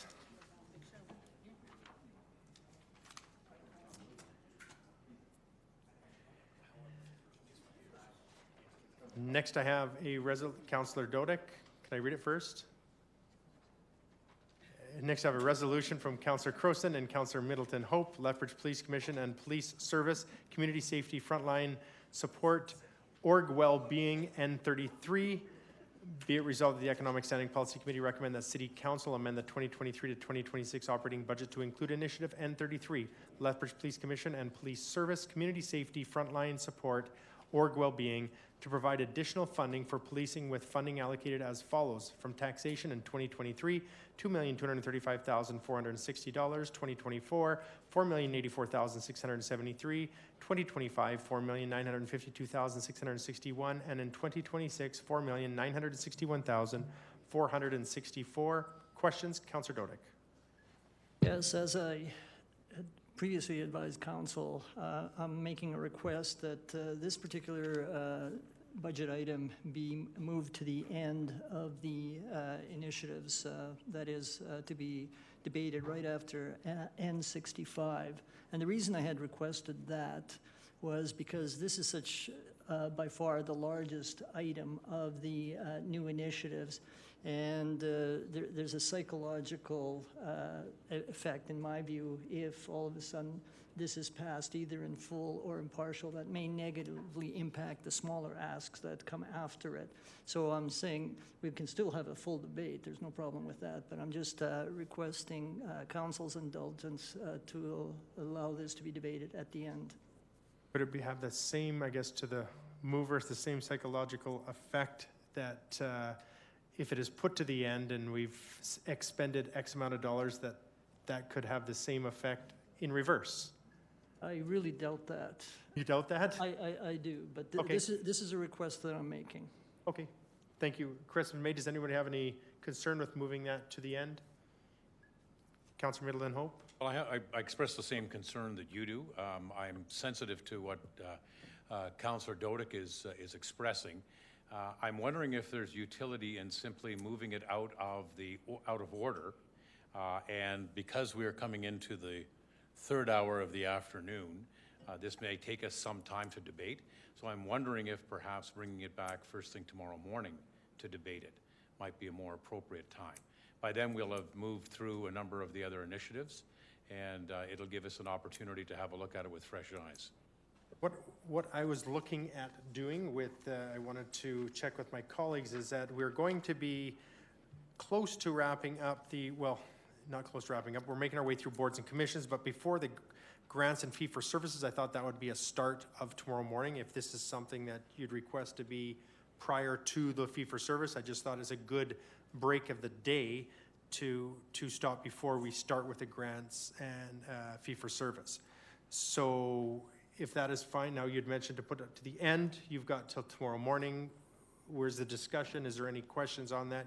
Councillor Dodick? Yes, we have some of the fee-for-service group folks here, and I think we can at least get through a couple of fee-for-service. So I'm okay with doing the police budget tomorrow, but I'd like to get, at least attempt to get through a couple of the grant and fee-for-service groups today.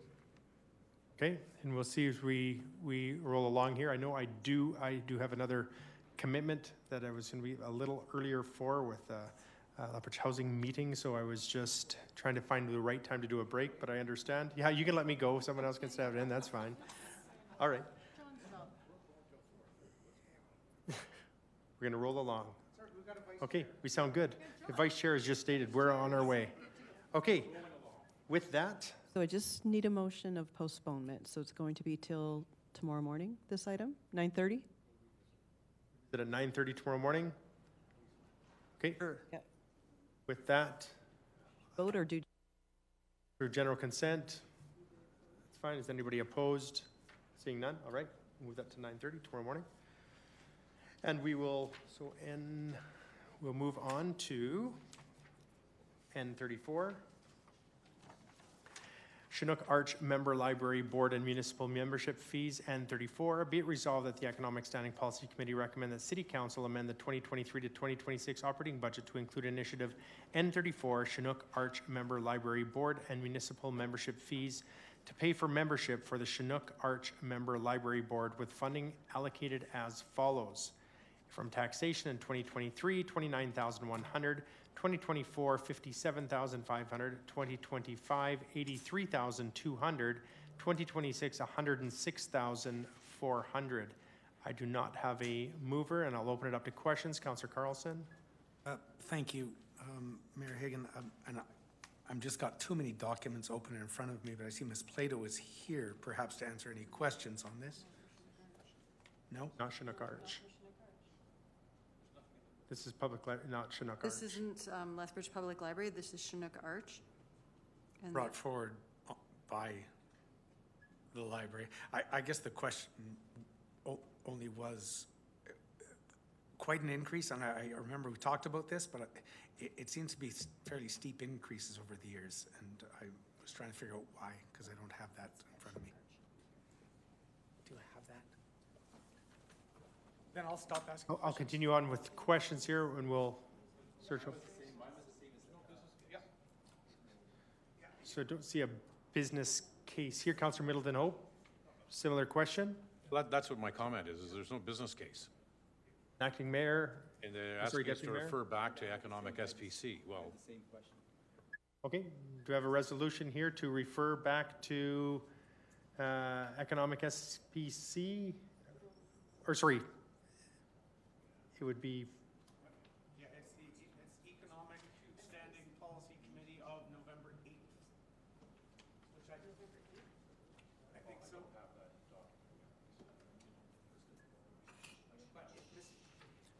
Okay, we're just waiting to get information. Is there? Mr. Mayor, if you wanted to defer this to, say, Friday, we could see if we could get Robin to come and. Yes. Well, that's an assumption.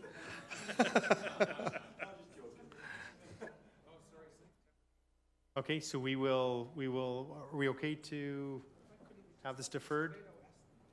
Or is Ms. Plato, do you have an answer for this question? Oh, okay, She does no. not, that's why. Okay, good, that's fine, excellent. All right, you know what, I think it's important, if we can get through this, we do have those, well, we don't have actually Chinook Arch here, but if there's something that can be shared now, rather than put this off, if. Well, just final question. Can anyone answer me if we don't fund this and lose our membership in Chinook Arch? What's the consequence? No one? Kara, if you could.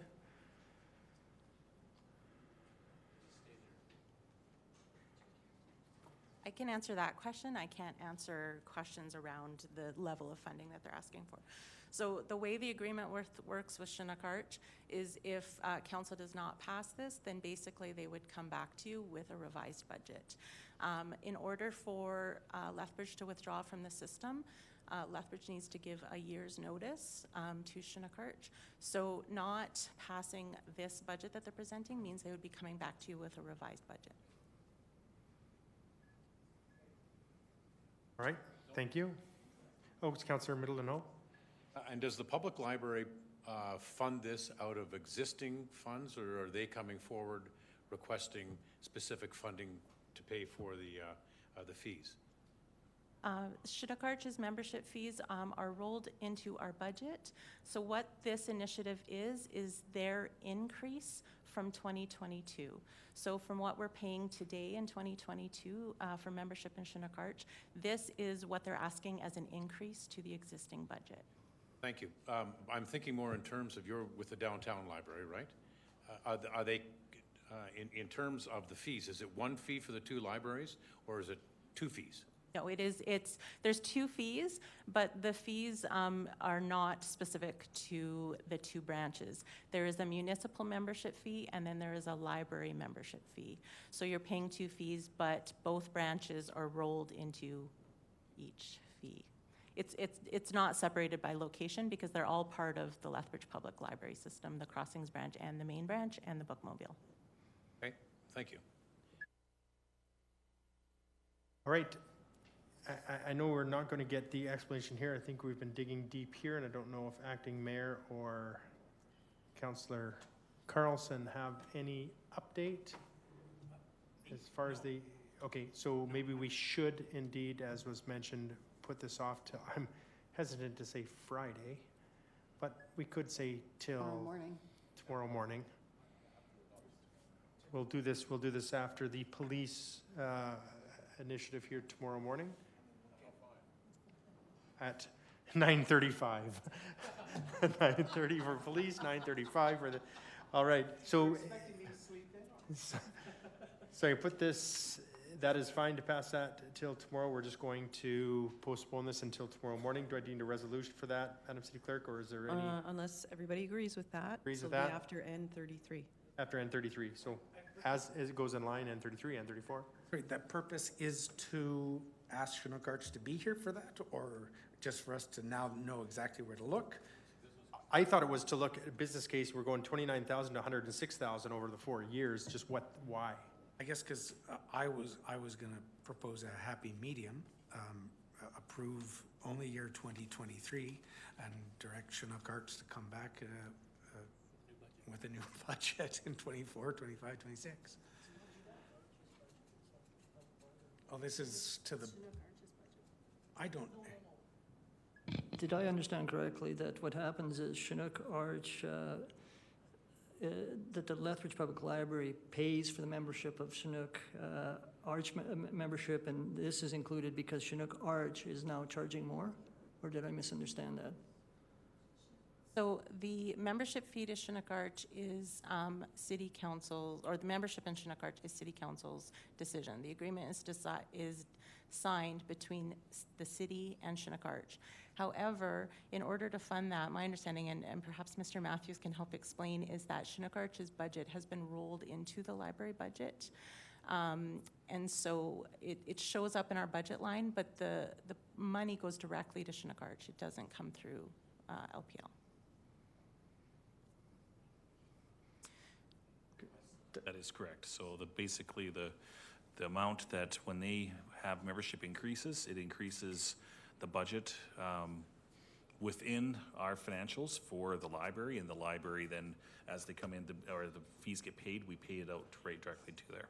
So from a logistics standpoint. I think we should postpone it till tomorrow. Okay. If no one is object to that, we'll hear it after N33. We'll go to N34 tomorrow. So, all right. And we'll move right along here to N35. I do not have a mover, but I'll start off with moved by Councillor Carlson. And Community Safety and Recovery for Lethbridge Public Library, N35. Be it resolved that the Economic Standing Policy Committee recommend that City Council amend the 2023 to 2026 operating budget to include initiative N35 Community Safety and Recovery for the Lethbridge Public Library to create a library crisis intervention worker position with funding allocated as follows. From taxation in 2023, 87,700, 2024, 88,400, 2025, 90,100, and 2026, 91,900. Councillor Carlson. Thank you, Mayor Hagan. I think any of us around the table who utilize the library, any of our community members who utilize the library, would probably tell you that this is a fairly important initiative to have for the safety of our community members and staff. But I'll open it up for any questions. All right, Deputy Mayor Parker. Thank you very much. And it's sad that we need to actually have a position like this, but these are the times that we're in right now. Is there thought of maybe, instead of having this position, just giving training to the existing staff on how to deal with these situations of some sort? And I asked that to Ms. Plato, is instead of having as is there maybe a one-time cost that we can train our staff to deal with situations when, issues of concern and safety? Is there an opportunity to do that versus something like that? This? Thank you for the question. So we have had a large focus on training staff over the past 7 years related to this. We continue to do that. We're actually doing some nonviolent crisis intervention training right now. The issue is that, and this is the way I always explain the position to people, this position is meant to allow staff to run a library and not be social workers. So this position is a registered social worker position, and so there's a lot of years of education and training that go into that. And the skills that the position brings to the library is around supporting staff, supporting security, and supporting the customer who comes in and needs help. So it is a very different skill set than most staff would have. Yes. Thank you. Councillor Middleton Hope. Thank you. And looking at the description of this position, it sounds like this is very much a wishful catch-all position. We've got counseling and referral services. We've got basic education. We have de-escalation. We have managing physical crisis and verbal altercations. We have training library staff and supporting crisis. Some of this is clearly a security function. Some of it is not. Is it overreaching in terms of your expectations for this position? On the one hand, you're asking for very much a social work, if I can use it in quotation marks, social work approach, but you're also in sort of enveloping in that a security position. They're quite distinct, and so in applying those two modes of activity into one position, are we overreaching? Thank you for the question. So it's an excellent question because it is a newly developed position. So as I mentioned in the initiative, we have been piloting it for the last 3.5 months. Pardon me. And so part of the pilot was really to test that. Like, is this a practical position? Can they do these things? And what I can say, again, it's very early, so it's difficult to see, trends in terms of how it's impacting, and we need some time to do that. But so far, all we've heard from our security guards, from our staff, from our customers is very positive. And in fact, it appears that they are doing all these things.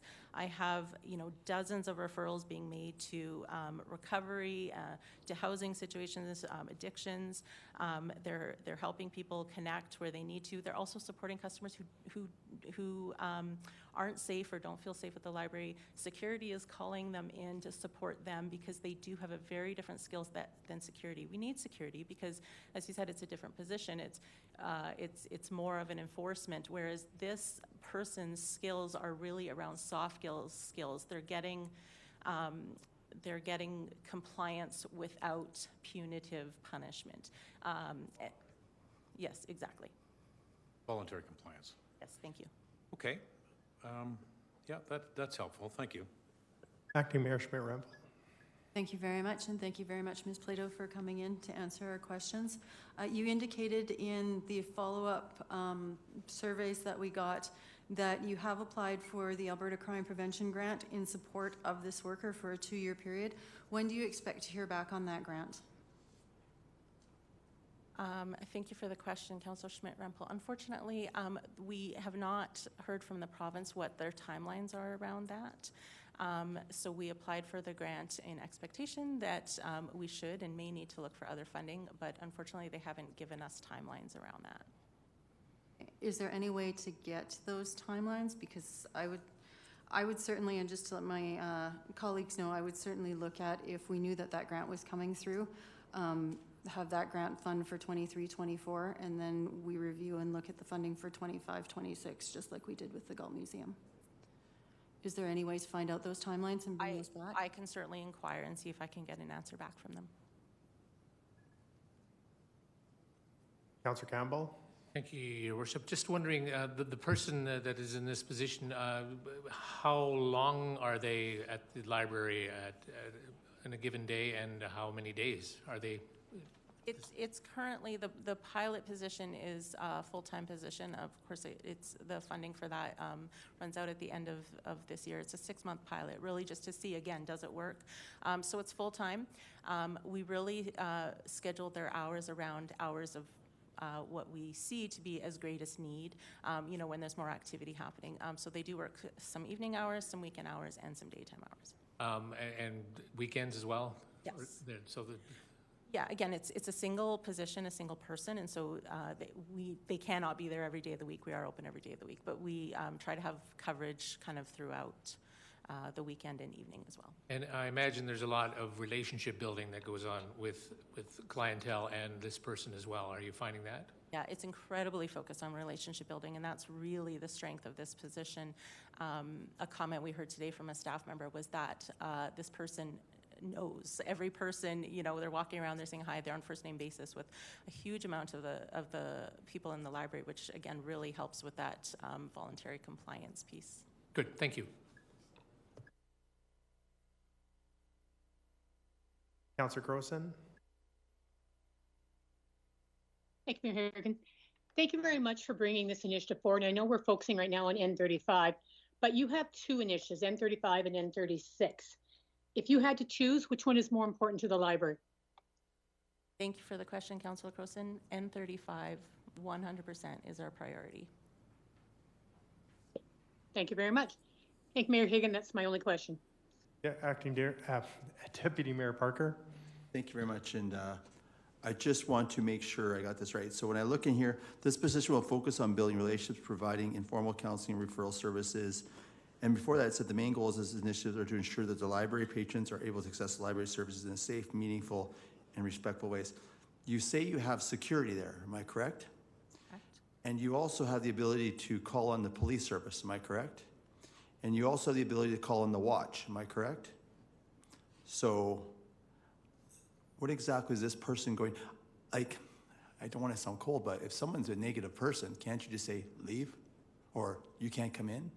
Yes, absolutely. Thank you for the question. We can do that. So we have a code of conduct, and that's really the role of security and this person combined is to enforce that. The issue that we have is that security can only say leave They can issue a trespass notice, and we do all of that. When a person refuses, then we get into police calls. Those calls, depending on what's happening in the police department, can take hours sometimes. And so you can imagine in that span of time how things might escalate and become, make it feel unsafe for people. And so again, the point of this position is to have to rely less on police resources for those circumstances where we can prevent escalation, and we can deal with it ourselves and call police when we need to, but not have to call them for every person who just simply doesn't listen to instruction. So, and I appreciate that. So it comes full circle. Is you have trained your staff to deal with these situations. There's got to be some kind of, like you said, training program, but could you spend the money to train all the staff on when situations like this? Because these people are on the front lines. They're going to get to know these people and all that. Is that an alternative possibly? Again, we don't see it as an alternative. We do provide training to staff, but a social worker has years of schooling, and those are very different skills that no, we would not have the ability to give to 100+ staff. Very good. Thank you. Councillor Middleton Hope. Thank you. That raised a kind of an interesting quandary. We're talking in terms of social work, and you've used that term. We've also used the term security. Are there licensing requirements? In other words, if this person is a security guard and acting in defense of real property, that person may require a security license to operate on your behalf. I would ask Mr. Lowen perhaps to wade into that. But the second piece is, if they are acting as a social worker, per se, is there not a requirement to be appropriately licensed by the province? Yes, so the job description requires a social work background. However, they're not acting as a social worker in a formal sense where they are taking appointments and that sort of thing. So again, we're utilizing the skills of a social worker in the position, but the position does require a social work background and education. And we have that. There is no requirement for a security license as far as I'm aware. Perhaps we could ask Mr. Lowen to wade in on this then. I don't think there'd be a requirement for a security license if they weren't going to be using force or acting in the ways that the licensed security guards that they have in place are. But that would depend on the precise job description and the hiring qualifications when the job is leveled through people and culture have to be approved.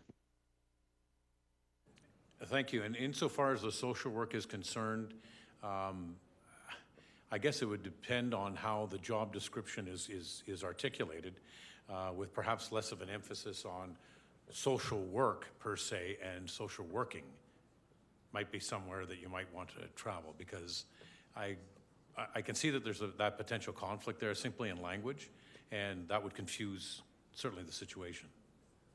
Yes, and sorry, just to respond, it's the reason we have not called it a social worker position. Again, having that background in education helps, provides the skill set needed to deal with some of these situations and help people through. But it is not a social worker position, and we do have licensed social workers in the library through Community Links. Okay. No, I just simply used the social work language because I think you did. Yes. And then also in the description here, the new initiative, it talks about counseling, providing counseling. So is that a generic term, counseling, as opposed to a more legislated or licensed counseling service? So we specifically identify it as informal counseling. So yeah, so the idea would be, yes, exactly. It's not a formal counseling. All right, thanks.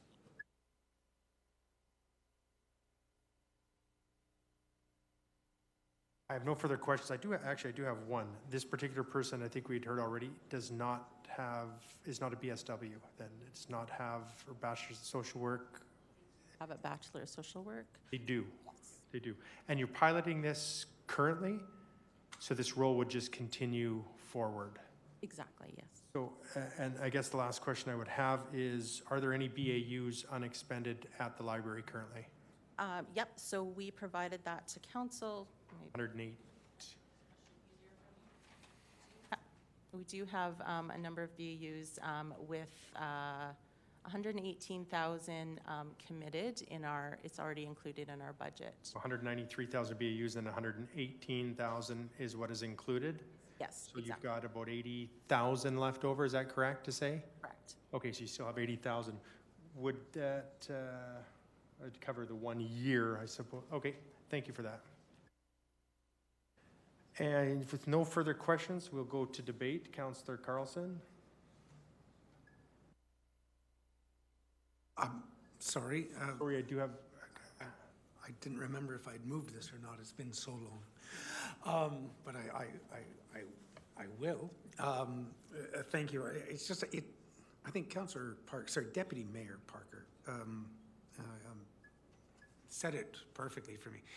It's terrible that we're in the place we are, but I want to say that I think the library's response to these types of situations and the initiative is a brilliant one.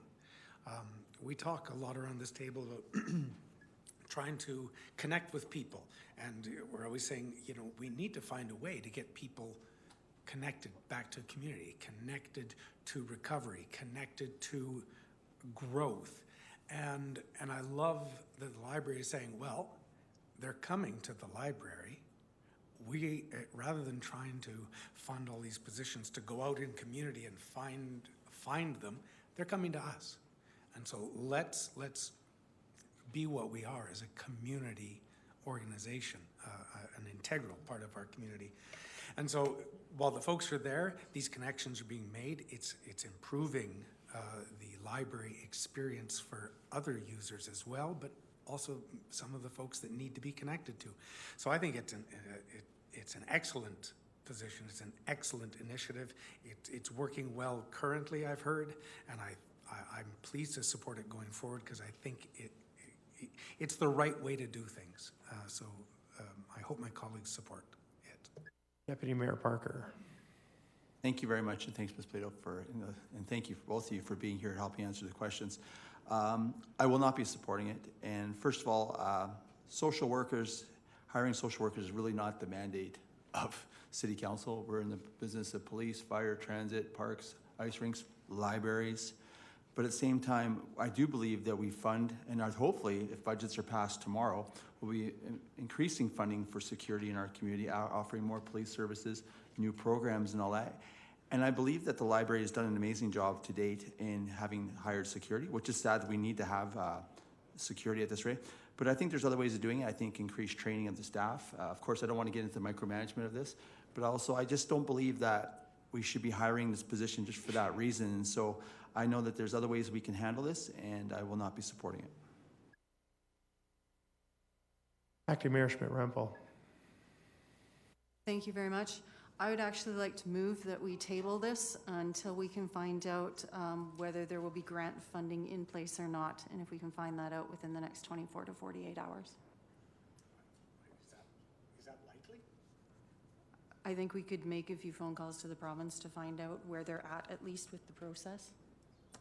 Might be able to find out timelines. Yeah, if we can at least find out timelines on that, You know, I would like to table that until we can find out where this is at. A question, a clarification on that. If council went ahead and approved this position and then funding became available, I'm not sure how that works. Would funding be returned? No?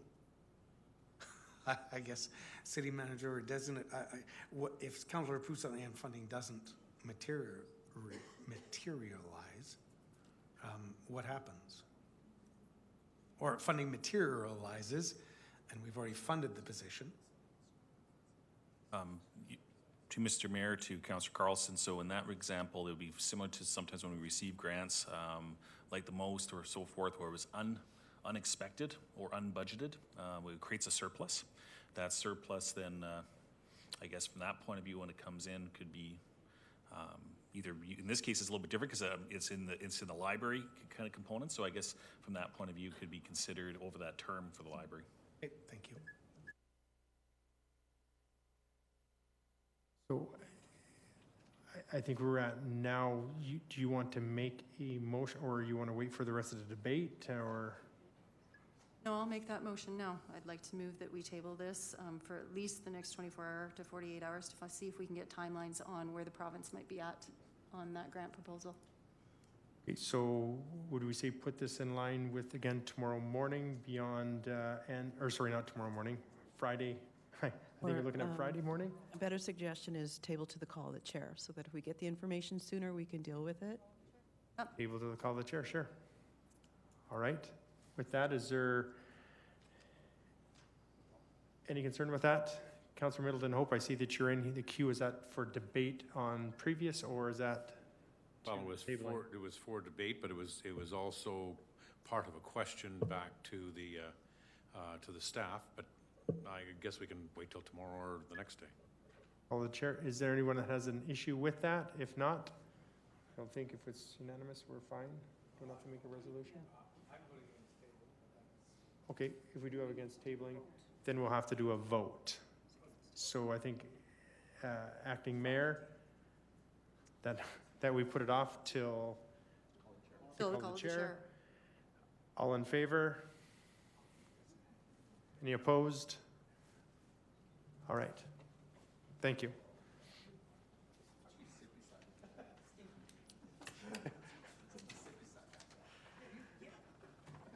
Next one. I do not have a mover or a sponsor for this resolution, but we'll read it off and we'll start with questions.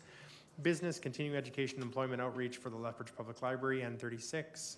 Be it resolved that the Economic Standing Policy Committee recommend that City Council amend the 2023 to 2026 operating budget to include initiatives N36, business, continuing education, and employment outreach, Lethbridge Public Library, to create a library outreach position to provide services directed at supporting local businesses and entrepreneurs, providing connections to resources related to continuing education, adult learning, and informal education opportunities, and connecting with underserved populations, including those looking for employment and skill building opportunities, with funding allocated as follows.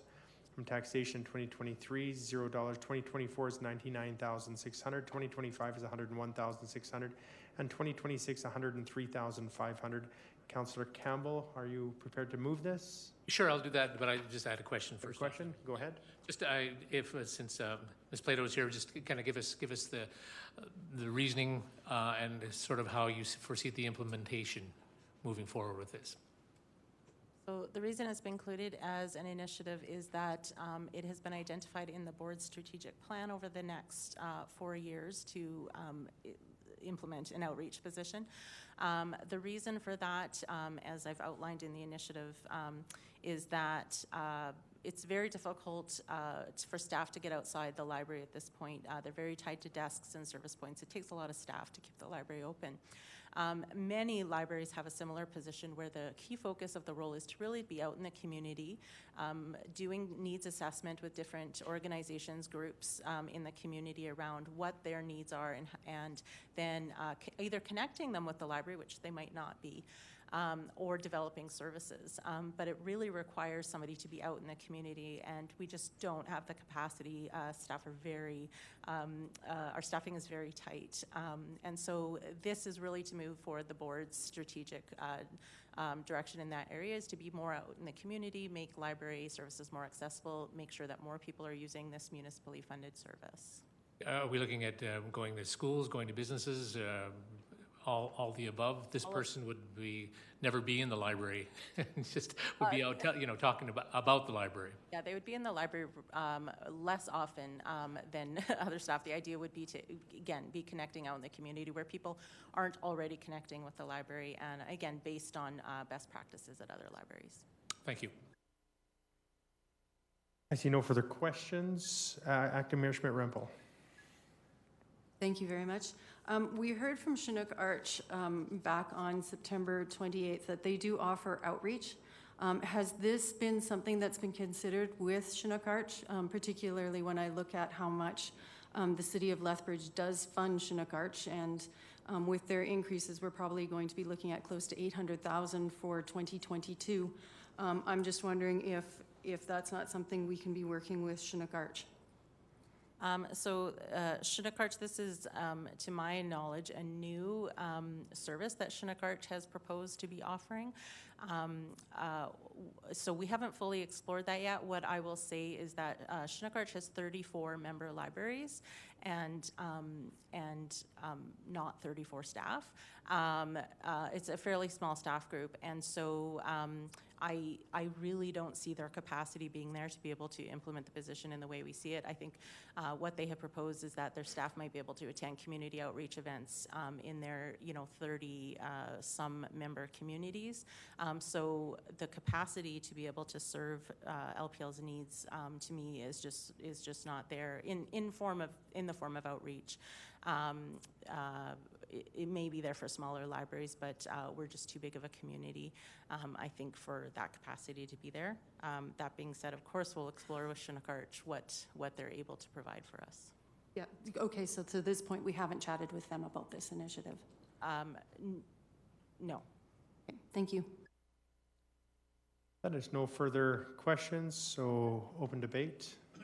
Sure, so this is a proposal that aligns with the library board's strategic goal, just creating a library outreach position to focus on providing services outside of the library, thus bringing in more people to the library. And it's a skill building opportunity for the library. I see no further debate on this, so I'll take that as your opening and closing. Yes, I will call the question. Question's been called. All in favor? Opposed? We'll do a roll call, Madam City Clerk. Or did you catch it? 7-2, I think. Or do a roll call. Councillor Campbell, we're at the top again. In favor. Councillor Carlson. In favor. Councillor Croson. Opposed. Councillor Dodick. Opposed. Councillor Middleton Hope. Opposed. Councillor Palladino. Opposed. Acting Mayor Schmidt-Rempel. Opposed. Mayor Parker. Mayor Hagan. Opposed. Lost. Right. With that, I'm going to ask for a quick break.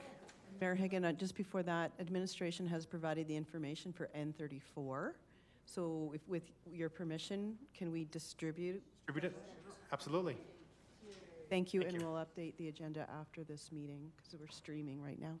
Thank you.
I see that. Okay, everyone, if we could get going.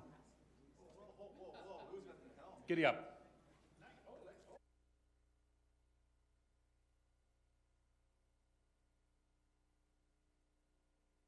There's a new sheriff in town.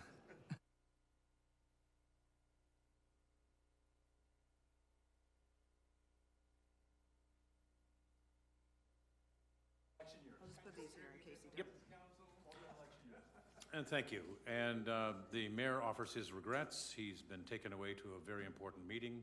I believe the Prime Minister is flying into town, as is the President, and he'll be tied up for the rest of the evening. I think we have, so we're going to be looking at N37, and I believe that there is a motion by one of our members, Councillor Dodick, to create an omnibus approach to N37 and N38. Yes, I'd like to, if council will accommodate me, because they're both inextricably bound together, so I would ask that. Yes, Mr. Parker, I said inextricably, and I could say it twice. So I would request that we do 37 and 38 together, if that would be fine.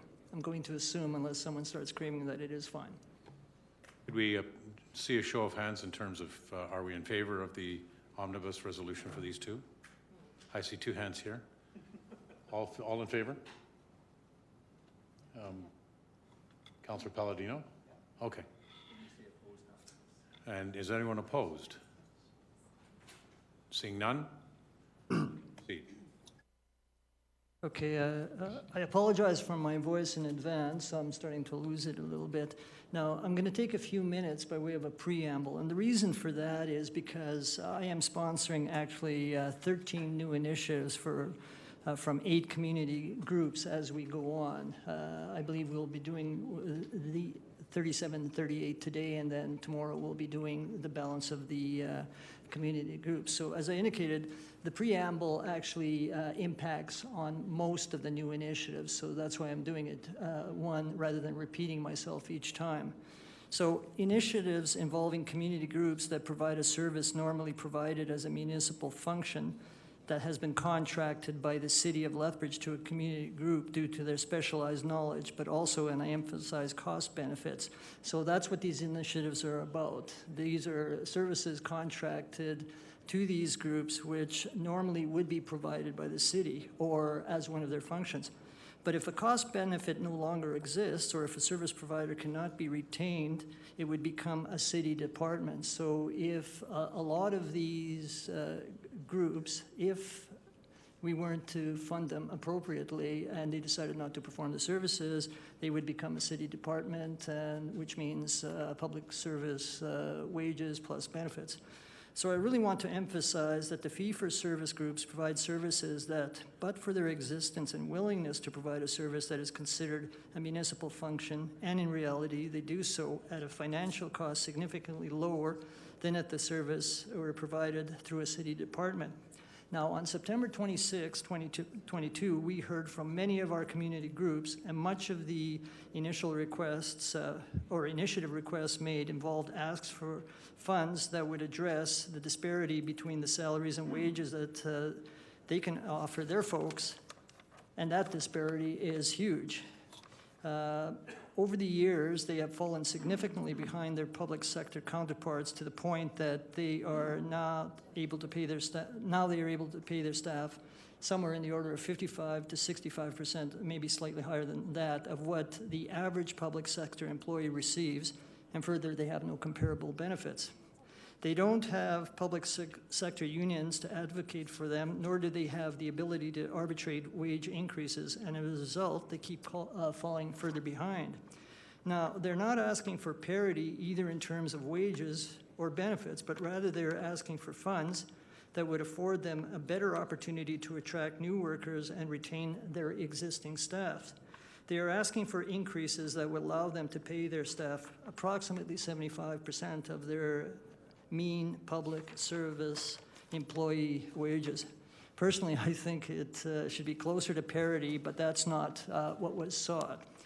Before I deal with the various community fee-for-service groups whose initiatives I am introducing, I want my council colleagues to bear in mind what I said earlier, and that is, if a community group is no longer able to provide the service, it would have to be provided by the city through a city department. By necessary implication, approving these initiatives forestalls the possibility of a much higher future cost. So even though we hopefully will be approving most, if not all of these new initiatives, it actually is, in reality, a cost-saving measure. Also, by approving these initiatives, we're treating these groups fairly, at least to the extent that they are requesting. Like I said, they're not asking for the sun, moon, and stars, and I believe that the service they provide is a vital need to this community. So dealing specifically with N37, which is the CASA ask, you'll see that they're asking $153,000 in 2023 all the way to $212,000 in 2026. Now, for the average resident, this is an increase in their tax burden of 7 cents per month. The tax component is, as indicated, as on the board there, is 0.03% to it. CASA, which was opened in May of 2013, is an incredible success story for the city of Lethbridge. It was a building that cost almost $21 million, and $14.5 million of that cost was paid through federal grants and $6 million through provincial grants. The city contributed $200,000, so it was an incredible good news story at the time and continues to be. It's widely used by musical and visual artists, community partner classes, arts classes for community, galleries, studio access for artists, rentals of space. We've received the information at the presentation on September 22nd. I'm not going to go through it. They've responded to questions as requested by councils. I'm not going to go through that. But I'll go right into N38. It shows up on that screen, and the cost to the taxpayer or the average residential home is 8 cents a month, or a 0.04% tax increase, again shown up there. The Allied Arts Council was established in 1958, and apart from operating CASA, their mission is to provide leadership in advancing and enhancing the arts in Lethbridge. The presentation in September listed a host of functions they perform, including the various arts events they promote throughout the city, such as Arts Day, Downtown Concerts, Christmas at Casa, Family Day, Arts Experience, to just name a few. They have identified their various budget pressure points, such as expanded audit requirements, assumption of CASA insurance, the CASA security costs, plus inflation, and of course staff compensation, which applies to both CASA and the Allied Arts Council. So I gave a lengthy preamble. I believe I made the case for CASA and the Allied Arts Council. If there are any questions, Ms. Suzanne Lind from the Allied Arts Council is here if the council has questions. Thank you, Councillor Dodick. Are there any questions? Oh, I get to pick and choose. Councillor Carlson. Thank you, Vice Chair Middleton Hope. Through you to the mover, I missed the middle bit. Could you repeat that? No, I'm kidding. No, thank you for that preamble. I think it covers a lot of our community association requests that are coming forward. Is it fair to say that some of these costs, you mentioned audit requirements, insurance, et cetera, some of these costs are actually downloaded from us? Is that through you, Mr. Vice Chair, to you, or the Mr. Vice Chair, to Councillor Carlson, when it comes to, I believe, the audit costs, or like we don't actually charge audit fees, obviously there, but there's requirements to have that, so I think that'd be fair as well. Insurance, I'm not so sure. I'm looking at Mr. Fox in that regard. Yeah, so yes. So those are excellent. Thank you.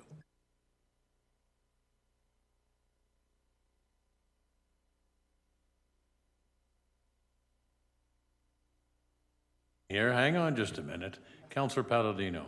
This one. Yep, got it. Thank you, Mr. Chairman. Councillor Dodick, I missed it. I got sidetracked a little bit here. The typical increase in taxes to a typical residence for the CASA was 7 cents per month, and for the fee-for-service, 8 cents per month? That's correct.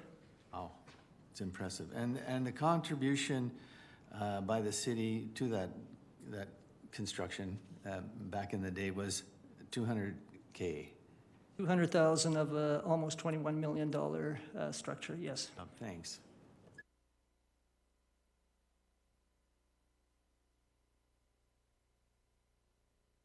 Councillor Schmidt-Rempel.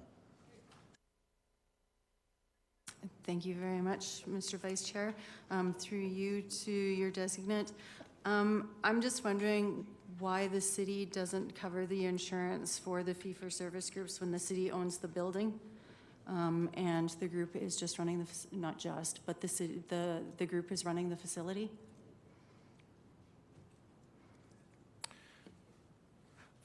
Mr. Vice Chair, to Councillor Schmidt-Rempel, I believe Mr. Harper is coming up to speak to us. He is now.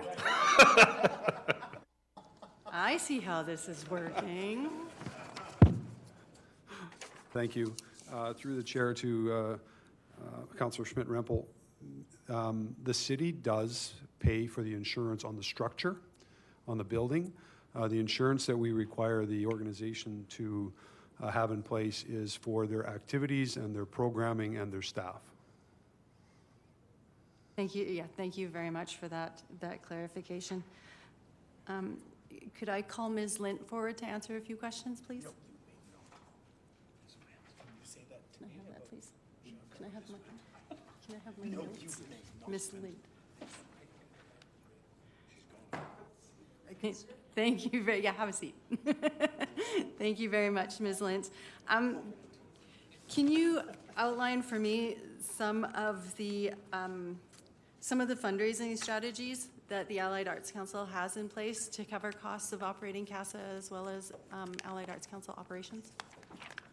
So the Allied Arts Council and also its operations at CASA, we do fundraise. What we fundraise for is programs. So our structure is built on the funds that we receive from the city, or what we would call sustainability funds, stability funds. It's really difficult to locate, to go to a sponsor and say, can you please give us money to pay salaries and rent? They're happy to sponsor activities, so we do reach out into the community and raise funds for project specific. It's a similar situation with grants. Granting agencies are happy to fund very specific projects, but often not operating. The Allied Arts Council actually is an exception in this group of fee-for-service in that we do receive one operating grant from the province through the Alberta Foundation for the Arts, and that operating grant supports our gallery program. So the gallery that exists at CASA is funded through a provincial grant. Thank you very much. Just following into that, since a lot of this is focused on wages, to make sure that we are retaining qualified staff, what would you say the differential is between City of Lethbridge wages and those at the Allied Arts Council? Our sort of calculations currently have us sitting at somewhere between 30 and 50% of where city wages are currently being paid, depending on the position.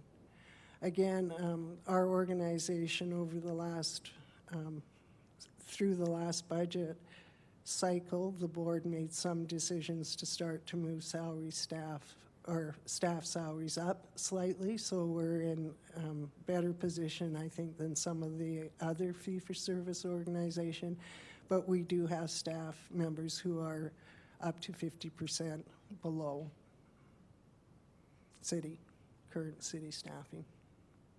And Did you recognize any cost savings during COVID insofar as wage benefits or layoffs or anything like that? Yeah, we did lay off all of the frontline staff at CASA, so there was some savings there as the building was closed down and opened up and closed down. We were able to keep our managerial staff in place, and they worked on doing virtual programming. They sort of pivoted and offered free virtual programming to the community. I think the arts groups came out fastest and hardest in that regard when COVID happened. And we also did benefit from CEWS quite substantially. That was like a windfall for us because we did keep those people working.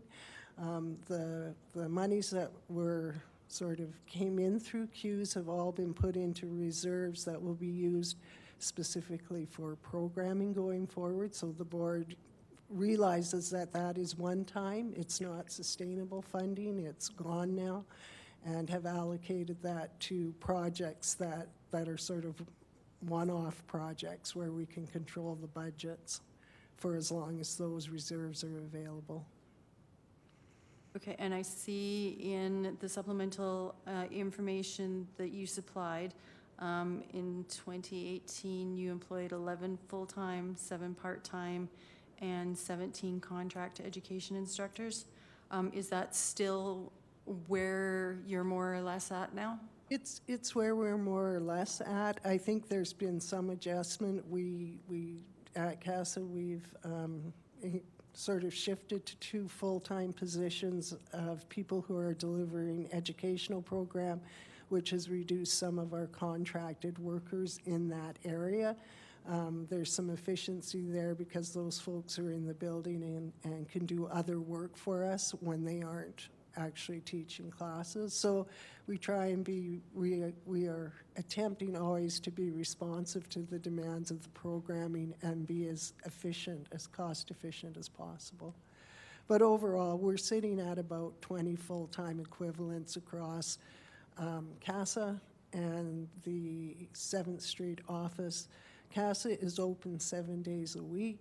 I believe it's 9 to 9, Monday through Saturday, and 10 to 6 on Sunday. So that's not a lot of people to keep a facility open. One last question I have for you.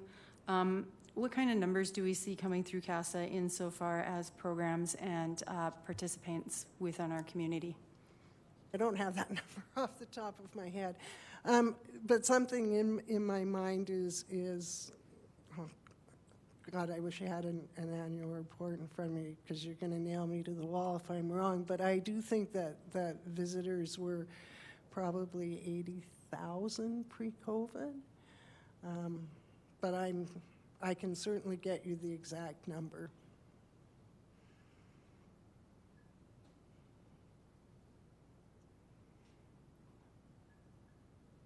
Councillor Campbell. Thank you. Ms. Lind, I want to touch on, I mean, to all of fee-for-service groups that have come through, all talk about wage disparity and retention. And I just want you, as a director, talk to how frustrating it might be for you to say, this person over here is perfect for the job, but they found another place over here that just pays that much, a little bit more, or this person should stay here because they're so great, we need this person for 10 years, but then they need to go elsewhere. Talk to that frustration, and I mean, how do you personally deal with it? Oh, there's answers. We have a number here. Can I? I don't have totals. I have them by room.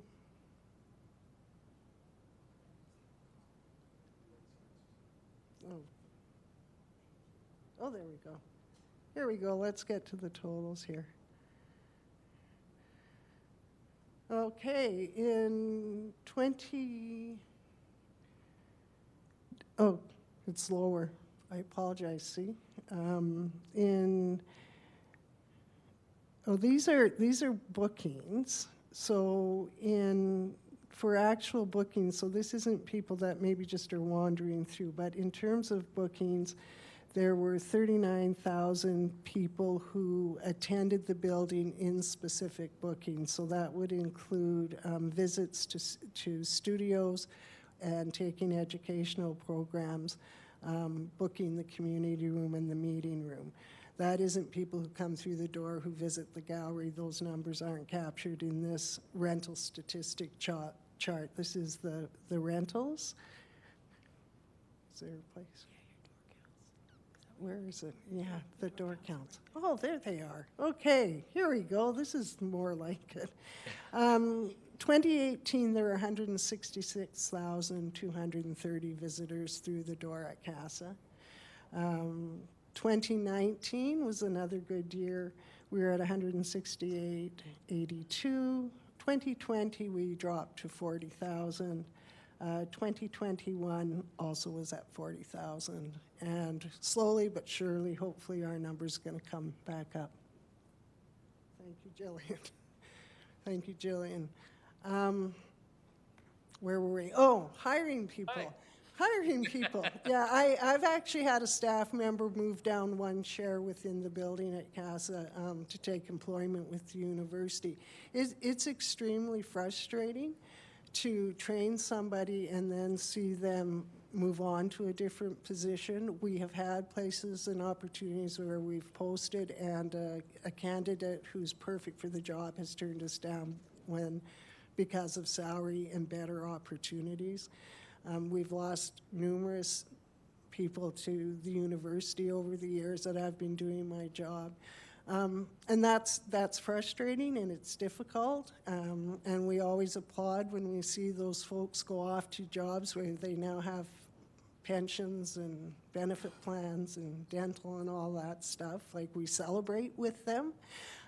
For me, I think one of the big reasons we're pushing hard right now is because we also have people who stay in their jobs for a very long time, who are invested in this community. They tend to be, in our situation, artists who came to this city as students, trained at the university, graduated, are passionate about the arts, and want to work and continue to work. And at some point, I think there's, for me, an ethical obligation and to advocate, and I believe our board is advocating for these people to be paid not parity, but an equitable salary, so that they can continue to live in this city and contribute and pay taxes and be part of our community. So there is that piece of it as well. The people who are lost and the people who continue to deliver stellar arts programming for the community.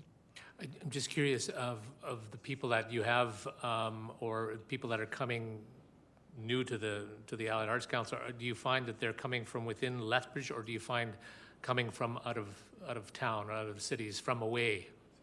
I think most of our employees over the years have been people, many from away, who have come to Lethbridge as students to attend the university and end up being employed in the arts sector here in the community. Great, thank you. Thank you, Councillor. I have just a couple of questions, if you don't mind. Just so that I'm clear here, the amounts that we're looking at here on the board of 153,000 moving forward and 227,000 moving forward, the portion of that is allocated to salaries, if I'm not mistaken, are 13 full-time employees and 8 part-time employees. Does that sound about right? I just did a head count. We have, I think, currently 12 full-time employees, and then the balance would be part-time. Okay. We're at about just about 20 full-time equivalents. Okay. Are there any vacancies currently? We have one position that was not filled during COVID. Okay. And from 2020 to 2022, you made up differences in payroll, I'm assuming that it's differences in payroll, through one-time funding that you had that had been previously allocated. You had it in some form of, whether it was a BAU account or something of that nature? Well, we're awarded funding annually, so The one-time funding came in as part of our fee-for-service last budget cycle. Yeah. Operating reserve, and it lasted for 2019 to 2022? What the board did is took that money and allocated it over those years. Right. To apply it to start to bring salaries up. Okay, thank you. Any more? I see no more members in the queue. Perhaps then we could enter into debate. Okay, basically, my preamble, the questions asked and the answers given would be my opening debate. Well stated. Councillor Campbell. And basically what he said. I do find that CASA and the Allied Arts Council are vital to the city. Provide a wonderful service to the city, and I'm in full support of the resolution. Thank you. Deputy Mayor Parker. Thank you very much, and thank you for all the work that you did behind the scenes, Councillor Dodick, and I appreciate your comments as well. Usually I'm quite a hawkish person, but I fully support this. And the reason why I support this is, first of all, if we didn't have these organizations stepping forward, it would cost a lot more if the city of Lethbridge had to hire staff and do it. As stated in the preamble was, you could easily have asked for 100% of what the public sector usually makes, but this is kind of a compromise, and so I can support that. Some people argue, well, if the community values it, why don't they just fund it out of their funds and all that, and why do we need to use tax dollars? Well, there's a lot of things that we fund out of the local tax base a lot of people don't use. Example being transit. There are pools that some are not fully utilized. There are lots of services, even libraries. Not everyone utilizes libraries, but people do appreciate the fact that their tax dollars do go to those organizations, even though they don't use it. And quite often, the people who argue with organizations such as CASA, Allied Art Council, are usually people that don't use those services, but I think there's a large majority of people there's a silent group of people that use those services, and they value they value those services each and every day that they're open and they can utilize it. So I always use the example, and I'm going to be a little long here because I'm going to use my mom as an example. Mom goes, "Why do you fund that kind of stuff?" I go, "Well, Mom, you have kids and grandkids that use the football stadiums and soccer centers and all that, and you're 100% support it. But let's say you had grandkids or kids growing up that were into the arts and all that, you would be backing that 100%. So it's amazing how each one comes with a different background. So we as council, especially at the municipal level, have to try to reflect the whole community, the whole breadth of the community and what they value. So for that reason, I will be supporting it, and I appreciate the work that was brought forward in making this resolution today. Thank you. Thank you. Councillor Carlson. Thank you, Vice Chair. Councillor Middleton Hope. Not much to add, just thank Councillor Dodick for the lengthy but very informative preamble. And thank Ms. Lind for being here. And I really want to thank Acting Mayor Schmidt. I'll thank the Deputy Mayor as well. Because I try to pull up the annual report to get the numbers, because we do often hear, why do you fund that building? There's no one in it. It's empty. And I think what I heard is it's about 550 people a day on average. And I know a lot of that is the Conservatory of Music that we partnered with the university. So many youth and students are in and out of that building. The Downtown Business Association applauded us for that decision to put CASA where it is and to partner that, because they love the fact that folks are coming downtown, dropping their kids off, going for a coffee, doing a little shopping. So it's an economic generator as well. Just very pleased to support this and rectify a mistake that I think I can say I helped make 4 years ago during budget, when we gave one-time funding for wages, which is an inappropriate way to fund wages. I think they do need to be ongoing so you can continue to recruit and attract people. So thank you. I offer my full support. Acting Mayor Schmidt-Rempel. Thank you very much. I will not reiterate everything that my colleagues have already said, but I will be supporting this. Thank you very much, Ms. Lind, for coming and answering all of our questions. And thank you very much, Councillor Dodek, for your background and preamble behind all of this with the Allied Arts Council. And lastly, Councillor Palladino, or have you dropped off? Cut me off. Okay. Done. All right, closing? I will speak on it. Yeah, why not? I'll be honest, I was not going to support this initiative. However, Councillor Dodek made some good points, including what would happen if we really dug our heels in and didn't support it, that it could potentially become a city department, and that's the last thing we want, especially when you can do it for almost half the price. And I think, I don't use CASA at all, but I think at 15 cents a month, I can afford to support it. Thank you. Excellent. And in closing? I just want to thank all my council colleagues for the comments that they made, and I would, after a long day, call a question. Question has been called. All in favor? Any opposed? I dare you. None.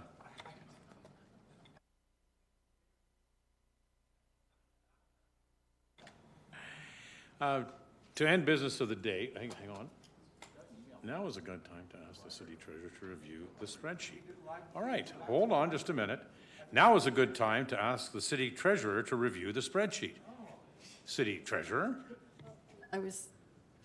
Could I just ask something of my council colleagues here? I've just been made aware that Mr. Lewington will not be available to attend tomorrow's session. He's teaching all day. I am wondering if we would like to tackle N39 to N43 now, or if we would like to do that without him tomorrow morning.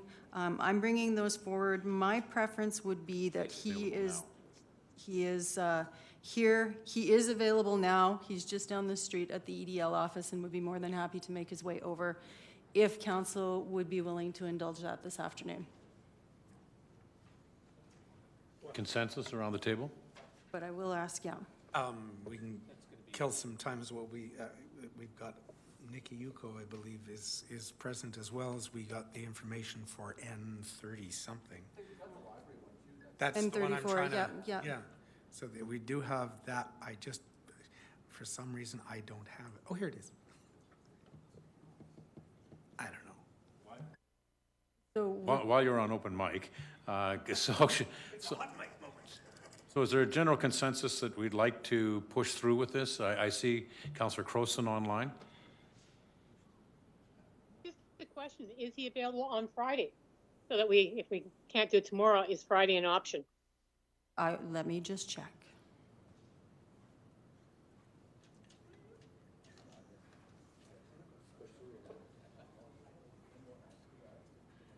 Because I suspect it's going to be a longer than a half an hour discussion on his motions, his initiatives.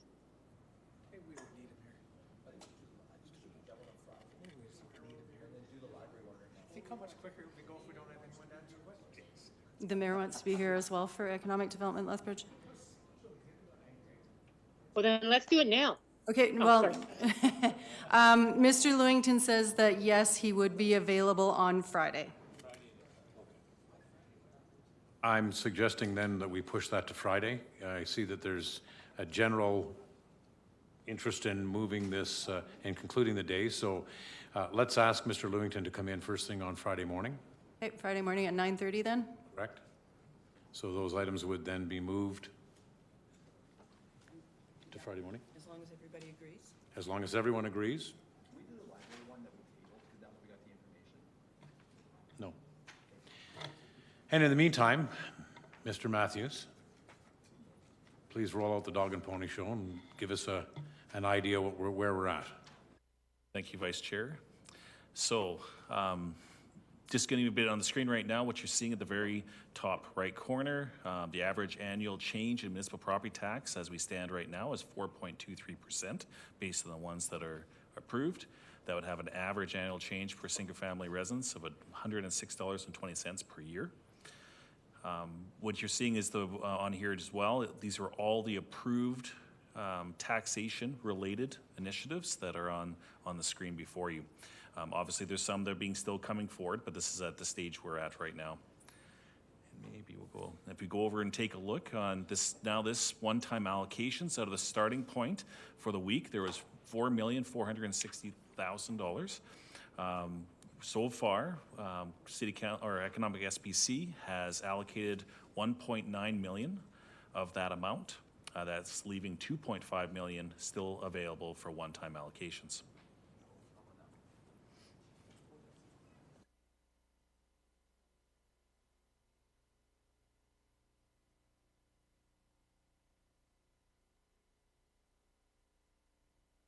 All right then. Thank you very much, Mr. Matthews. Appreciate that. Gives us kind of an update on where we are. Anything further from any other member of council? I have my gavel.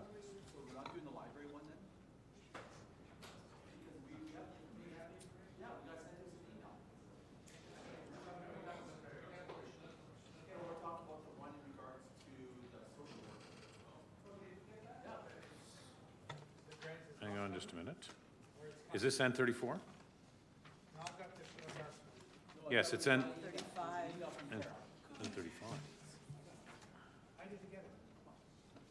We got the information on N34. We got the information on N34. Yes, but we probably need some time to read that. I see it now. It says, yeah, they may get an indication in January, February of next year. All right, if we can have a quick look at this one, then Councillor Carlson looks like he has supported this. This is N35. 35? 35. No, yes, N35. Thank you. 35 still. I have a question through you, Mr. Vice Chair, Councillor Middleton Hope, that's a mouthful, to City Manager or Designate. I don't like funding something from taxation. If there may be a grant out there that would reduce that, because then we've collected the taxes and then they just sort of sit there in a reserve. Is there any wisdom or ability to fund this from MRSR as a one-time initiative? And that way, if the grant comes through, we just don't expend the funds from the MRSR. Is that possible? Vice Chair, to Councillor Carlson, yes, that is possible. That does, we would move this over these amounts to the other side of the sheet that we saw just a few minutes ago. I think the one thing to keep in mind, the only thing I will say, and I've kind of broken record on it, is that it's probably an ongoing cost that would be funded one time. However, it sounds like in this case, there may be a grant coming forward potentially. So this would probably make sense to look at this as a one-time. I was thinking all four, because I don't know if the grant could be an ongoing grant or if it's a 6 months of the funding, but I would just hate to collect taxpayer dollars for something that may be funded by another order of government or another organization. So that was my thinking on that. So, and actually, Mr. Stevens was just reminding me too, the one thing for council's consideration on this as well is that there is an FTE here as well on this one. So, I mean, that would, similar to others, it makes it a pressure, that doesn't always line with one time. But going to your question, yes, obviously, that council could consider that, or SBC could consider that. Okay. Or would it make any sense to fund it from one-time funding in 2023 and the rest, because then we can always change that through an amendment to the budget?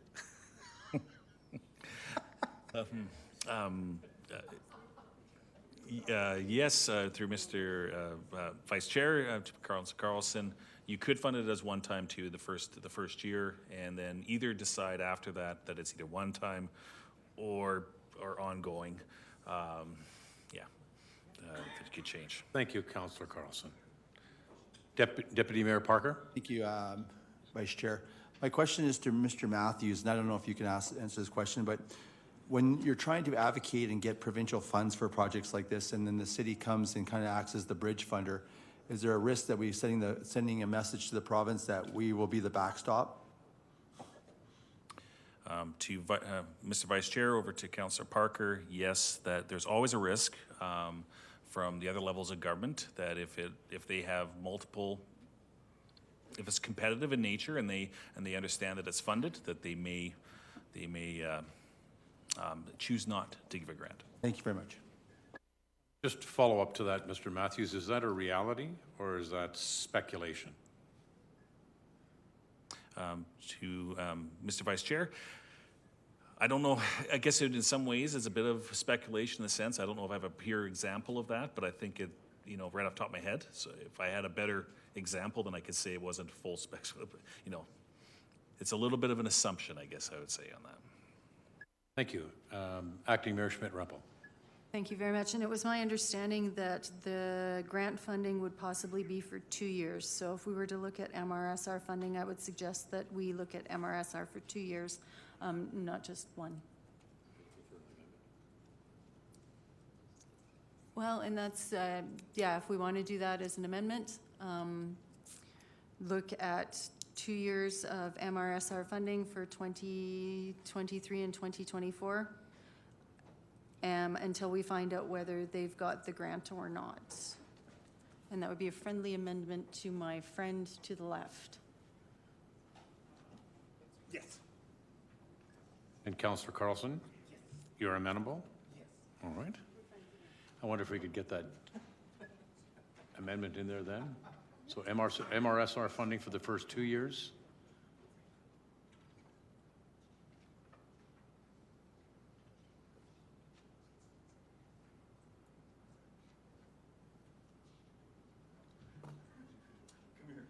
Is that the way you want it?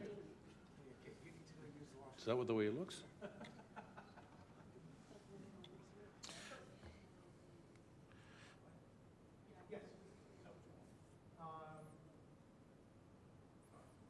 Oh, we haven't. Is it perhaps possible to just copy and paste what we did before, that we'll fund the first, no, I don't know what we did before. But yes, fund the first 2 years MRSR one-time allocation. And the second time I'd like it to do that conditional come back and the copy and paste from before. So basically conditional funding is what you're looking for in those other years. Yes.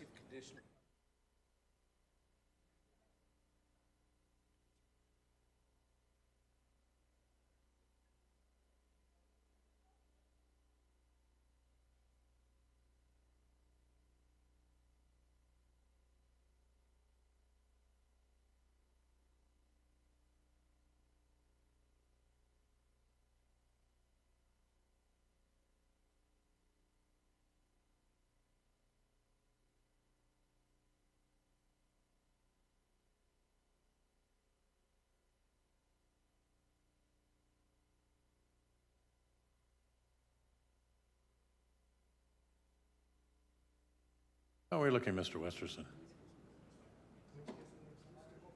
All right. We have the friendly amendment on the board. Please have a look at it and see if it meets your needs. I believe it makes sense to me. I just want to ensure that administration understands the intent of this and does it. And Should we get in there that it's also, it's allocated conditionally upon not receipt of the grant? Because we would fund it based on the grant, right? Or non-receipt of the grant. I think we probably have to fund them in 2023. Probably. Because if it doesn't, Come they're not going to get the grant until February. Okay. They're not going to get notification. Yes, Mr. Matthews, help us out. Hold on, that's my job. So, Mr. Mr. Vice Matthews, Chair, please. Mr. Vice Chair, to members of Economic XPC, I think what you're looking for, if I understood, was that for the first 2 years, 23 to 24, it would be one-time funded through the MRSR. And then if grant proceeds are not received, conditional on that. And then the 25 and 26 would be ongoing taxation at this stage here. So, and of course then doing good stuff, yeah. Okay, perfect. Are we all a Twitter, apparently? Isn't the big chair fun? Now, are we concluded with debate? Have we got a motion that we can live with? Motion on the floor, I think to open, to get Yes. it quickly through, or put on the table. I think it is an important program. It's having some positive impacts on the library right now. I'm always hopeful that, the Alberta Crime Prevention Grant, I think it's called, will come step forward and see the merits of this and help fund it on our behalf. I see the merits in this when it talks about the diversion of our police officers from having to attend the library as often. I think it's a cost savings initiative. And so I really would encourage my colleagues to support it. The flip side is spending way more money to achieve not as good goals. So this seems like a very innovative, positive move forward in our community that's already having a positive benefit. There's your opening. All right. I see Acting Mayor Schmidt-Rempel in the queue for debate. Thank you very much, Mr. Vice Chair. I will be supporting this motion, particularly since we can look at the funding conditional upon whether the grant is received or not. I do see the value in this particular program. It speaks to the safety and preserving that safety of both the visitors and the staff and the vulnerable populations that visit the library as well. So for those reasons, I will certainly be supporting this. Thank you, Acting Mayor. I see Councillor Crowson is also in the queue, or is it just you're ready to go? Can't hear you.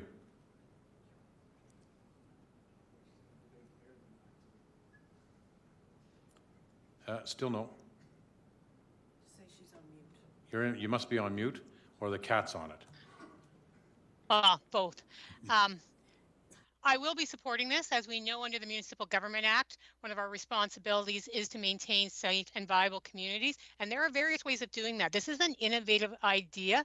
As Councillor Carlson mentioned, it will reduce using other resources, and we know that one of the things we're working to do is help move people into finding other services. Having somebody there who has a good relationship with them, who understands what they need, it's a brilliant idea. People are going to the library already, build those relationships and help people on. I am very hopeful that we will get the grant and that this money can then stay in the MRSR, but I think we need to look at how the pilot is going and continue the work. Thank you. Thank you, Councillor Crowson. Councillor Campbell. Thank you, Mr. Vice Chair. As you know, the library is one of those organizations in the city that just seems to go through one thing after another, from renovating to consumption site issues to homelessness in their building. But they welcome those people. That's what the library is all about, welcoming everyone. And this is a situation, as Councillor Parker said, we hate to be in this position, but that's where we're at. And yes, there is security. There is the watch, and you can call police, but what you have is someone there who can mitigate, who has a little more understanding, and who is creating the relationships so that we don't have to call the watch or the security or anyone else, but to make it easy for patrons to continue to be at the library. And also, it helps the librarians do what they're supposed to do, be librarians, not social workers and needing to call for security. So I think this is a viable and very important position. And as Ms. Plato said, this is the one they want. So I would ask my colleagues' support. Thank you, Deputy Mayor Parker. Thank you very much. I guess I get the debate again because it's been amended. So first and foremost, this is not the mandate of taxpayer dollars to pay for social programming within the library. I'll state that firstly. Second of all, I think the library should just change the way they do things so they don't have this situation. I know it's easy for me to say it on the sidelines, but at the end of the day, whatever they're doing obviously isn't working. So they need to work with police, they need to work with Watch, they need to work with DOT, they got to work with everything. Having someone as a mediator in there, I still think the police are going to be involved in some way or another. And until they get to the root of the problem in regards to who accesses this and the people that are abusing it within, they're doing a disservice to the people that are actually using it for the right reasons. And also, if we give the funds now, you're sending a message to the province that the city is going to backstop it, the city is going to pay for it. If you say no to it now, and working with our deputy premier, and working through that proper advocacy, which I think these folks, Ms. Plato and her team, are doing, I think we should give them till February to get their everything. And if it doesn't work out, they can come back to us. But to give them money now, the province is going to say, the city's got it taken care of. So I'm voting against it. Thank you, Deputy Mayor Parker. I see no one else in the queue. Time to read the motion. I think, Did you have anything more? no, I thought we had already introduced the motion and we're in debate. But Parker gets to debate a third time? I told you it's been invented. Here we go. Be it resolved that the Economic Standing Policy Committee recommend that the City Council amend the 2023-2026 operating budget to include Initiative N93, or 35 rather, Community Safety and Recovery for the Lethbridge Public Library, to create a library crisis intervention worker position with the following funding allocated conditionally in 2025 and 2026 upon the receipt of a report in 2024 on the programming to council through the Social, Cultural and Social Standing Policy Committee. MRSR one-time allocation of $87,700 in year 2023, $88,400 in 2024, $0 in 2025, $0 in 2026, and in taxation, $0 in 2023, $0 in 2024, $90,100 in 2025, and $91,900 in 2026. thank you. Thank you. Mr. Vice Chair, have you ever considered working in FM radio? That sounded very lovely. I leave that to Councillor Campbell. Thank you, Mr. We are Vice- set now to vote. No, I get to close my debate. I had anticipated maybe you had. Please do close. Thank you. And I do appreciate Council's thoughts on this. I just would like to remind Council that our members of Finance, or sorry, what are we called now? Economic Committee, that we actually do fund social services in our community. We fund it through our FCSS grant dollars, and that we actually oversee those. And we do fund these types of social services in our community, and it is one of our mandates. So further to that, when I saw this brought forward in the description, I was really quite heartened and thrilled, because it's an alternative, innovative way to deal with issues in our community. I'd remind any of us who've been around this table in past, when we have had police chief after police chief after police chief stand in front of us and say, more than 70% of the calls we respond to are not police calls. They're not criminal in nature. They need a social service. They need social workers. They need mental health crisis and advice and intervention. They don't need us, because we have pretty much one tool, arrest or not, because that's, and so when I see the library saying, we found a tool, and right in the documentation, it says, this saves police resources. And I think if you would ask any police chief that I've ever had in front of me, do we need more of these services and tools in our community to give you more capacity to deal with the actual things you are mandated to deal with? Any one of them would say, yes, please provide more of these supports so that we can do our job, the job that we're asked to do, we are mandated to do, and should be doing. It's not a police issue to go to the library constantly. And if the library has found a better, cheaper, and more innovative way to deal with these issues, I would say yes, thank you, and let's use this as a model going forward. I hope council supports this because it's a really amazing solution to some of the issues in our community. Thank you. Now it's time for the vote, and we will ask Madam Clerk to do a roll call. Councillor Carlson. In favor? Rosen. In favor. Councillor Dodick. Opposed. Councillor Middleton Hope. Opposed. Palladino. Opposed. In favor. Mayor Parker. Opposed. In favor. 4-4, that's a tie, it's lost. Okay, thank you. It would appear that we're now at the conclusion of our day. Hold on. So we're recessing till 9:30 tomorrow morning, and we'll be starting with the Lethbridge Police Service and Lethbridge Police Commission budget submission.